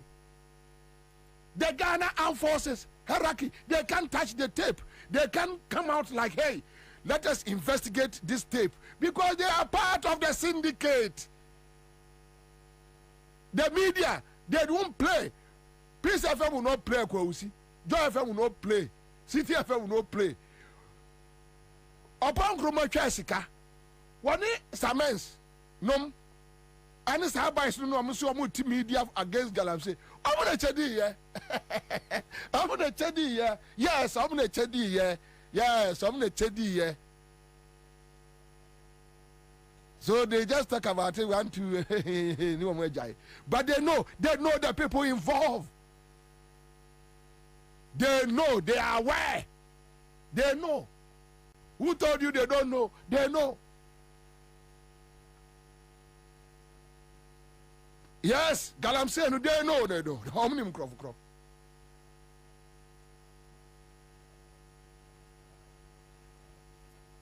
How many crop? Nam si oluma. Mimi tia mo ska ya de touch am fine. Mo ska ya de to mercury. E de huru gold. Boys no mo site one dey omo ye apafo. The owners are there. Owners no ebi ko asore, ebi ko Pentecost, ebi ko Methodist, ebi ko Anglican, ebi ko Duncan Williams, Dominion, ebi ko Ebenezer, ebi ko Osubempa, omo na sai ko Dana Kwakubo nsam ho, omo na sai ko mosque, omo na sai ko Tigare Antoa a friend say Kwaku free ho. And woman as them.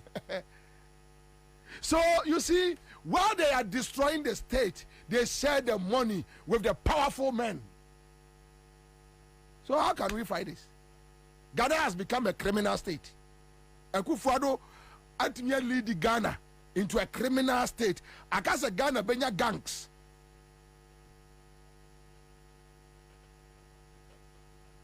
Bonia Akwawe from Abomosu, Akufo-Addo Bonia wadi on my way, no. And that is why Bobie Ansah always, I'm angry about him. I'm angry. But we will still control our anger. Because while you're on my way up, Bonnie, Akufo-Addo will do on my way, Bonnie, only Bobie do on my way, Bonnie, on my year, Bonnie, etia on my way, yeah. I don't think the spirit of this state will forgive their children. More debonné.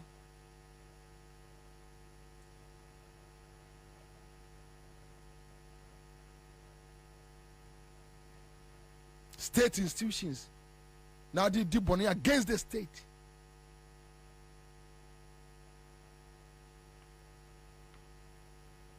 So what hear me here? The reason why we are here is only one thing. Pastor, we're not ready. Yeah.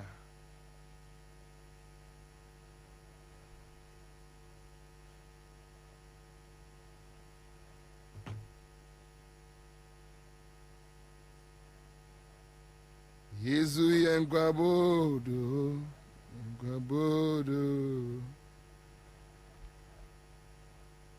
Yesu yengwabodo, yengwabodo. Economic environment. Times are hard, rough, very harsh conditions. Vintage. You have lost your voice. Vintage. I'm almost speechless. Vintage.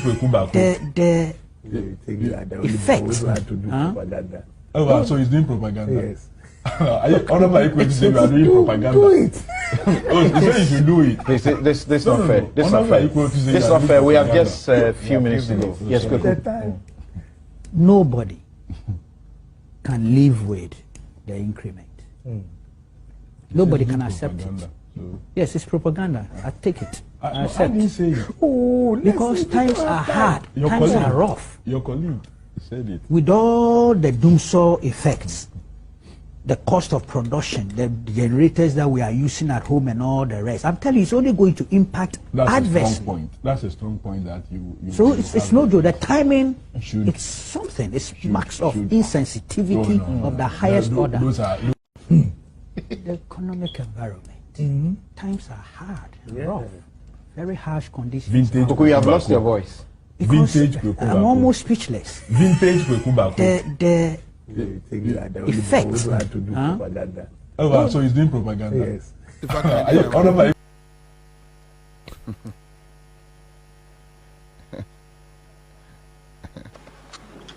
Doomsaw and dollar. That's what I think. I mean, to me, Trebi, Srunko, Mampeni, Yaye. Doomsaw and dollar. That's what I think. I mean, to me, Trebi, Srunko, Mampeni, Yaye. Oh, see me fair assessment. No, apart and I would say I am not qualified, but I can say for a fact that he has two problems. Both of them start with D. Apart from problems? Doomsaw and dollar. Apart from problems? I leave the praise singing to those who are paid to do that. No, but you are a broadcast journalist and you can do a fair, balanced, objective, analysis. As you have put it, Doomsaw and dollar are the problems. What about achievements? Oh, I mean, there are people paid to talk about his achievements. No, but you are a broadcast journalist. You are a broadcast journalist. I agree 100%. So you can assess situations. 100%. And you can analyze situations. 100%. So you can't analyze the good side of His Excellency. I haven't said I can't analyze. Don't take words and put them in my mouth. But I want you to say some good things about you said, you hear you? Now you say, I want you, so you want me to say. But I didn't tell you to tell me the problems. I mean, there are people paid to do that. And it's their job, not mine. You know why? I'll tell you why. Unfortunately, we're home. Yeah, man, muha. Yeah, man, man, you must say, yeah, mine. And inti, who can't see me no one doing we pet. Need tractor, the end of their pamo. You be chalk rubbers. Inti, for me, there are people paid to say the good things about the president. But for me, I'll tell you, say, there are only two things I think you should look at. Doomsaw and dollar. Because you entia wakasa kasama.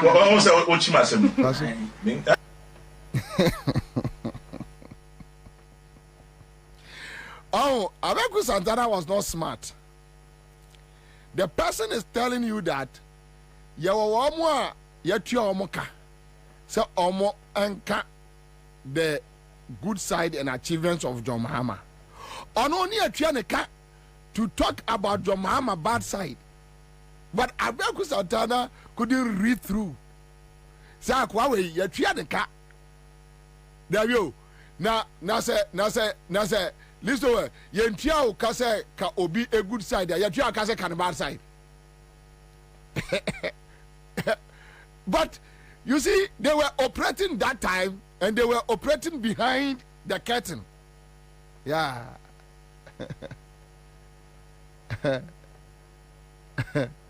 Yeah. Satan and no from ye neutrals. I made a penny baby, baby.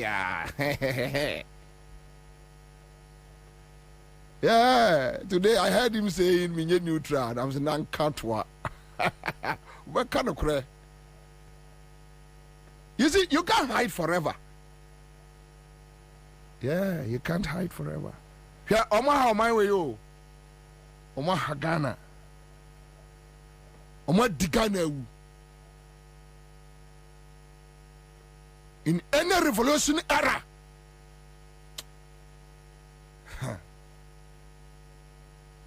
Oma Digana Bonnet. Yeah. They were able to enter the system. Also, no, I'm about to say high buffalo.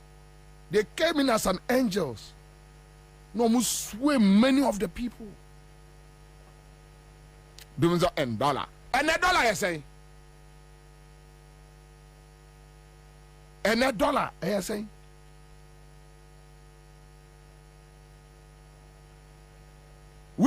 8 years. Let's work the percentage out. From 2008 to 2016, the NDC. Let's work the percentage. From 2016 to 2024, we are here. And I'm free for no more. Almost $1 drew 15 $1 to 15 Ghana cedis. And now here your friend say a liter of petrol 18 cedis. Baby a Ghana keka kono. Baby a keka kono.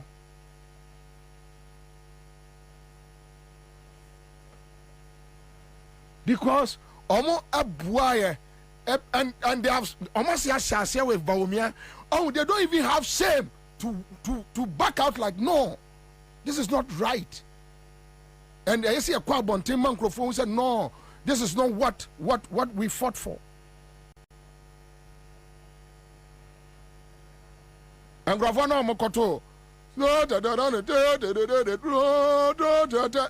it is a box I on way. You almost friend say I took Kwabena say why. Oh why say what media you man now or the so Ghana web South foolish boy no I took Kwabena. Oh why na no say apostolic for being balance. Na no as a apostolic for say you know about bang Kwabena Kwabena as I took Kwabena so when I no say being balance. Now, no, as a beam balance. That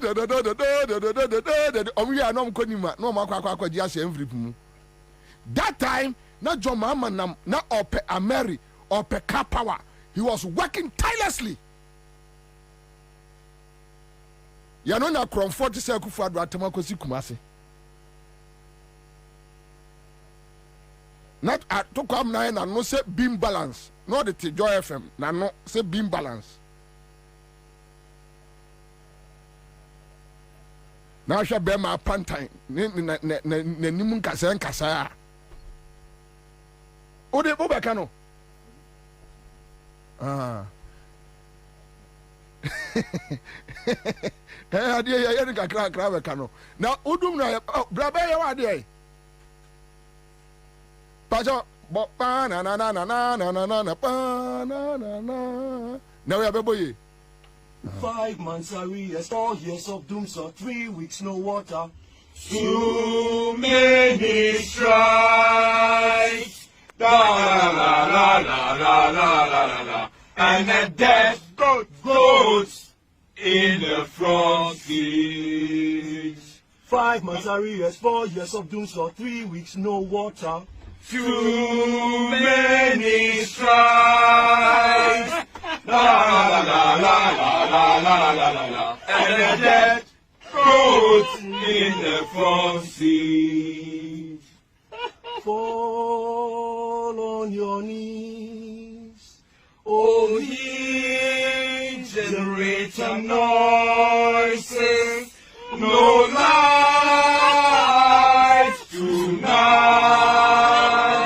No light, so charge your phones. No light tonight. No light, so charge your phones. We wish you a Merry Christmas. We wish you a Merry Christmas. We wish you a Merry Christmas. And a Jerusalem New Year. We wish you a Merry Christmas. We wish you a Merry Christmas. We wish you a Merry Christmas. And a Jerusalem New Year. Doomso bells, all the way. I never started for before you see the strikes. Doomso bells, all the way. I am close to before the sea strikes. Oh, King Kasai, 25 before Ukuram. Why shall we live with any umbrella? Who are what about the money? I will deal with Yamakum. Who are going grass? I will be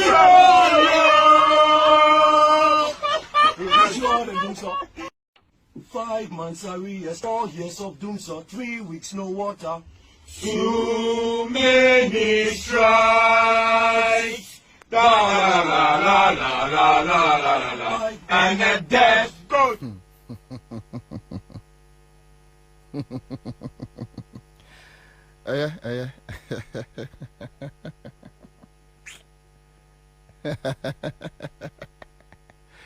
So now you're getting the picture clear that it's a whole gang, right? Yeah.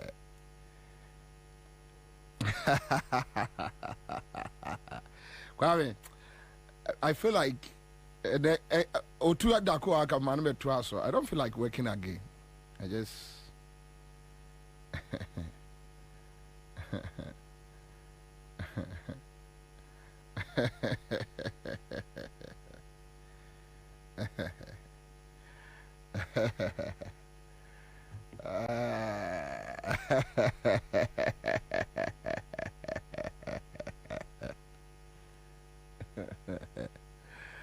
oh, ja. Na ohwe Gabi asaro chire da ko aboa no kraman no no tie tie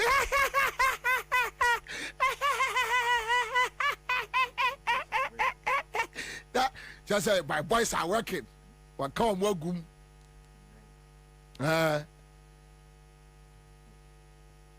na atoko am na aboa no kraman ba no na no se beam balance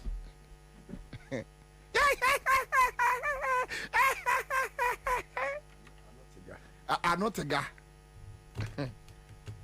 I'm sorry. And then I couldn't clean, but I can't fetch it. Where clean means? Are you discussing a clean issue here that demands you? Can you ask me again? Clean utterances. Here, Gabi, Kwasiawi. If you are discussing something that's clean, then a whole Joy FM studio. And a politician better on one certain voice. Munyanyum. Gabi try you free out. Or throw free fee. No, the call. No more rehearsing over 2 weeks.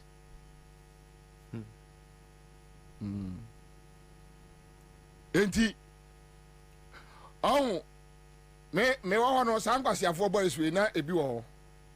But just that I never for whatever reason, me one multimedia no. Me rap building, but I never spoke to anybody.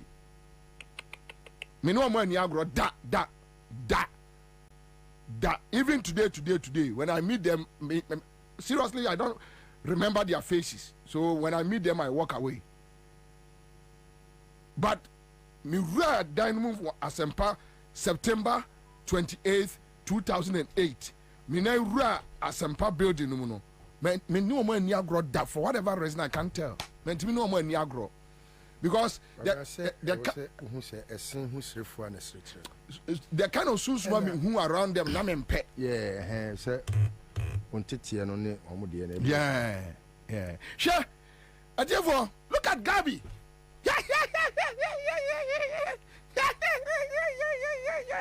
Akwasichum na the office was just opposite Joy FM studio. He was happy. He was happy. They ask you questions. Joy FM presenters Gabi Abuawe etwo etmi setwo mo Fred John Mama dead goat. Na Kwame ya fro busa say adenti na mo obi ba Asempa FM bedi di Akufo Addo atem. Madness. Yes. No more Fred John Mama dead goat on Joy FM. We are Asempa FM show ani afro kwasi tuma afro busa say adenti na ma obi bedi di. Omusa say na adenti na mo Fred John Mama dead goat.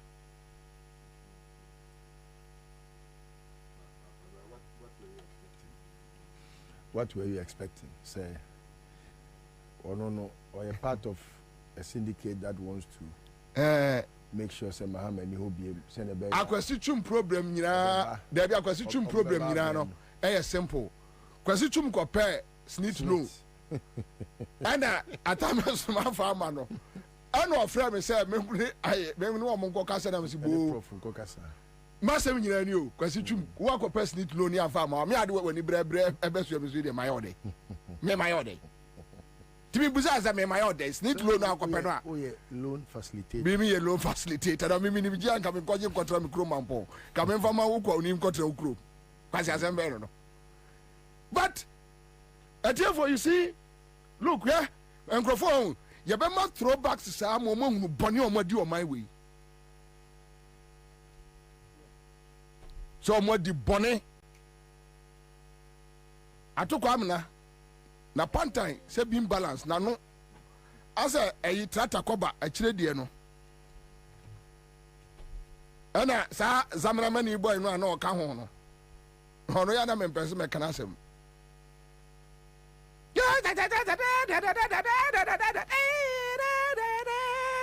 Obi nka say 35 kokuro nwari ye kwasia ene hote Canada ayi atoko amena aboa kraman no what Canada ya maniska Ghana web why jaw more dam but him say Ghana web I'm hearing say about Omiakoto say omunyi stories omunyi stories ni free o na inkosi aga stories no mu you know what's the meaning stories so you free Ghana web na oyi anu we ye free meeting Ghana for ma oya ma menwie kura na menje mu ma na me ka se me kono slow ka che kwa bia pia nyu no ya mu ya mu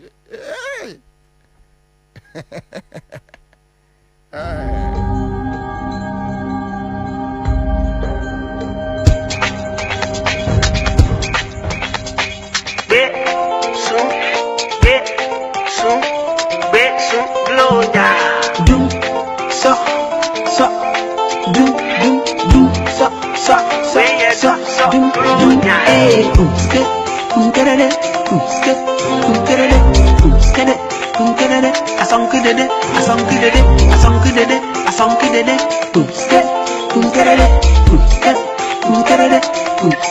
if I never go nyanya down if you do so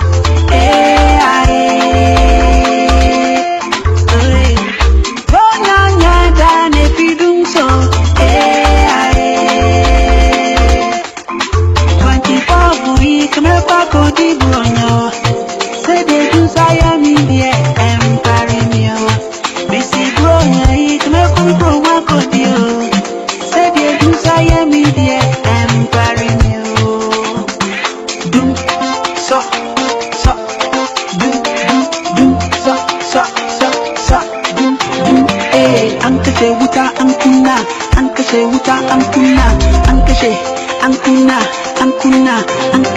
that's why I do so it don't na so do that's why I do so it don't na so as I won't go chop the Christmas my back racket do so last year Christmas celebration the same thing happy to the nation it's a feel so when I bet it person me call the woman and so do so yinky we ain't see like body I be father Christmas I want to go sleep and go you so drive me crazy I be grand my body go nyanya down if you do so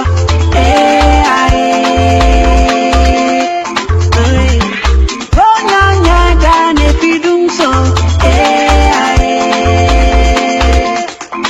24 week me pa ko di bronyo say they do say me there em carry me me see bronyo it me ko wa ko di say they do say me there em carry me do so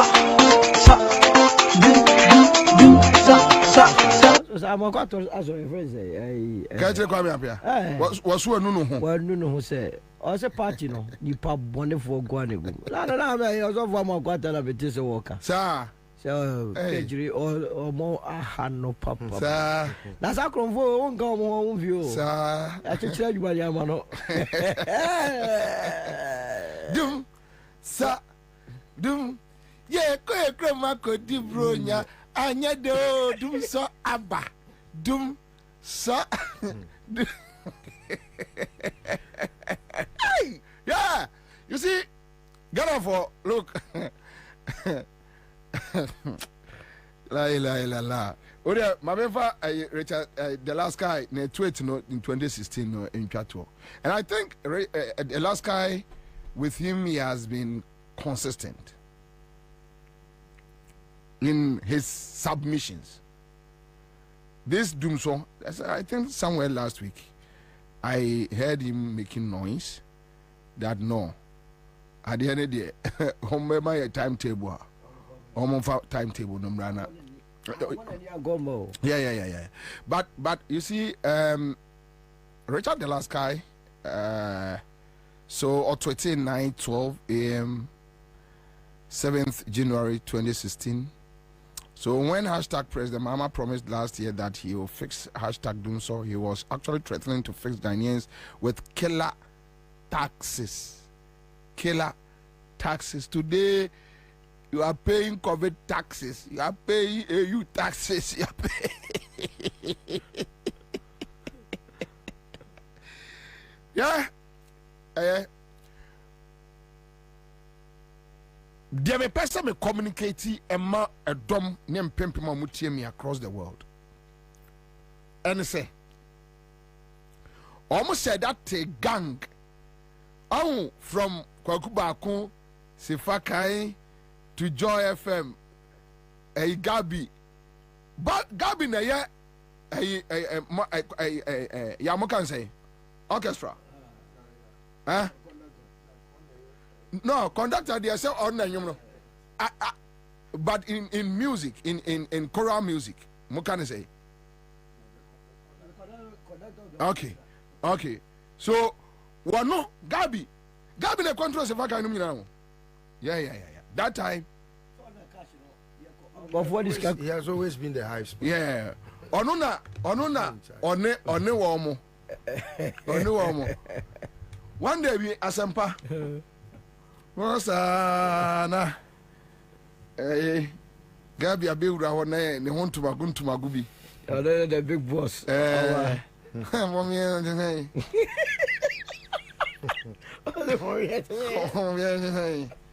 Now I'm saying, I want to come on the show. Now I'm saying,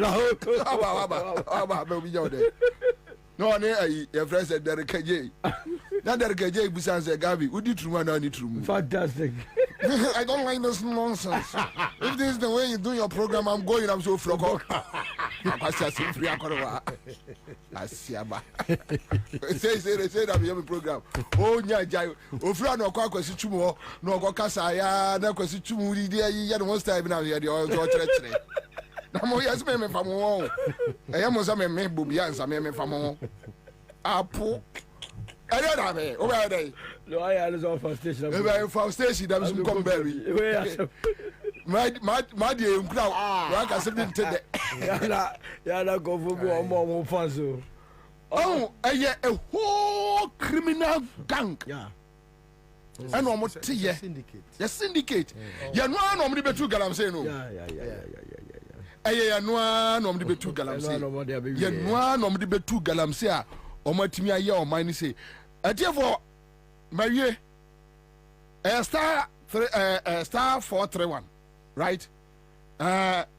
Hash Oba CMG scratch there. And that Kwame I just say. So all right. Okay. Me pacho 5 million no ebesu. Ebesu. 5 million ebesu. Ebeko. The amount for Embra. Pacho first 20-30 people are mobile no. Me be mama money. Yanka jantum. Aye. Na me person muhu the criminal syndicator. Na omo timia kambom ama ye a criminal president. No more destroy o mine no. Fe. My o mine tan. And na omo nya omo sika. Now they are millionaires. Their media men have become millionaires. Yes. Omo police form use omo they have become millionaires. Omo military heads Omo the gold bars. In the crown. In the crown. Omo the hedge inflation. Yeah. Omo encro for omo use omo. Na so bi sia me. Na madam for no MPP ni. E di nkoma Kwabena se wonya abotre pa. Enka media for yi omo atoto Trasako diamond mu yi. Enka oka ho. Na me say na me jimi ewu nti mama obi ti se kufu adu e akoto de ama me madam se o ka ma bodam ti se omo abobo adam no o de Ghana moja akoto dam o na sa da dem kura se be bu how that be how den na ba me tim kura wo wi ase se me bobra na me twan ma kufu adu na akoto de ama me madam wa mo bra o how abia Ghana ska di bia obi a me ma bobra chen no a se nye Ghana ska no mbe wi ya ko no ba na goda so tiri ma me e oda so tiri ma me fie na me ni papa fie ni ma wa the value is here na me ma twen se wo ono mobra e bra be yos me wi Ghana ska na me cheobi akoto dan how me dey dis an kwase na wo sumo bi a wo wi Ghana ska I mean na me Bobie na me ntia but they are doing it Palado no they are gladly doing it no they have no conscience you see that thing is conscience in you yeah they are one more brother and we are money sika no monya lose money a omo so me smart what is on visa o mo me smart yes and obi on goji bibi ajimi yeah sane we umtri sane we umtri jimi apa wo krom ha no ho we wo umtri we omo sa na masre but anyway mercy aba issues no and we'll deal with it live on Accra 100.5 mamenka aya Tango Prime washing powder Kafra Tango Prime washing powder wase ubesu niema amaniate ayafe ayanwan emu ayham aya Tango Prime washing powder papa bi Delta peppermint na dia ba edwa so enye saa washing powder na wodi si niema na won sa ho wotre ni bio dabi Tango Prime washing powder Argentina West Africa man ahodo wamo Tango Prime washing powder Tango Prime washing powder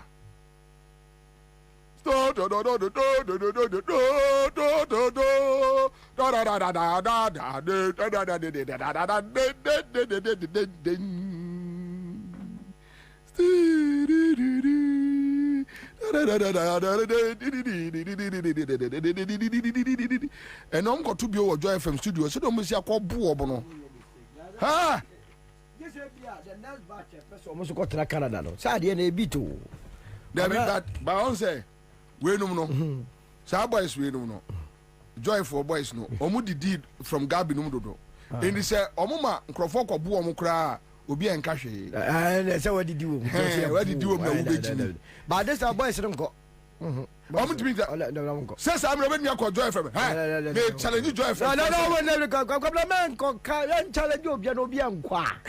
Hey, where that guy? Mike and Ankasa sure, so Mike and Ankasa walk out. One no say, Obiano Chadi. Now I'll be like a Sanka said, I'll go free. I'll go carry a sort of Canada. Now, Funo said, Debo. What said the beam balance? I said beam balance.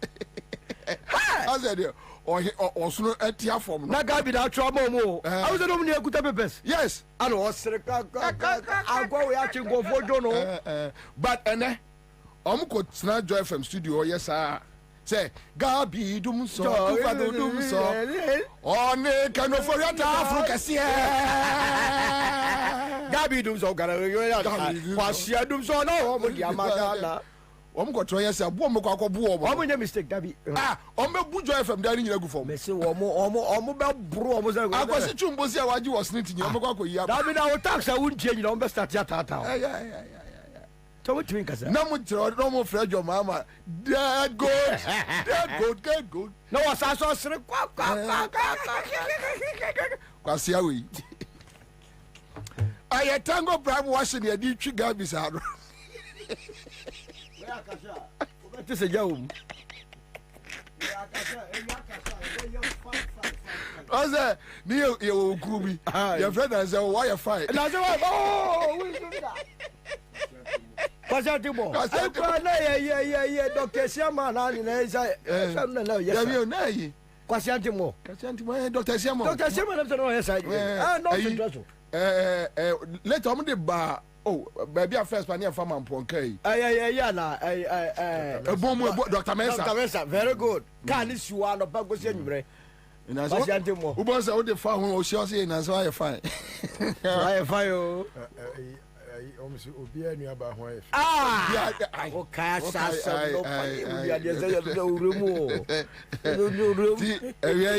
yeah, the tango prime was in the chumo.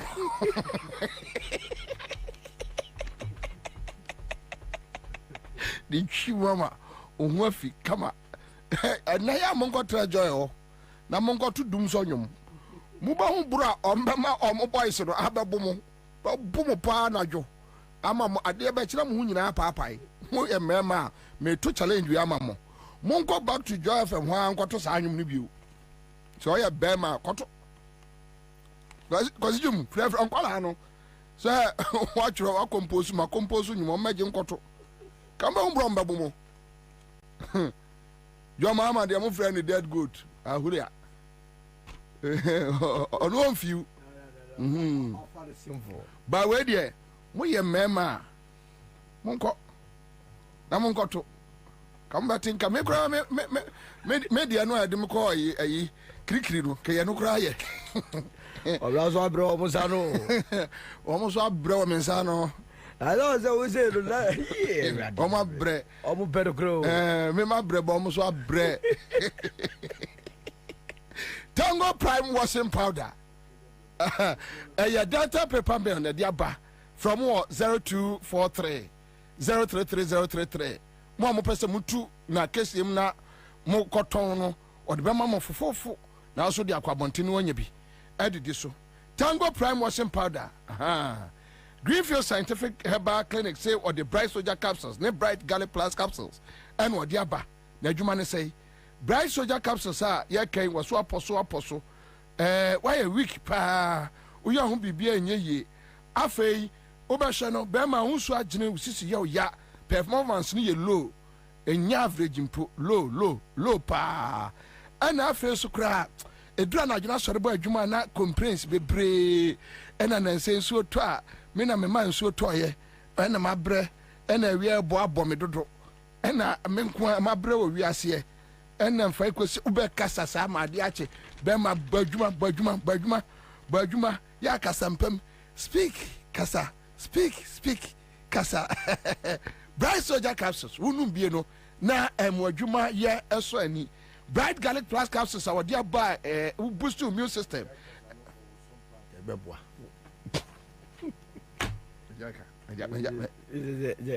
oni ahwo dia la do to omo tai kasa no ya ne yesi enkoyi ya dio ko ubeja kasa no wa wo so dia o so o obi o se me wan aba over there wo so mpa no obi twebo ate se wo ye bi wo so yehu na wakasa sa fe wo dia free cold war e dia battered war second war madam bi o mi aga bi mne pa ko okuno say ya yesere say be ma utibi sata o di ko fa gokuno kuba say ya alanga jafo yi na say ujafo adu ni wo so game ni say ya kekem na gede o say wo boy ma say wo kuba ni nyina se kai chale akwade jadua ne buju ne buju say kenken kwa ne buju ah yo say why buju asa why say why di yes why di ntem oye kuno ya ko ya agwede suso bakedo hwie ku wo ku obi ba